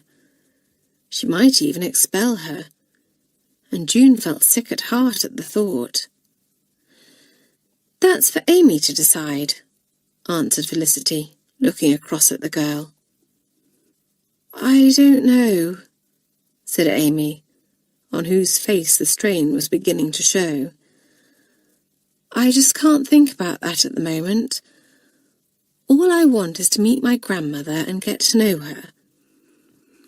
Freddie, you can come with me tomorrow, and I can let her know that she has been wrong about my father, and that he would like to meet her as well." "No!" cried Felicity and Freddie together. "Amy, you can't," said Felicity. "Your grandmother would be terribly hurt if she knew how your mother had behaved, and she's going to have quite enough shocks to deal with tomorrow as it is. I'm afraid that your poor father is going to have to remain the villain of the piece for the time being." "Of course," said Amy, running a hand over her brow. "I'm not thinking very clearly." "Well, I'm sure it's no wonder," said Pam, getting up as the bell for bedtime sounded. "You've had an awful lot to take in tonight. Now it's time for bed, and you'll feel much better after a good night's sleep." But the following morning, neither Amy nor June looked as if they had slept very well, both of them pale and heavy-eyed. Amy had had far too much going on in her mind to allow her to sleep properly, while June knew that she was going to be in disgrace with the rest of her form, and, even worse, perhaps with Miss Grayling as well. No one spoke to her as she dressed and ate her breakfast, not even Freddie, and the silence was very hard to bear. Felicity sought her out after breakfast and led her to one of the little music rooms.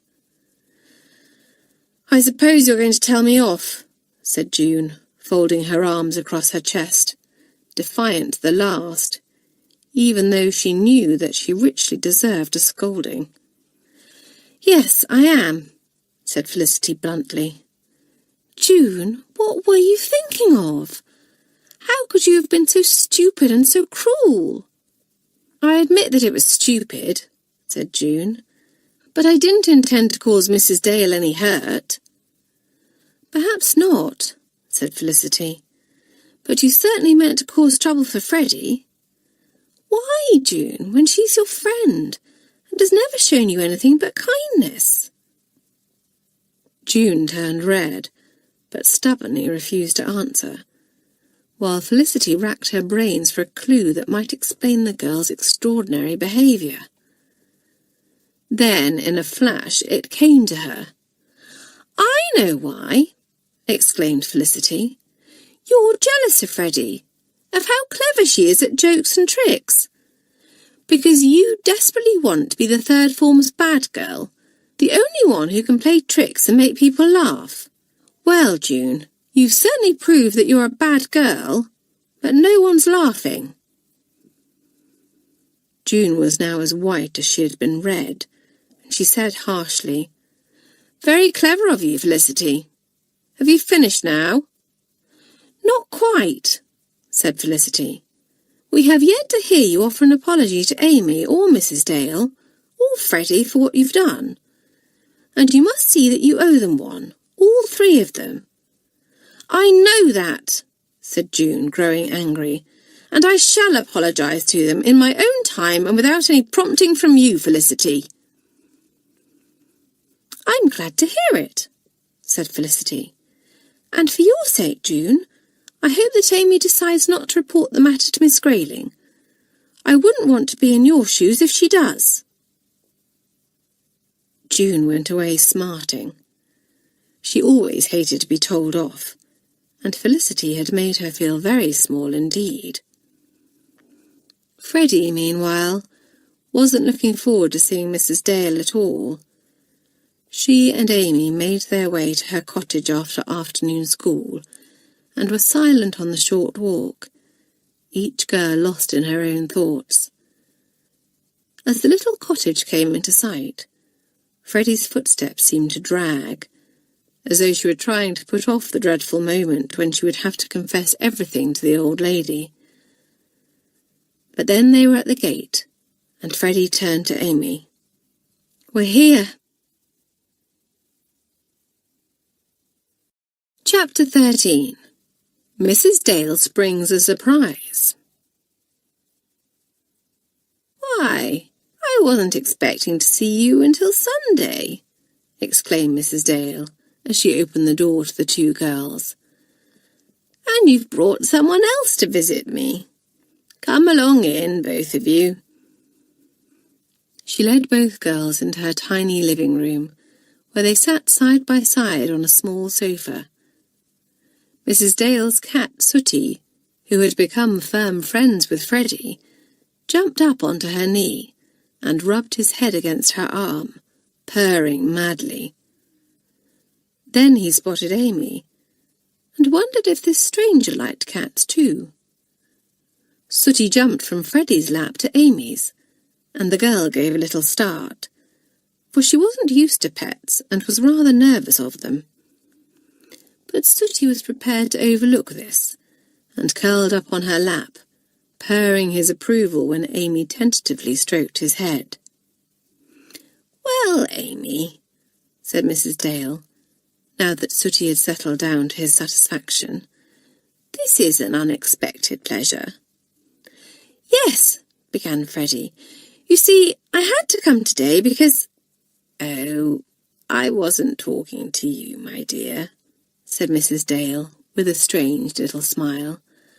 "I was talking to my granddaughter, Amy." Then she looked directly at Amy, whose mouth had fallen open in shock, and said, "That is who you are, isn't it?"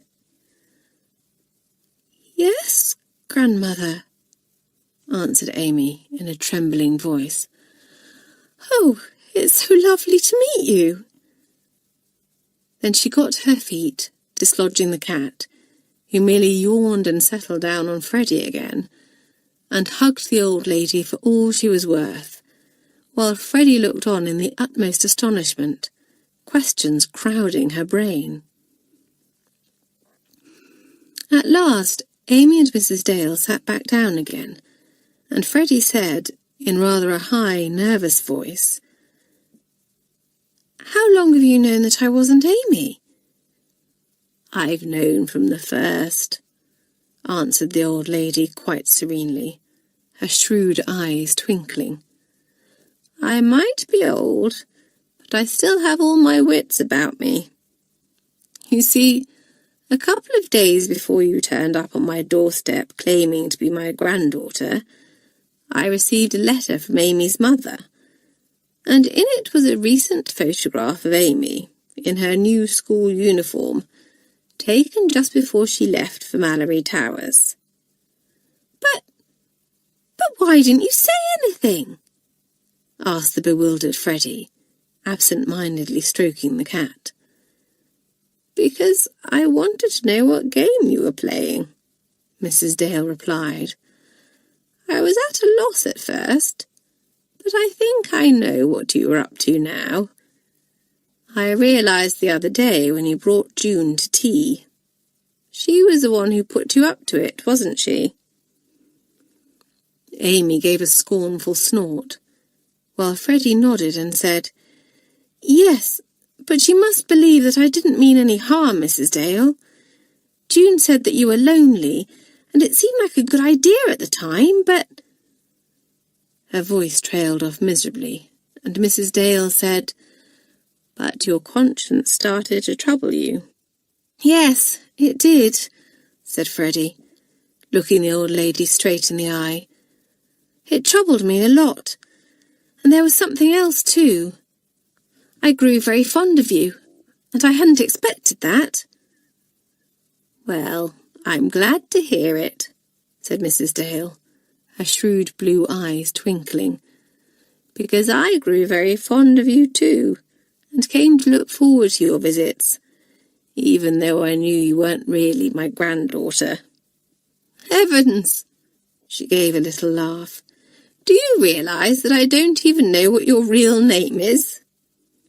"I'm Freddie," the girl answered, "and I'm so relieved that you aren't angry with me."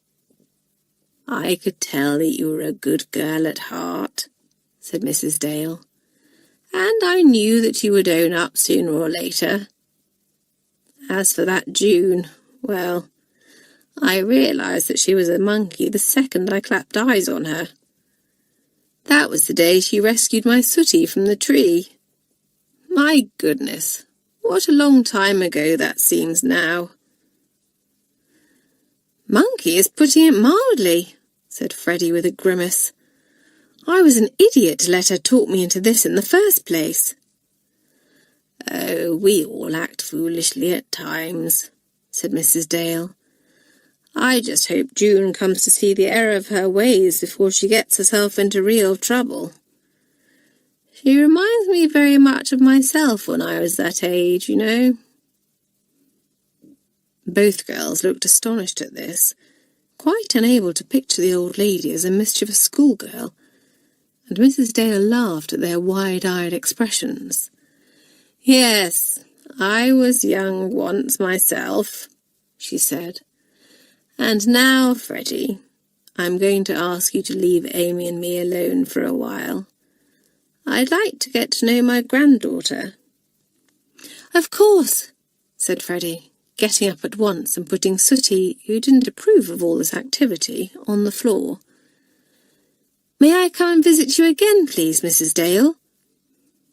"I should like that very much," said the old lady with a smile. "Only next time come as Freddie, not as Amy. And send June to see me as well. I'd like a word with that young lady." Freddie felt as if the weight of the world had rolled off her shoulders as she made her way back to Malory Towers, and there was a spring in her step when she walked into the common room. June was there alone, and she looked up as Freddie entered.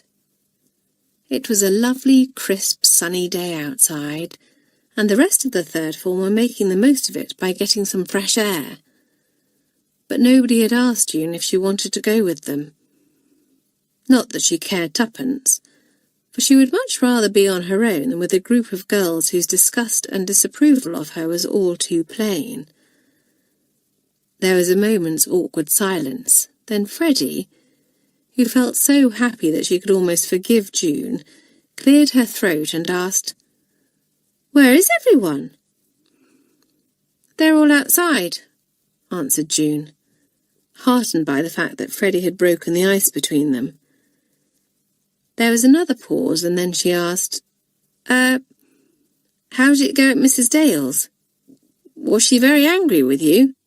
"No, surprisingly enough, she wasn't," said Freddie, and unable to keep it to herself any longer, she launched into her tale. June was astonished, of course, and asked a great many questions, feeling quite as relieved as Freddie that everything was all right. "Of course, Amy will still have to tackle her mother," said Freddie, when she reached the end of her story. "Can you believe that anyone would be so stuck up and snobbish as to be ashamed of her own mother? Honestly, June, doesn't it make you grateful that we have ordinary, sensible parents?" June agreed heartily with this, then, after a moment's silence, said in a rush, "Freddie, I'm sorry. I placed you in a very uncomfortable situation, and one that could have got you into a lot of trouble. I hope that you'll accept my apology, and that the two of us can still be friends, though if you don't want to, I won't blame you." "I would like us to carry on being friends, June," answered Freddie, her expression quite serious.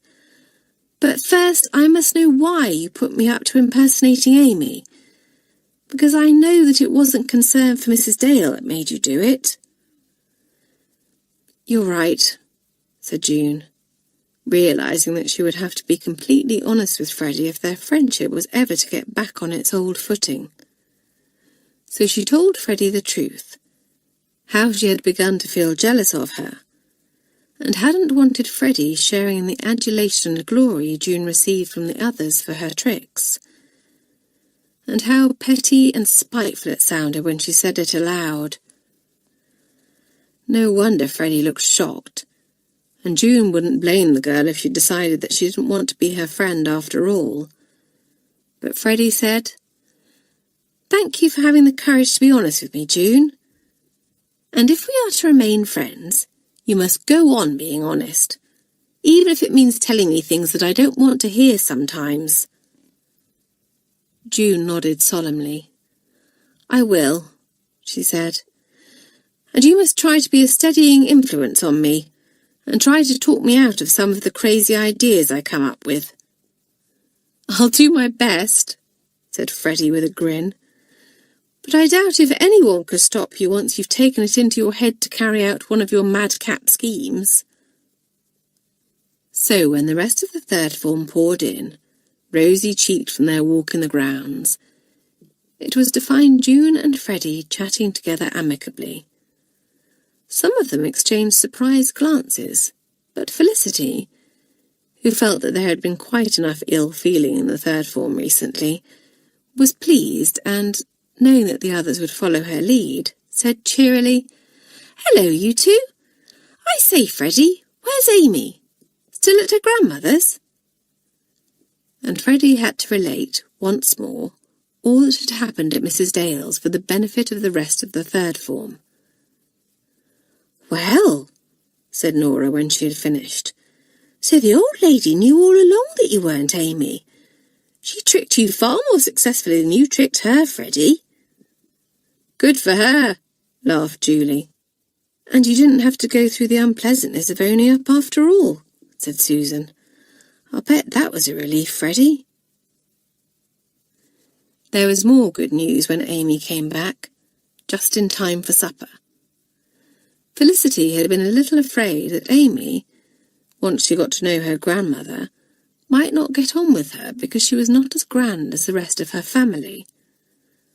But it was plain from the bright smile on the girl's face that she had had a very happy time with Mrs. Dale, and was overjoyed to have met her at last.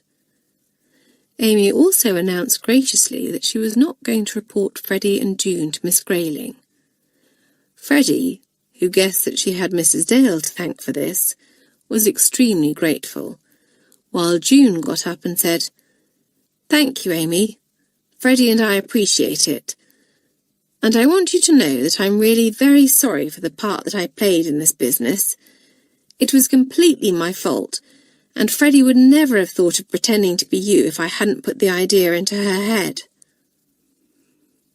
After only a slight hesitation, Amy took June's outstretched hand and shook it, while Felicity breathed a sigh of relief. June's frank, open apology had done much to lighten the mood of the third formers, and they admired her for being brave enough to make it in front of them all. Perhaps, at last, things were beginning to settle down a bit. But not everything was sorted out, of course. Bonnie and Veronica were still very cool towards Felicity, and towards one another, while Amy still flatly refused to make up with Bonnie. Felicity, who felt rather guilty about the rift between the two girls, tactfully broached the subject with Amy later that evening, suggesting that she and Bonnie clear the air between them, but she was brushed off. "I know that you mean well, Felicity," said Amy stiffly, "but Bonnie deceived me. And, quite frankly, I've had enough of deceitful people to last me a lifetime." Felicity guessed, of course, that Amy was referring to her mother, and said no more, deciding that it would be foolish to push the matter when the girl had so much on her mind. And Bonnie herself went up to Amy in the dormitory, as the third formers got ready for bed. Bonnie had been deeply shocked at the way Amy had been kept apart from her grandmother, and the incident had made her think of her own doting grandparents, who had always played a large part in her life, and whose spoiling she had rather taken for granted. She felt very sorry for Amy, who had missed out on her own grandmother's loving companionship for so many years. For probably the first time in her life, Bonnie genuinely wanted to be of help and comfort to someone else. "Amy, I'm so pleased that your meeting with your grandmother went well today," she said in her soft voice. "Have you decided what you're going to say to your mother?" But Amy merely looked at Bonnie coldly and said, "Did Felicity tell you to come and speak to me?" "Of course not," said Bonnie, deeply offended. "I'm just concerned for you, that's all."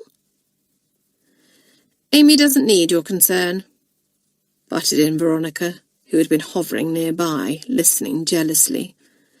"She knows that she can always rely on me in times of trouble."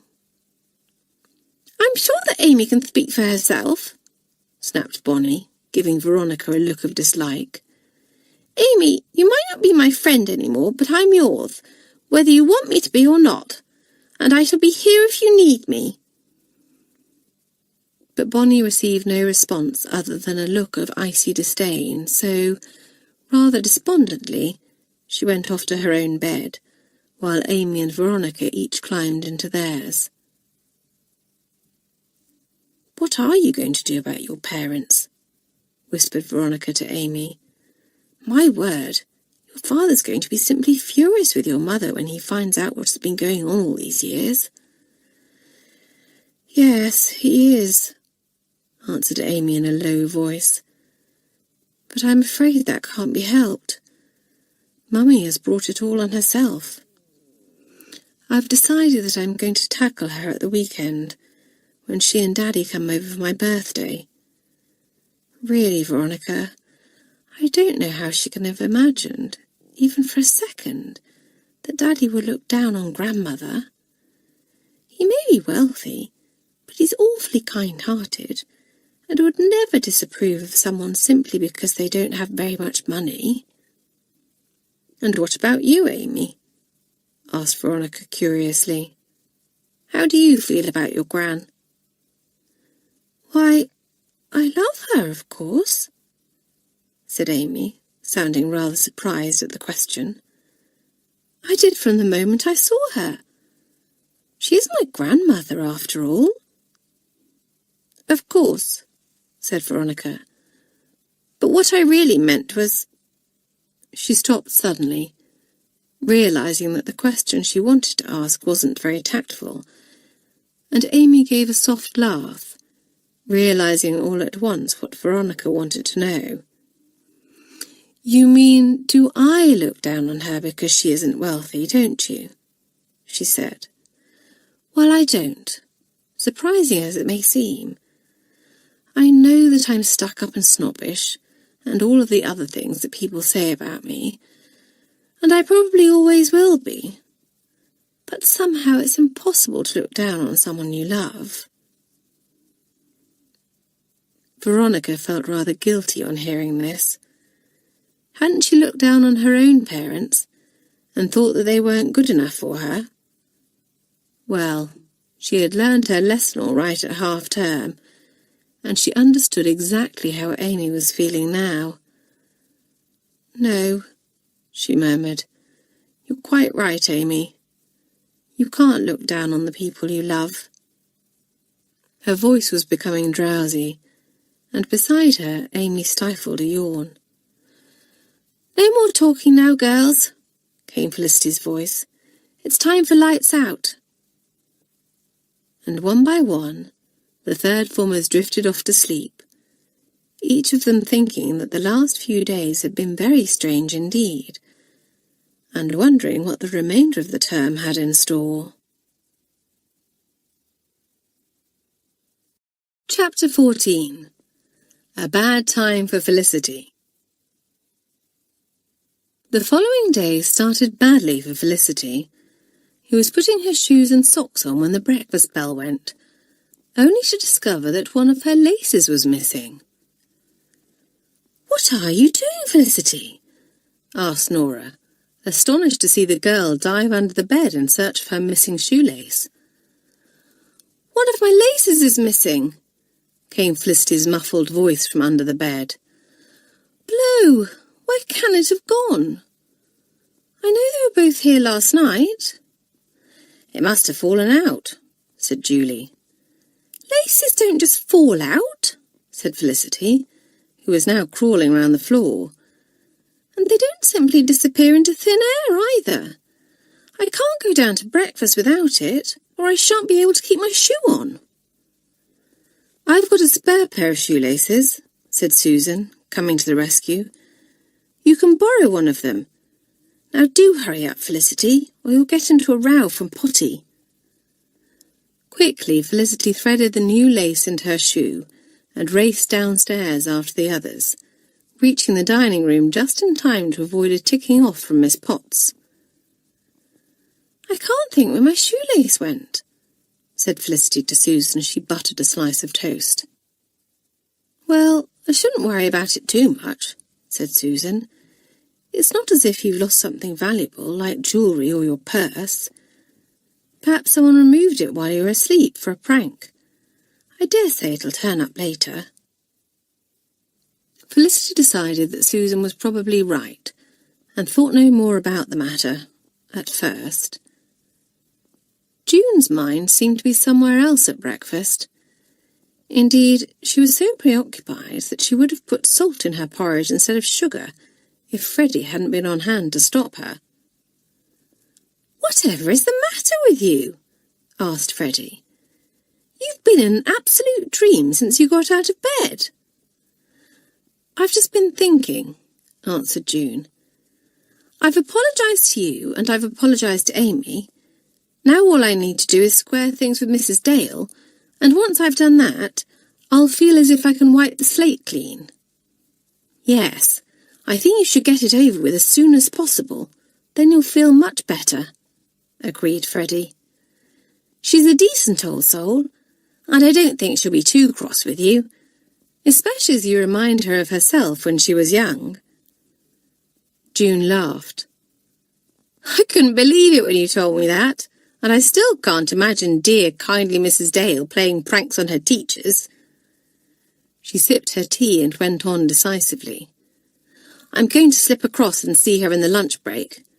If I run over there quickly as soon as I've eaten, I can be there and back again in time for English this afternoon." Freddie nodded in approval at this plan, while at the other end of the table Julie said, "Felicity, don't forget that you said you'd lend me your spare pen. Mine's broken and I shan't have time to go and buy a new one until the weekend." "Oh, yes, I had forgotten," exclaimed Felicity. "It's in the common room. I'll go and fetch it on the way to maths." But when Felicity and her friends popped into the common room a little later, her spare pen was nowhere to be seen. "That's strange," said Susan, looking baffled. "I could have sworn that you put it in your locker last night." "Yes, so could I," said Felicity, frowning. "Half a minute, though. Nora, I lent it to you, remember? Because you had left yours in your desk. You're so scatterbrained that you must have forgotten to give it back to me." "I did give it back to you, Felicity," insisted Nora. "I'm sure I did." "Yes, she did," put in Pam. "I remember seeing her hand it to you. But goodness knows where you put it. Really, Felicity, first you lose your shoelace, then you misplace your pen. You're getting quite as scatterbrained as Nora." But Felicity wasn't at all scatterbrained, and had been brought up to take care of her things. It wasn't like her at all to lose something, or to forget where she had put it, and she began to feel a little worried. "Well, we can't stay here all morning hunting for a pen," said Susan briskly. "I don't think the Miss Peters would think that an acceptable excuse for us being late. Julie, you'll have to see if one of the others has a pen you can borrow." So the girls quickly made their way to the third form classroom, where, fortunately for Julie, she was able to borrow a pen from one of the South Tower girls. Miss Peters did not look at all kindly on girls who turned up to her classes badly prepared and without the correct equipment. Felicity, however, continued to puzzle over her missing belongings. It wasn't as if they were expensive possessions, or things that were particularly important to her, or items that couldn't be replaced. It was just so very annoying. True to her word, June sped across to Mrs. Dale's cottage after lunch, and Freddie was waiting for her by the school gates when she returned, relieved to see the happy smile on the girl's face. "Mrs. Dale is the nicest, most decent person I have ever met," she declared. "Of course, she gave me a bit of a ticking off, but that was only to be expected. Then she started telling me about some of the tricks she had played when she was at school, and I told her about the vanishing cream, and we got along like a house on fire. She's given me some simply super ideas for tricks as well." "Tell me about them later," said Freddie, taking June's arm and walking briskly up the drive. "If we're late for English, we shall be in trouble with Miss Hibbert, and you don't want another ticking off." The two girls got to their classroom just before the English mistress, and were spared a scolding. But alas for Felicity, she very soon got into trouble with Miss Hibbert. "We're going to carry on reading through the play that we started yesterday," said the mistress, once the class was seated. "Open your scripts at page 3 and... Felicity, please pay attention." Felicity, who had been rummaging around in her desk, hastily dropped the lid and said, "I'm sorry, Miss Hibbert, but I can't seem to find my script." "Really, Felicity, as head of the form you're supposed to set an example to the others," said Miss Hibbert, sounding exasperated. "It's most unlike you to be so careless. Well, you will just have to share Susan's script for now." Her face flaming, Felicity moved her chair closer to Susan's as her thoughts raced. She had put the script back in her desk after English yesterday. She was absolutely certain of that. To Miss Ley, one thing might be put down to carelessness or absent-mindedness, but this was the third thing that she had lost today. An unwelcome suspicion entered Felicity's head. Was someone playing a prank on her? If so, it wasn't a very funny one, for it had got her into hot water with Miss Hibbert. Her heart sank as it occurred to her that, perhaps, the culprit meant for her to get into trouble, and she glanced round at the other girls in her form, wondering which of them could be capable of such spite. She was certain that it was a third former, for nobody else could have sneaked into the classroom and the dormitory and the common room without being spotted. But there was no time to think about that now, for Felicity had to give her full attention to Miss Hibbert and the reading of the play. She voiced her suspicions to Susan late that afternoon, as the two of them sat on a wooden bench in the courtyard, and her friend looked very serious indeed. "I must admit that thought occurred to me too," said Susan. "But who on earth could it be? Not Pam, or Nora, or Julie, that much is certain." "No, we can certainly rule them out," said Felicity. "We've known them since we were first formers together, and none of them would think of doing anything so beastly to me. I don't think it's the kind of thing Freddie would do either. There's no shortage of suspects, though. I've upset Bonnie, Amy, and Veronica recently, though Amy does seem to have got over it, and I honestly think she has too much on her mind at the moment to bother about playing silly, spiteful little tricks on me." Susan agreed and said gravely, "I hate to say this, Felicity, but there's someone else it could be." "Who?" asked Felicity in surprise. "June," answered Susan. don't forget that you told her off over that business with Mrs. Dale, and that won't have gone down well. If there's one thing that June hates, it's being made to feel small. You can't deny that she has a malicious streak in her nature, and we all know that she can hold a grudge too.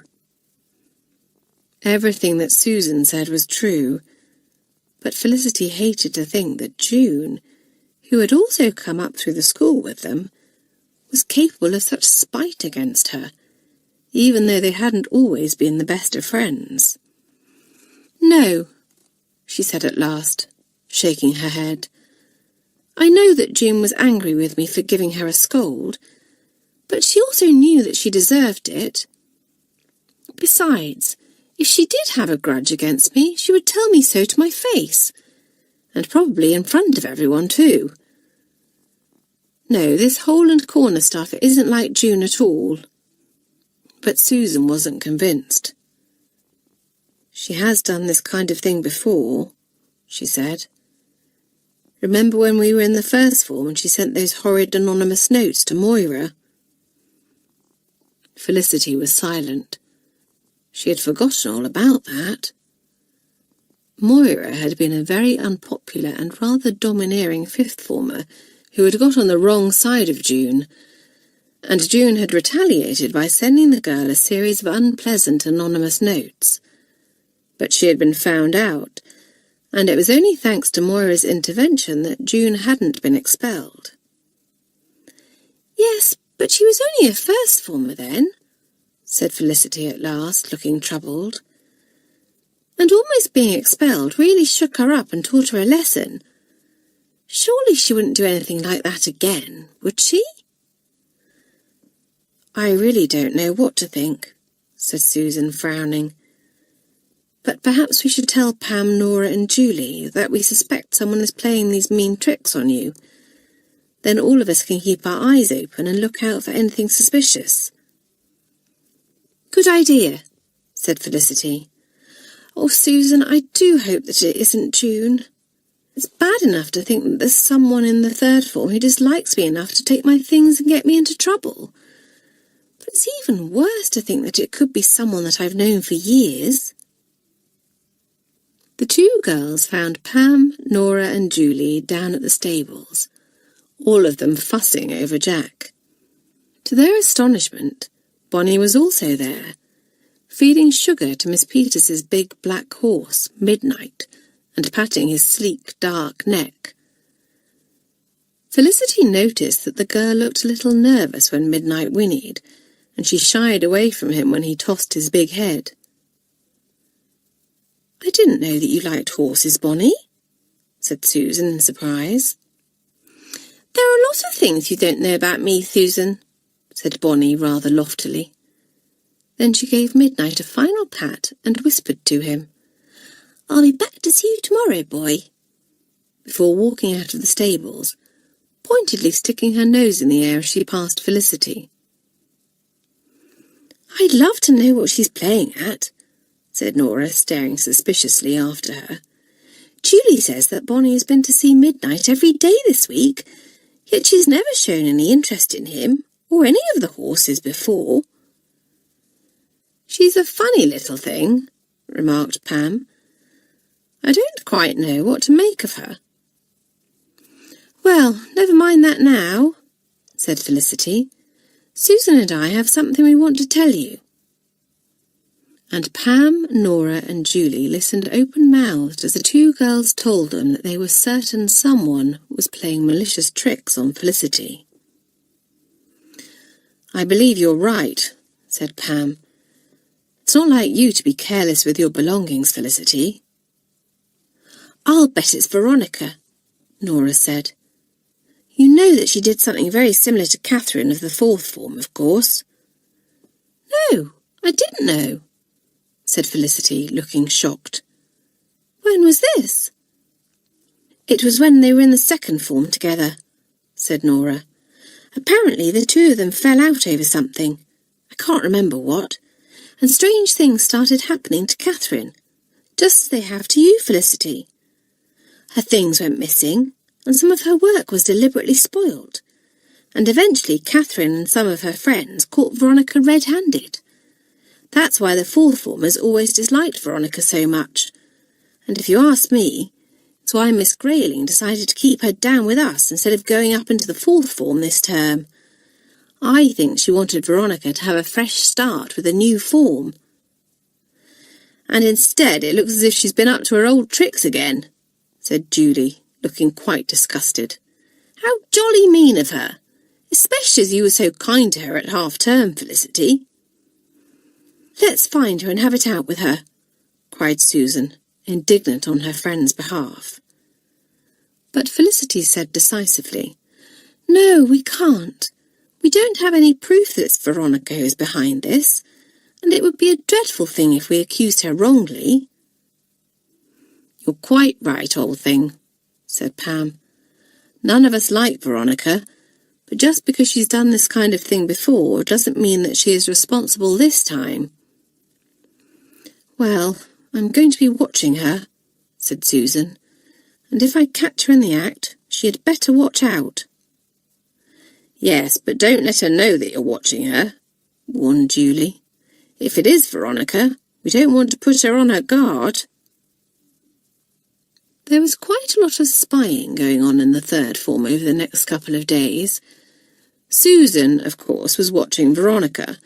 Felicity, meanwhile, kept an eye on June, for of all the girls she suspected, June was the one she desperately hoped was innocent. And Nora and Julie were watching Bonnie.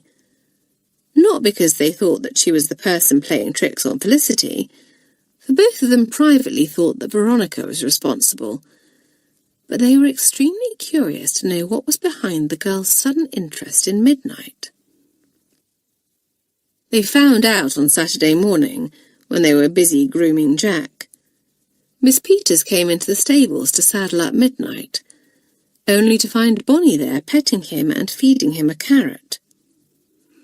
Midnight had grown very fond of Bonnie, and would whinny softly when she approached him, before nuzzling her shoulder. Bonnie, in turn, had quite lost her fear of the big horse, and thought him rather sweet.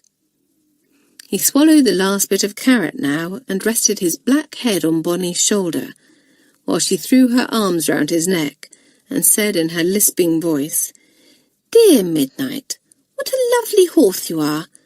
Miss Peters is so lucky to have you. Why, Bonnie, cried Miss Peters, coming up behind the girl. I had no idea that you and Midnight were such good friends. Oh, Miss Peters, I didn't hear you come in, said Bonnie, turning her big brown eyes on the mistress. Yes, I absolutely adore Midnight, though I must admit I was a little afraid of horses until I got to know him, but he's so sweet and gentle that now I can't believe what a silly I was. And under the astonished eyes of Julie and Nora, Miss Peters, who loved Midnight more than anything or anyone else in the world, beamed at Bonnie and said kindly, I'm glad that he has helped you to overcome your fear. Perhaps you would like me to take you out on him one day, Bonnie. I can lead him while you sit on his back and just get used to being on a horse. Oh, Miss Peters, cried Bonnie ecstatically, her eyes shining. That would be simply marvellous. Very well, said the mistress, putting the saddle onto the horse's back. I can't take you out now, for I've arranged to meet Bill and Clarissa, but perhaps one day next week. Bonnie thanked Miss Peters again, and waved her off as she led Midnight out into the yard, before nimbly mounting him and riding off. Then, as the clip-clop of the horse's hooves faded into the distance, she turned to the two third-formers and said sweetly, Looks like you owe me a stick of toffee, Nora. And Nora had to laugh. Bonnie was quite a determined little character once she had made up her mind to do something, even overcoming her fear of horses because she knew that Miss Peters was sure to look kindly on anyone who liked her beloved Midnight. She really was the strangest girl. Chapter 15. Veronica in Trouble. The following day, Sunday, was Amy's birthday, and the girl had been looking forward to it with mixed feelings. The excitement she would normally have felt was dimmed, because she knew that she would have to tackle her mother about the lies she had told. All the same, it was pleasant to wake up to a chorus of happy birthday from the third formers, and as she knew that she wasn't the most popular girl in the form, Amy was both amazed and delighted to find that everyone had bought her a gift. They were only small things: a jar of bath salts from Veronica, chocolate from Felicity, and a hair slide from Pam. But Amy thanked everyone and smiled round pleasantly. She went into the bathroom to wash, and when she came back there was a large parcel on her bed, wrapped in silver paper with a bow on top. Curious, she ripped it open and gave a gasp. For there was the dress that Bonnie had promised her. The two girls had chosen the material together before they quarrelled, and Amy had assumed that Bonnie was no longer going to make the dress. But here it was, and what a super job Bonnie had done. Amy's eyes shone as she held the pale pink dress against her, and Nora said, "My word, Amy, that's simply beautiful. Is that Bonnie's work?" "Yes, it is," answered Amy, glancing across at Bonnie, who was sitting on her bed, bending over to tie her shoelaces, apparently unconcerned, but inwardly hoping that her generous gesture would mend the rift between herself and Amy. And it seemed that it had done the trick, for Amy walked across to Bonnie and, a little awkwardly, said, "Thank you, Bonnie. That was very kind and thoughtful of you." Bonnie looked up and said, "I'm glad you like it." "I like it very much," said Amy. "You must have worked like a Trojan to get it finished in time for my birthday. I shall wear it today." Immensely gratified, Bonnie smiled. Then she became serious again and said, "Amy, please can we be friends again? I've missed you so much, and I promise that I'll be a true friend to you from now on." And Amy, who was becoming a little tired of Veronica's company, and missed having someone to chat to about hairdos and clothes, agreed. Of course, Veronica was not at all pleased that the two girls had made up their quarrel, for she had enjoyed having Amy to herself, and now it seemed that she would have to vie with Bonnie for her attention again. Amy's parents came to collect her at lunchtime, and, as the girl got ready to go down and greet them, Felicity said to her, "I do hope that all goes well for you, Amy, and that your father isn't too angry and upset with your mother. We shall be thinking of you." And the third formers did think of her, often that day, for although Amy hadn't done much to endear herself to them, they were good-hearted girls and wished her well. But Felicity had problems of her own to think about, for her belongings were still going missing, and she and her friends were no nearer to finding out who the culprit was. Only yesterday she had discovered her hairbrush had gone, and she had to borrow Susan's. Really, she thought, it was stealing, but the things the thief was taking were items that were of no value at all. What good was one shoelace, or a script for a play? Only this morning she had said to Susan, "I don't understand. Why doesn't she help herself to my purse, or the watch that my parents gave me for my birthday?" "I think I understand," said Susan, who had been giving the matter a lot of thought. "Whoever it is doesn't want these things for herself. She's taking them to annoy you." "Well, she's certainly succeeding," said Felicity. "But she's going to have to stop soon, or I shall have nothing left for her to take." Well, there was no point sitting around brooding about it, she decided now. Amanda was holding a lacrosse practice shortly, so she might as well go along to that. Susan had mentioned that she would like to go as well, so Felicity sped off to find her. Susan wasn't in the common room, so Felicity went up to the dormitory to see if she was there. But as she approached, Felicity heard the sound of raised, angry voices coming from inside. Cautiously, she pushed open the door and frowned as she realised that the two girls who were rowing were Susan and Veronica. Veronica looked upset and tearful, while Susan was obviously very angry indeed. And on the floor between them was the photograph of herself, Darrell, and their parents that Felicity kept on her cabinet, its glass shattered. "My photograph!" she gasped. "What happened?" "You had better ask dear Veronica," said Susan in a hard voice. "She can probably tell you where your missing things are as well." "No!" cried Veronica. "I bumped into your cabinet, Felicity, and the photograph fell off and smashed. Susan came in and saw me bending over it and jumped to conclusions." "But what were you doing near my cabinet anyway?" asked Felicity suspiciously. "Your bed is at the other end of the room, so you had no reason to be over here at all." I was looking out of the window," stammered Veronica. "What a lame excuse," said Susan scornfully. "We might be more inclined to believe you, Veronica, if we didn't know that you had done this kind of thing before." Veronica turned white, and Susan went on.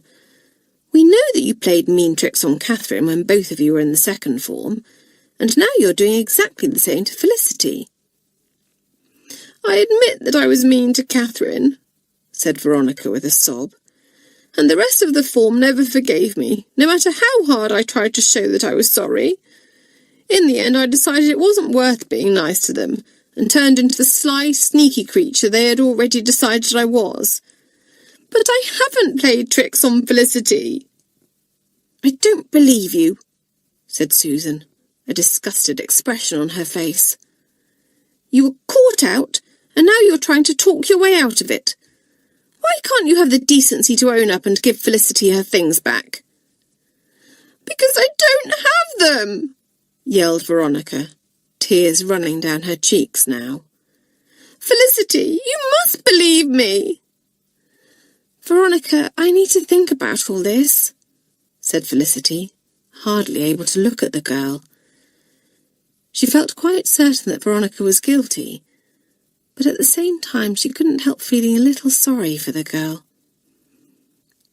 "Come on, Susan," she said at last. "We'll be late for lacrosse practice if we don't hurry." Not that Felicity's mind was on lacrosse at all.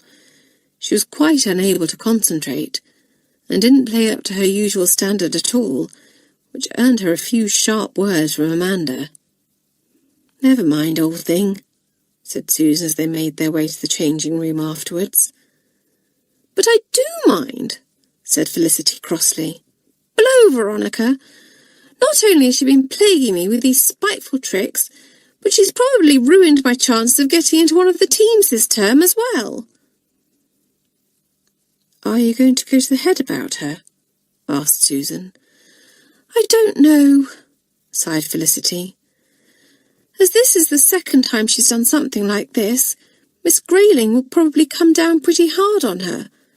She might even expel her." "Well, it's quite her own fault," said Susan unsympathetically. "She simply can't go around behaving like that and expect to get away with it." "I'll sleep on it and decide whether or not to report her to the head tomorrow," decided Felicity. "And I suppose we'd better let the others know that we've solved the mystery." Veronica didn't put in an appearance at tea time, and Mademoiselle Dupont frowned when she saw the 2 empty places at the table. "Who is missing?" she asked. "Ah, yes, Amy is out with her parents, is she not? But where is Veronica?" "I don't think she was feeling very well, mademoiselle," said Felicity uncomfortably, feeling that someone ought to make an excuse for Veronica's absence, in case the French mistress decided to make inquiries. "Ah, la pauvre," said Mamselle sympathetically. "If she feels no better tomorrow, she must go to Matron and have some medicine." "I don't think Matron has any medicine that will cure a guilty conscience," muttered Susan under her breath to Felicity. "This proves that she's the one who is playing tricks on you, for she's afraid to come and face us." "What are you talking about?" asked Pam, who was on Susan's other side, and had overheard some of this. "We'll tell you later," said Felicity in a low voice, leaning across. "You, Nora and Julie come to the little music room after tea. I don't want old Mamselle listening in." So as soon as tea was over, the 5 girls rushed off to the music room, and there was an outcry when Pam, Nora and Julie heard that it was Veronica who had been behind Felicity's troubles. "The mean beast! I knew it was her! A leopard never changes its spots. And to think that she didn't even have the courage to own up when she was caught in the act. My word, won't I tell her what I think of her when I see her?" said Julie angrily. But Felicity said, "Please don't say anything to her tonight, Julie. I need to think about whether I'm going to tell ahead or not. Besides, I should think that Amy has had quite a trying day, and I don't want her walking into a bad atmosphere when she comes back." "It's jolly decent of you to feel like that and to put Amy first," said Pam warmly. "But I suppose that's what makes you such a good head girl." Felicity turned quite pink with pleasure and said, "Do you really think that I'm a good head girl?" "I think you're first class," said Pam firmly. "You always consider other people's feelings, you're kind and helpful, and you're not domineering." "Hear, hear!" chorused the others. "Thank you," laughed Felicity, feeling very pleased indeed. "Now we better go to the common room before the others send out a search party." "I wonder if Veronica will be there," said Nora. "Don't worry, Felicity. I shan't say anything to her, or to the others, yet." Veronica was in the common room, looking very pale and red-eyed, and so was Amy. She was telling Bonnie and Veronica about her day, and the others gathered round to listen. "Mummy didn't even attempt to make any excuses for herself, once she knew that I had met Grandmother," Amy was saying. "She said that she had intended to tell Daddy the truth once they were married, but that somehow the longer she put it off, the harder it got." "Well, I can sort of understand that," said Freddie. "Was your father simply furious?" "He was, rather," said Amy with a grimace, "and terribly hurt that Mummy thought he wouldn't want to marry her, simply because her parents hadn't been wealthy. He had come round a bit by the time I said goodbye to them, though. He simply adores Mummy, you see, and he can never stay cross with her for very long. And meeting Grandmother helped. We went there after lunch, and she and Daddy are firm friends now." "That is good news," said Felicity happily. "But how did you explain your father's rather sudden change of heart?" "Well, we couldn't tell her the truth, of course, for it would have hurt her too much," said Amy. "So we just said that Mummy and I had talked him round, and he realised how foolish and snobbish she had been. Poor Daddy had to apologise to Grandmother, and, I must say, he did it very convincingly. I never realised that he was such a good actor. And the best thing of all is that Daddy is going to find Grandmother a little house near ours, so I shall be able to see her in the holidays." "That must have been the best birthday present of all," cried Susan, marvelling at how happy Amy looked. "Yes, it was," agreed Amy.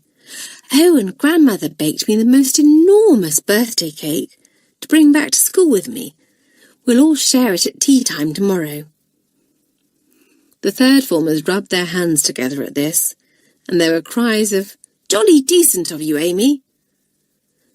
Then Freddie, who had been looking rather wistful, sighed and said, I shall miss Mrs. Dale awfully.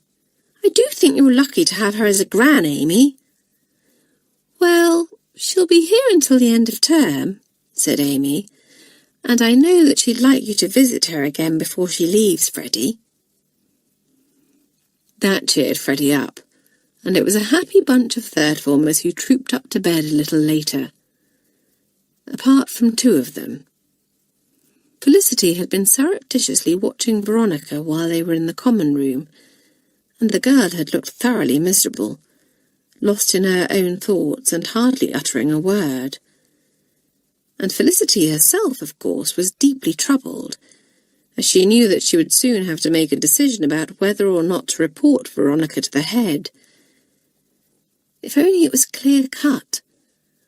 But when the girl had been talking of her troubles with Catherine earlier, and of how her form had snubbed her efforts to make amends, Felicity had caught a glimpse of that humbler, softer Veronica that she had seen at half-term. The decision that Felicity made would affect Veronica's whole future, and the girl felt the responsibility weighing heavily on her slim shoulders. At last Felicity fell asleep, and when she awoke her mind was clear. If Veronica went unpunished, and thought that she had got away with her mean tricks, it could lead her into far more serious trouble. She signalled to Susan, Pam, Julie and Nora to stay behind in the dormitory as the others went down to breakfast, and told them of her decision.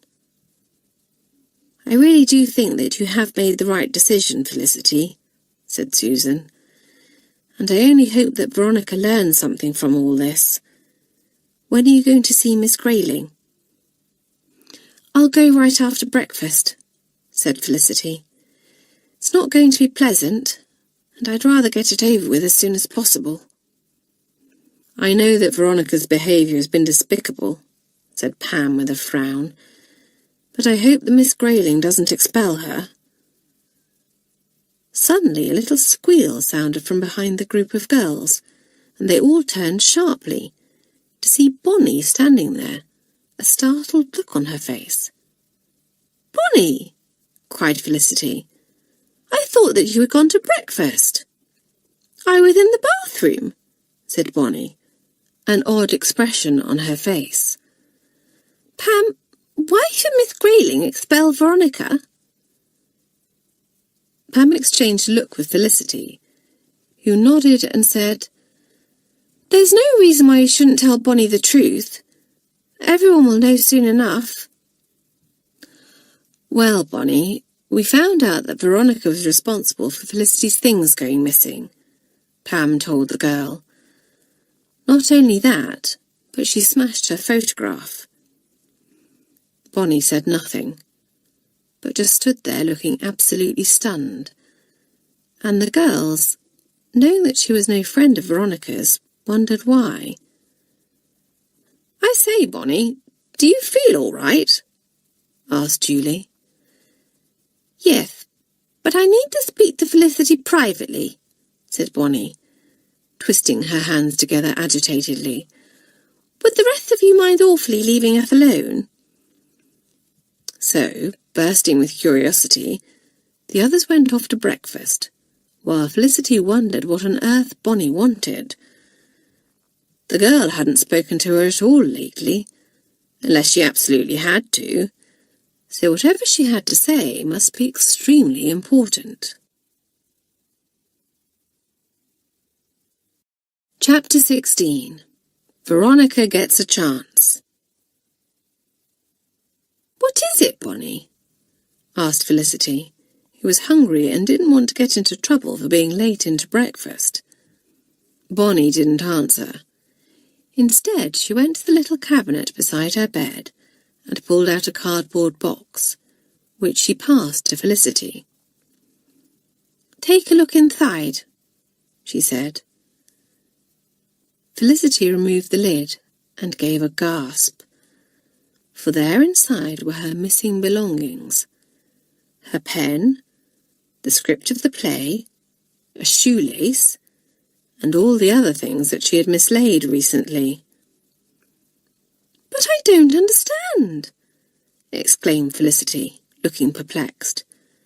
How did they come to be in your cabinet, Bonnie? Did Veronica ask you to hide them for her?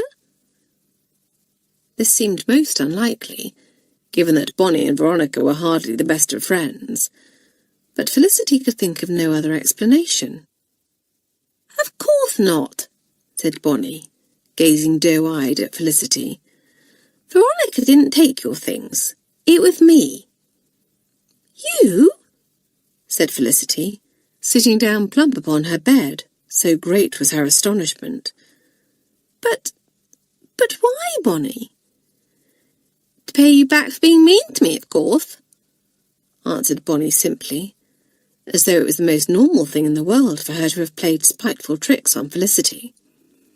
You see, I thought you were my friend, and then when I found out that you weren't, I was terribly angry.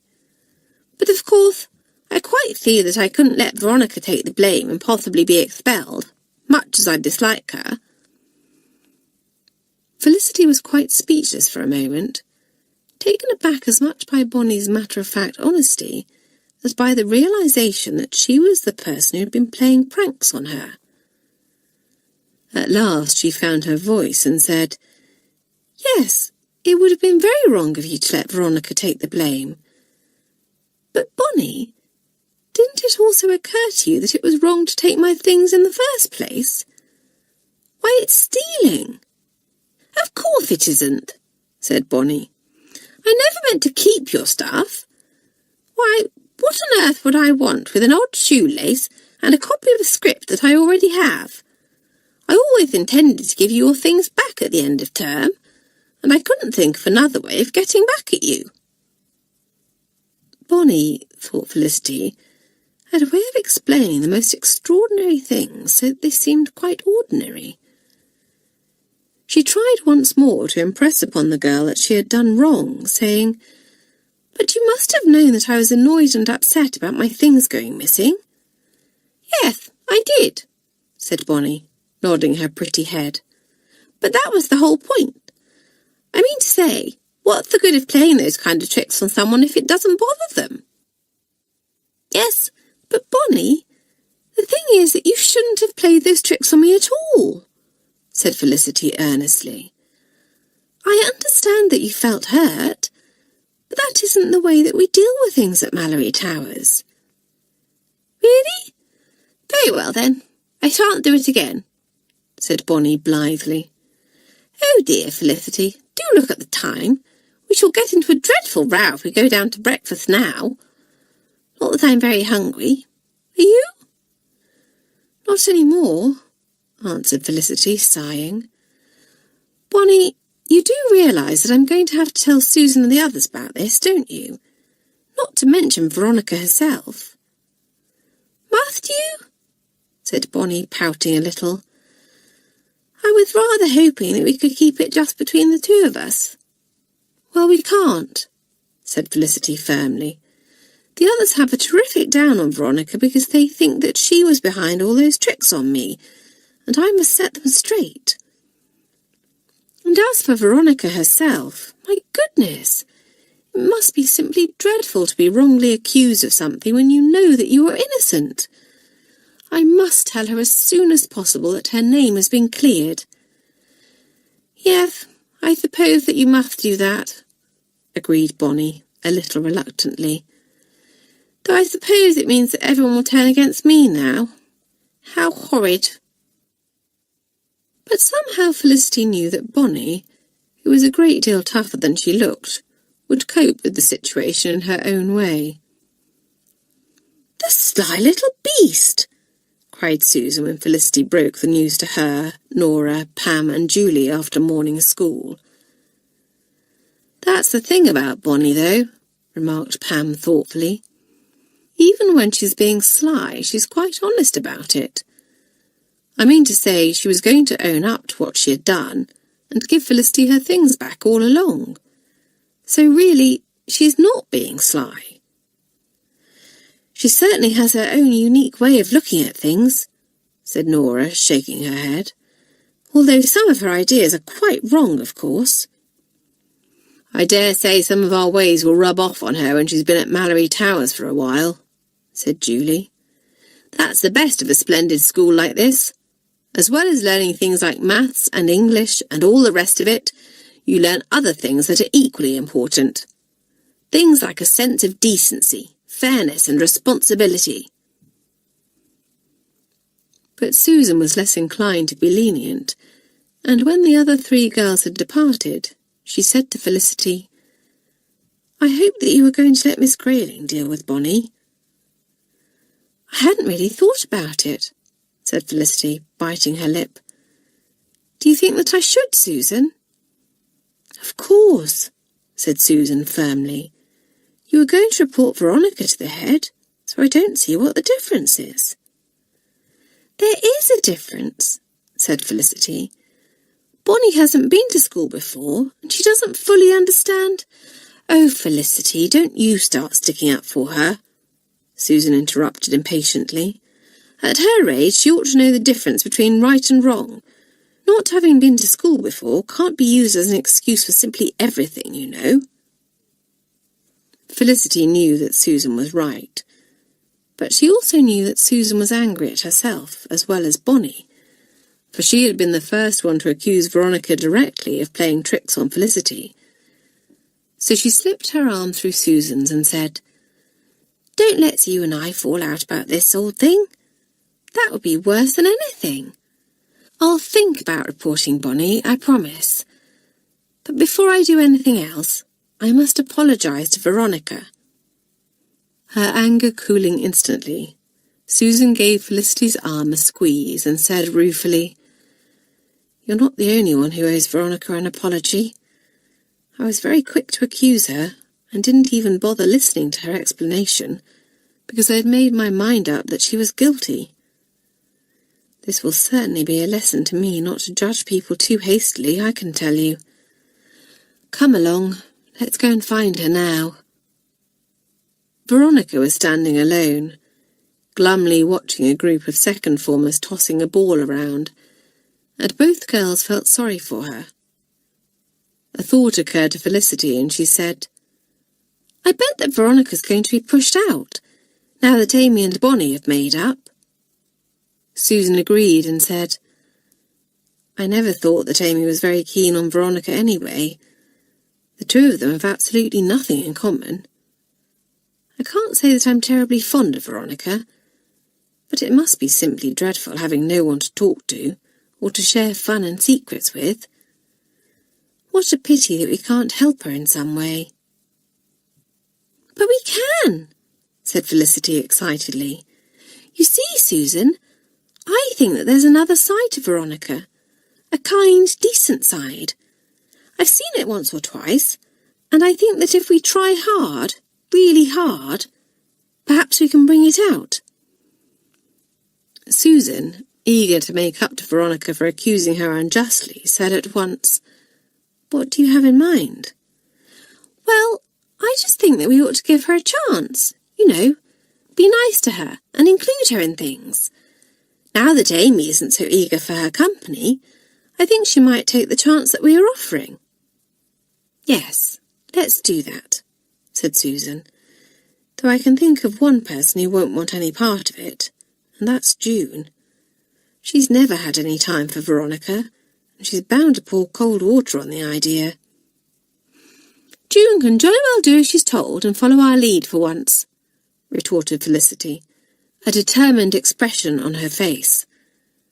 And if she dares to sneer at me, I shall have a few words to say to her. And looking at the glint in her friend's eye, Susan had no doubt that Felicity would do just that.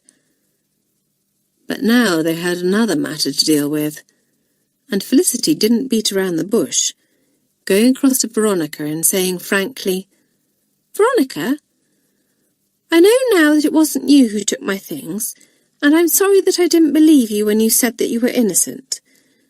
Please accept my apology. She held her hand out, and Veronica, looking a little disbelieving at first, took it and said, What's happened? Have you found out who really did it?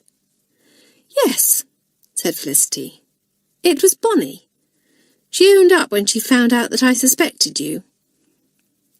"And I'm sorry too, Veronica," said Susan, coming forward. "I saw you standing over the broken photograph and was ready to believe the worst of you. It was very wrong of me." Veronica, looking both surprised and pleased, turned red and said, "No, it wasn't. It's quite my own fault if people think badly of me. I see that now. And I admit that I didn't like you very much at first, Felicity, but I could never do a mean act to someone who showed me the kindness that you and your parents did at half-term. No matter what happens between us in the future, that is something I shall never forget." Now it was Felicity's turn to go red, for she felt quite moved by Veronica's little speech, and there could be no doubting the girl's sincerity. Susan stepped into the breach, saying, "Felicity and I were just off to lacrosse practice. Why don't you come along with us, Veronica?" Amazed and secretly delighted to be asked, Veronica said, "There's no point in me coming. I'm not very good at lacrosse, or any games for that matter." "Perhaps not, but you can still come along to watch and shout a few words of encouragement to Susan and me," said Felicity. "Goodness knows we could do with them." So it came about that June and Freddie, who were already on the lacrosse field, were quite astonished to see Felicity, Susan, and Veronica, of all people, coming towards them, all three girls chattering amicably together. "Our dear Veronica seems to have made 2 new friends," drawled June, once Veronica had taken her place on the sidelines, and Felicity and Susan were on the field. "Really, Felicity, I know that you always like to see the best in people, but surely even you must see that you're wasting your time with her." "You're wrong, June," said Felicity, refusing to be ruffled by June's mocking tone. "Susan and I have decided to give Veronica a chance to prove that she's not as bad as people think. And I would like the rest of the form, including you, June, to follow our lead." June laughed and said jeeringly, "I'm not sucking up to that sly, spiteful beast, if you ask me." But June got no further, for Freddie piped up unexpectedly, giving June a push and saying sharply, "No one did ask you, June. You ought to be the first to give Veronica a chance, considering the way you have behaved this term." "Freddie is quite right," said Susan sternly. "At least Veronica has learned something from her mistakes, but I don't think that you have, June." "Oh, June has nothing to learn," said Felicity, giving the girl a hard look. "She knows it all. Don't you, June?" Disconcerted by this sudden attack from all sides, June was lost for a suitable retort, and Felicity went on. "The trouble with you, June, is that nothing makes a lasting impression on you. I know that you regretted getting Freddie involved with Mrs. Dale and were shaken by the upset you caused, and I'm willing to bet that you told Freddie and yourself that you had learned your lesson. But you haven't. Now that you've been forgiven by all concerned, you're back to your bold, bumptious, hard-hearted old self again." "Yes, and you promised me that you would do anything to make it up to me, if only I would forgive you," said Freddie. "Well, June, if you really mean that, I want you to back Felicity up and at least try to be nice to Veronica." June had to admit that there was a lot of truth in the other's words, and she certainly didn't want to fall out with Freddie again. So she said, "I know that I can be hard sometimes. It's just the way I am. My cousin Alicia was the same, though she softened a little as she got older, and perhaps I will too. As for being bumptious, Alicia used to say that I was like a rubber ball. No matter how hard anyone tried to squash me flat, I always bounced back into shape again. Perhaps that will change one day as well. And you're all absolutely right about one thing. I have behaved dreadfully this term, and I should give Veronica a chance to prove that she has a good side. And that's exactly what I intend to do." That was good enough for Felicity. June had her faults, bad faults, but if she said she would do a thing, she stuck to it. Veronica was also doing her best, and surprised herself by becoming completely wrapped up in the practice game that took place, excitedly calling out her encouragement to the others. "Play up, Susan!" "Jolly good shot, Felicity!" "Oh, well done, June!" This last came as June took a particularly difficult shot at goal and managed to get the ball past the goalkeeper. And Felicity was pleased when June heard Veronica's cry and turned to smile at her, giving her a cheery wave. With only 1 week to go to the end of term, perhaps things were finally sorting themselves out. Now, if only Felicity could decide what to do about Bonnie. Felicity took a little time to herself after tea to walk alone in the grounds and consider the problem. But as dusk began to fall, she was no nearer a solution. Bonnie certainly needed to be brought to a sense of her wrongdoing, and to learn that she couldn't take revenge every time someone upset her. She was spoilt, vain, and quite unscrupulous when it came to getting her own way. But, Felicity had come to realise, the girl actually had quite a few good qualities too. She was single-minded and determined when she had a goal in sight, honest and not afraid to speak up for herself. And where better than Malory Towers for Bonnie to learn to cultivate these qualities and strive to make the good in her character cancel out the bad? So lost in thought was she, that Felicity didn't realise she had walked as far as Miss Grayling's private garden, until the head herself appeared in front of her. "Why, it's you, Felicity," she said in surprise. "What are you doing over here, my dear?" "I was thinking about something, Miss Grayling, and didn't realise that I had come so far," said Felicity. "I suppose that I had better make my way back to North Tower." Miss Grayling looked hard at the girl for a moment, then said, "Actually, I'm glad you're here, for there's something I wanted to discuss with you. Come into my study." Felicity followed Miss Grayling across her neat little lawn and through the French windows into her study, wondering what the head wanted to talk to her about. Not more trouble, surely.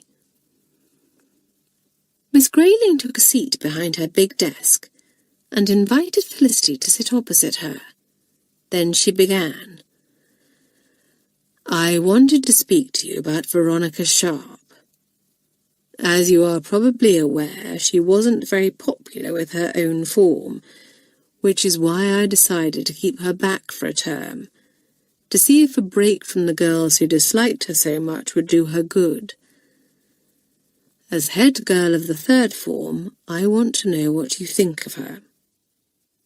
"Well, we've had a few problems with Veronica," said Felicity, feeling very honoured that the head had asked her opinion, and wanting to be as honest as possible. "And she hasn't been awfully popular with our form either, but I think that, underneath it all, she's actually quite a decent person. We're all doing our best to give her a chance to prove herself, and she seems to be taking it." "That is good to hear," said Miss Grayling. "You see, Felicity, Veronica is really too old to stay down in the third form for more than a term. I have discussed the matter with Miss Peters, and we both feel that Veronica ought to join the fourth formers next term. She will have had a long break from them, and they from her, so hopefully they will be able to start afresh." Felicity hoped so too. Perhaps she ought to have a talk with Catherine, who was now head girl of the fourth, and see if she could persuade her to let bygones be bygones. If Catherine was willing to hold out the hand of friendship to Veronica, the rest of the fourth formers were sure to do so as well. Then it occurred to Felicity that, if she was going to report Bonnie to the head, now was as good a time as any. The trouble was, deep down inside, she didn't want to involve Miss Grayling, but would far rather keep what she had done a private third-form matter. Was it weakness on her part to feel like that? Felicity hoped not, for she so wanted to be a strong leader, like Darrell had been. As these thoughts flitted across the girl's mind, Miss Grayling's keen blue eyes watched her, seeing a lot more than Felicity realized. At last the head asked, "Is anything troubling you, Felicity?" No, Miss Grayling, of course not," she answered, nerves making her voice rather high. "Are you sure?" asked Miss Grayling. "You know that if you have any worries, you can always bring them to me. That is what I am here for, after all." Felicity hesitated. Could she tell the head what was on her mind without bringing Bonnie's name into it? She decided to try and began. "Well, you see, Miss Grayling, I've had a problem with a girl in the third form. It's quite a trivial matter, and I think that I would rather deal with it myself than report it. But I can't be certain that I'm doing the right thing, either for the form as a whole or for the girl concerned. I keep asking myself what Darrell would have done in this situation, but—" "My dear Felicity, what on earth does Darrell have to do with the matter?" the head interrupted sharply. "She was always so sure of herself," said Felicity, "and such a marvellous head girl. Somehow I feel that if I make the wrong decision, I will be letting her down as well as myself." "Darrell was an excellent head girl," agreed Miss Grayling. "But that isn't to say that she never made mistakes, particularly when she was lower down the school. Darrell wasn't perfect. Nobody is. I recall that she had an extremely hot temper that caused her problems on a number of occasions." The head smiled as she said this, and Felicity smiled shyly back, saying, "She still does have a hot temper, though she's learned to control it a lot better now." "Exactly," said Miss Grayling. "She learned to control it. As you, Felicity, will learn to have faith in your own instincts and your own judgment. You see, Darrell isn't head of the third form. You are. And you are very different from Darrell. So you must stop wondering what she would do in this situation or that situation. As for how you should deal with the matter you brought up, well, I think you have already answered that yourself. Do what you feel is right. It may turn out to be the wrong decision, but at least it will be your decision." And as Felicity listened to Miss Grayling's words of wisdom, everything suddenly became crystal clear in her mind. She had worried too much about what other people thought of her, and about whether they were comparing her unfavourably to her older sister. Being a strong leader didn't always mean being outspoken or forthright. It meant being true to yourself and your own character. And from now on, thought Felicity, as she said goodbye to the head, that was exactly what she was going to be. Chapter 17. A Happy End to the Term. The last week of term simply flew by, and there was an air of great excitement throughout the school as the girls began to look forward to Christmas, pantomimes and parties.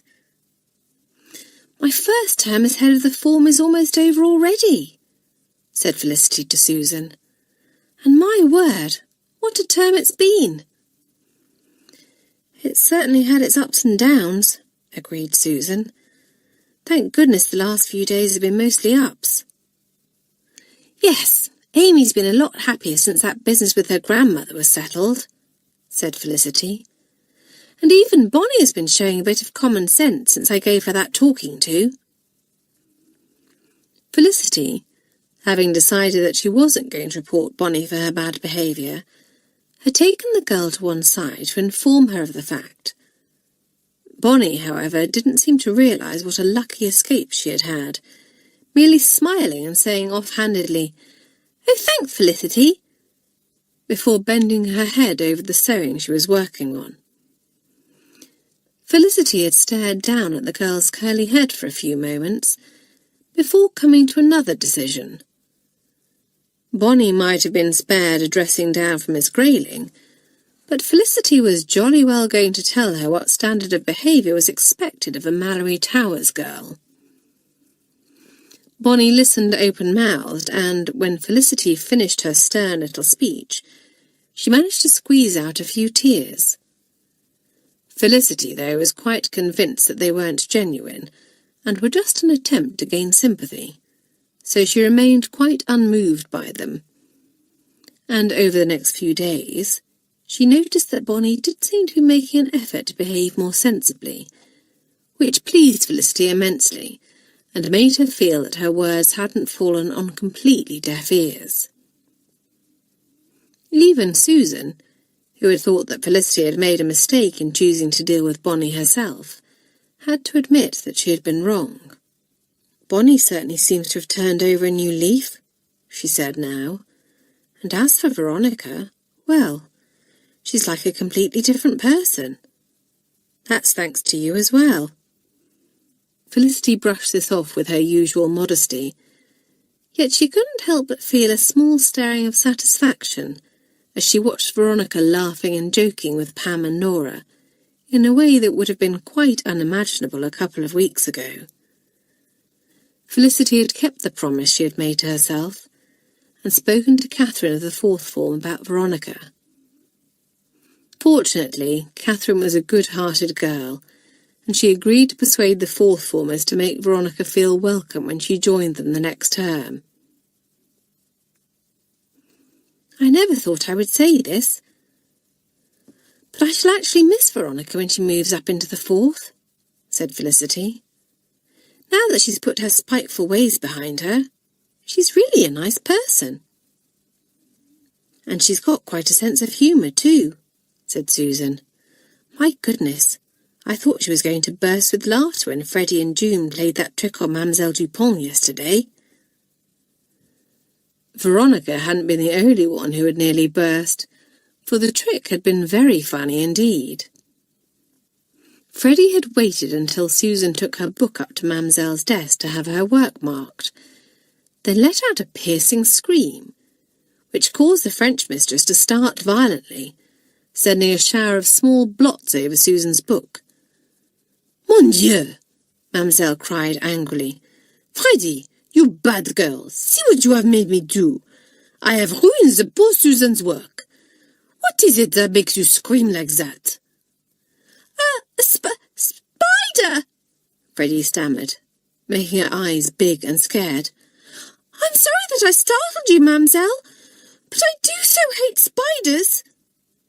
In fact, Freddie wasn't scared of spiders at all, but Mademoiselle was, and she turned quite pale. "Where did it go?" she asked, her voice quavering a little. "It scuttled across the floor towards your desk, Mademoiselle," Freddie answered. Poor Mademoiselle looked most alarmed at this, her beady eyes rapidly scanning the floor around her desk. "I see no spider," Mademoiselle said at last.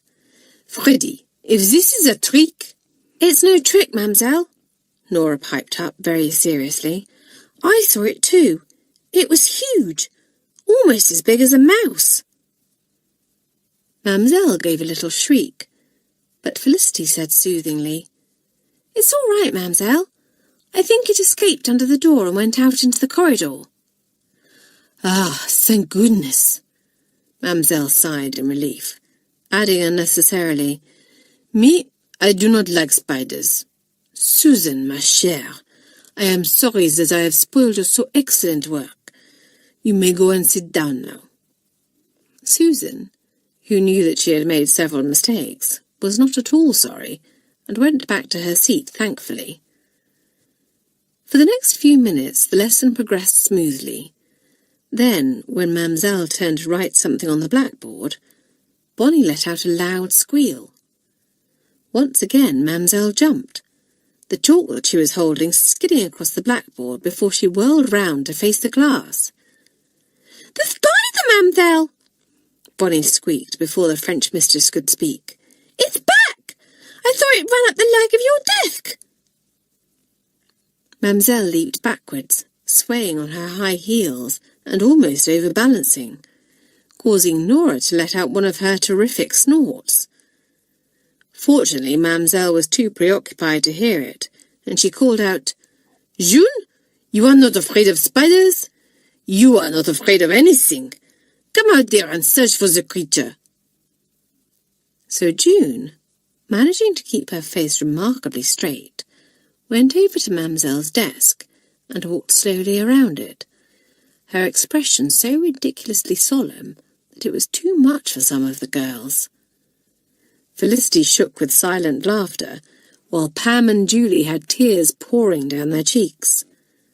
As for Veronica, her shoulders heaved as she struggled to control her mirth. At last June said, "I can't see the spider now, Mamselle. Perhaps I'd better check inside your desk to make sure that it's not hiding in there."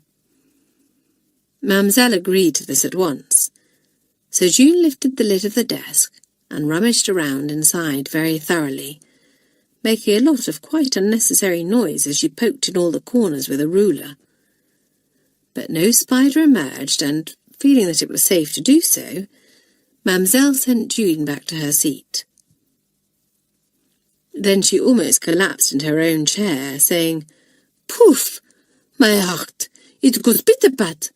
I have the palpitations!" And she reached into the large black handbag that she carried everywhere with her, pulling out her handkerchief so that she could mop her brow.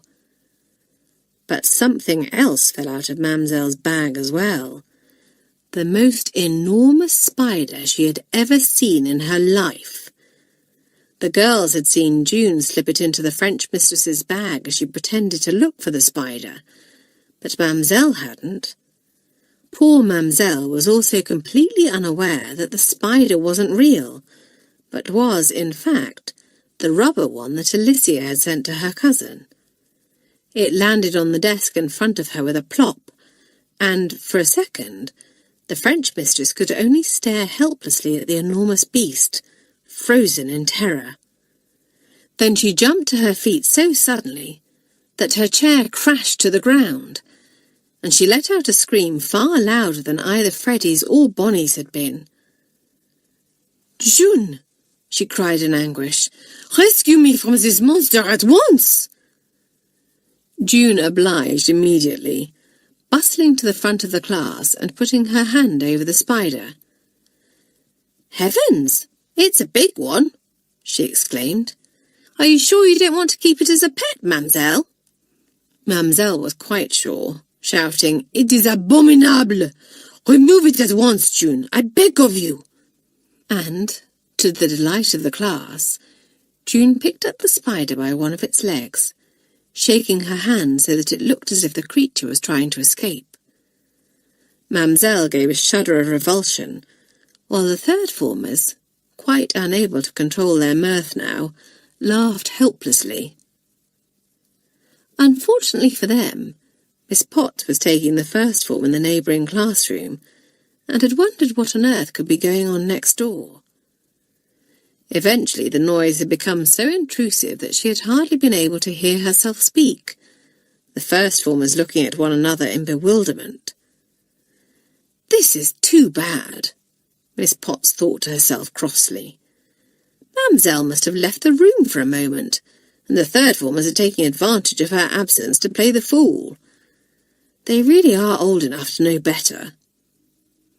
And the mistress swept from the room, rapping sharply on the door of the third form's classroom. However, the class was in such an uproar that no one even heard the knocking, so Miss Potts pushed open the door, halting on the threshold as her keen eyes took in the scene before her. There was Mamselle, in a state of great agitation, the girls reduced to tears of helpless laughter, and June in the thick of the action, as usual. "Mademoiselle," she said loudly, "what is the meaning of this?" The mistress's stern voice and expression effectively sobered the third formers, and their laughter died away as Mademoiselle cried, "Ah, Miss Potts, there is a spider, as big as a man's fist, but the dear June, she has captured it." "Has she indeed?" said Miss Potts dryly, turning her steely gaze on the suddenly sheepish June. And at once Miss Potts saw what Mademoiselle hadn't, that the spider was a trick one. "How brave of you, June," she said sarcastically, before turning back to the French mistress. "Mademoiselle, I should take a closer look at that spider if I were you."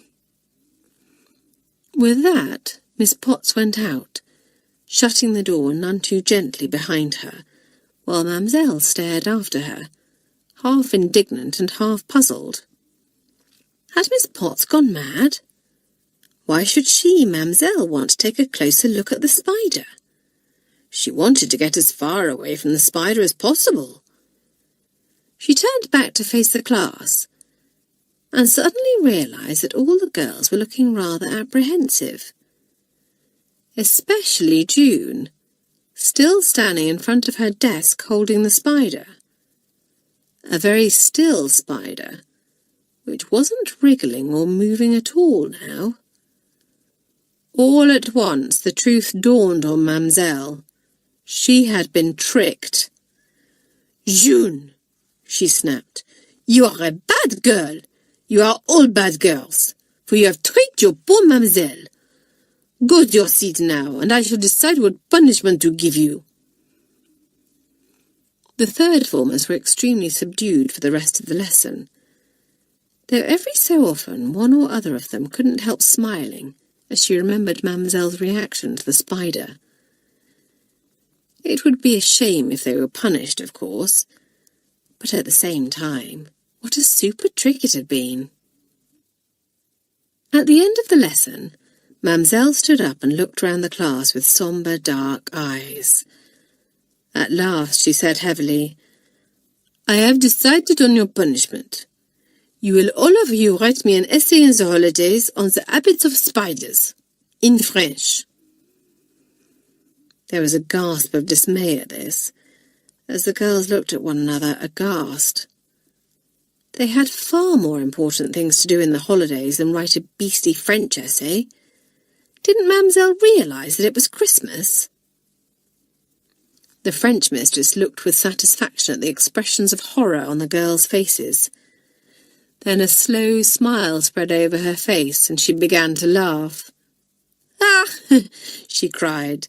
"Now it is I, Mademoiselle, who have tricked you. There will be no essay for you to do in the holidays. But you are all wicked girls, and your punishment will be to work twice as hard for me next term."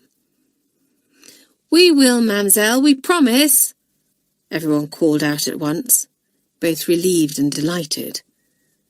"Good old Mademoiselle," chuckled Felicity as the girls filed out of the classroom. "Yes, she's a real sport," said Susan. "And that was a simply first-rate trick, June and Freddie," said Pam, grinning. "My word, I thought I should die of laughter when that spider dropped onto Mademoiselle's desk." "Super," agreed everyone. As she recalled the trick now, Felicity said with a little sigh, "Oh, what fun we've had. I'm so looking forward to going home and Christmas and seeing my parents and Darrell. But I know that in a couple of weeks I shall be simply dying to get back to Malory Towers again." "I wonder if you'll see much of dear Bonnie during the holidays," said Susan, and Felicity gave a groan. The only thing marring her anticipation of the Christmas holidays was the thought that Bonnie would still be living down the road. The two of them had been getting along a lot better now that the air had been cleared between them, though it was obvious that Bonnie was happy with Amy as her friend and no longer worshipped Felicity. But the lingering fear that, when she was separated from Amy, Bonnie would cling to her again would not go away. After all, one could never be quite sure what was going on in Bonnie's head. But there was one final piece of good news for Felicity. 2 days before the end of term, Bonnie came up to her, a letter in her hand. "Guess what, Felicity?" she said. "I've had a letter from Mummy, and we're moving. Daddy has got a job in another part of the country. They were going to live there. We shall be leaving a few days after Christmas." Felicity hardly knew what to say, but at last she managed, "Well, I'm very sorry to hear that, Bonnie. I shall miss you." Bonnie looked hard at Felicity, then went off into a peal of laughter. "No, you won't.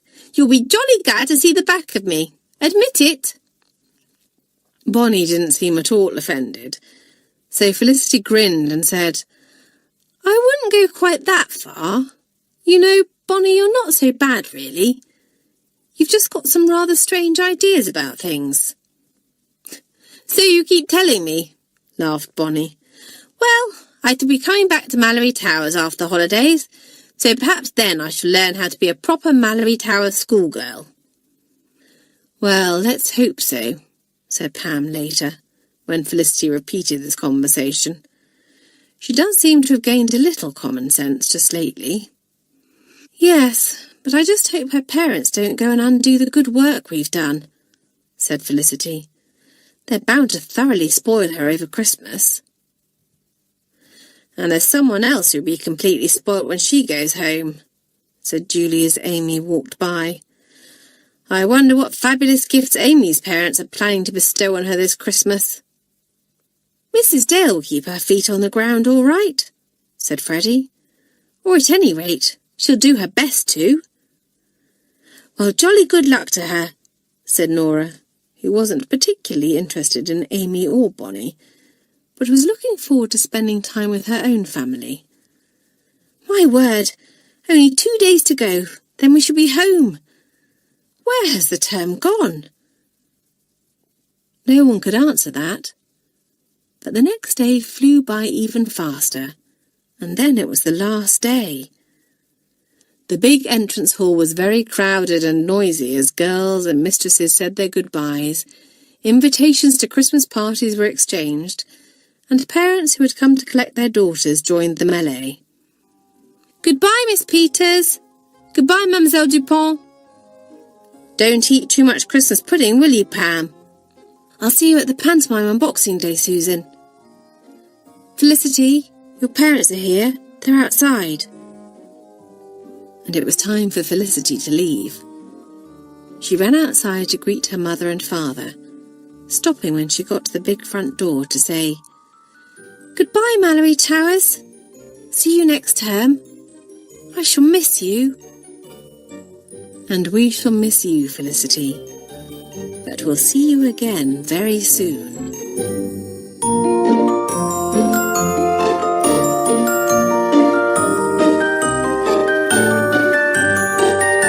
And no longer worshipped Felicity. But the lingering fear that, when she was separated from Amy, Bonnie would cling to her again would not go away. After all, one could never be quite sure what was going on in Bonnie's head. But there was one final piece of good news for Felicity. 2 days before the end of term, Bonnie came up to her, a letter in her hand. "Guess what, Felicity?" she said. "I've had a letter from Mummy, and we're moving. Daddy has got a job in another part of the country. They were going to live there. We shall be leaving a few days after Christmas." Felicity hardly knew what to say, but at last she managed, "Well, I'm very sorry to hear that, Bonnie. I shall miss you." Bonnie looked hard at Felicity, then went off into a peal of laughter. "No, you won't.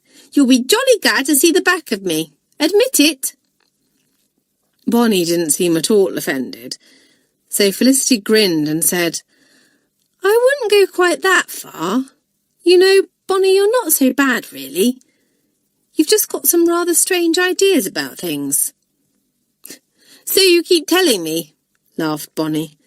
Well, I shall be coming back to Malory Towers after the holidays, so perhaps then I shall learn how to be a proper Malory Towers schoolgirl. Well, let's hope so, said Pam later, when Felicity repeated this conversation. She does seem to have gained a little common sense just lately. Yes, but I just hope her parents don't go and undo the good work we've done, said Felicity. They're bound to thoroughly spoil her over Christmas. And there's someone else who'll be completely spoilt when she goes home, said Julie as Amy walked by. I wonder what fabulous gifts Amy's parents are planning to bestow on her this Christmas. Mrs. Dale will keep her feet on the ground all right, said Freddie. Or at any rate, she'll do her best to.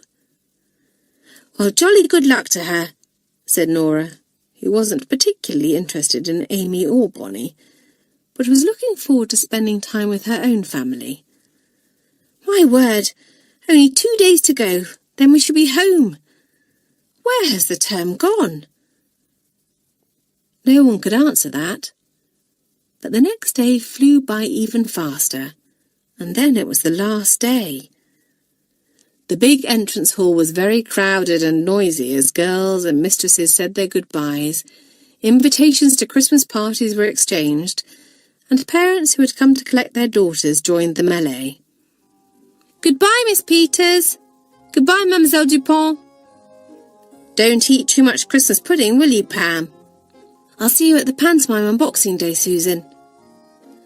Felicity, your parents are here. They're outside. And it was time for Felicity to leave. She ran outside to greet her mother and father, stopping when she got to the big front door to say, Goodbye, Malory Towers. See you next term. I shall miss you. And we shall miss you, Felicity.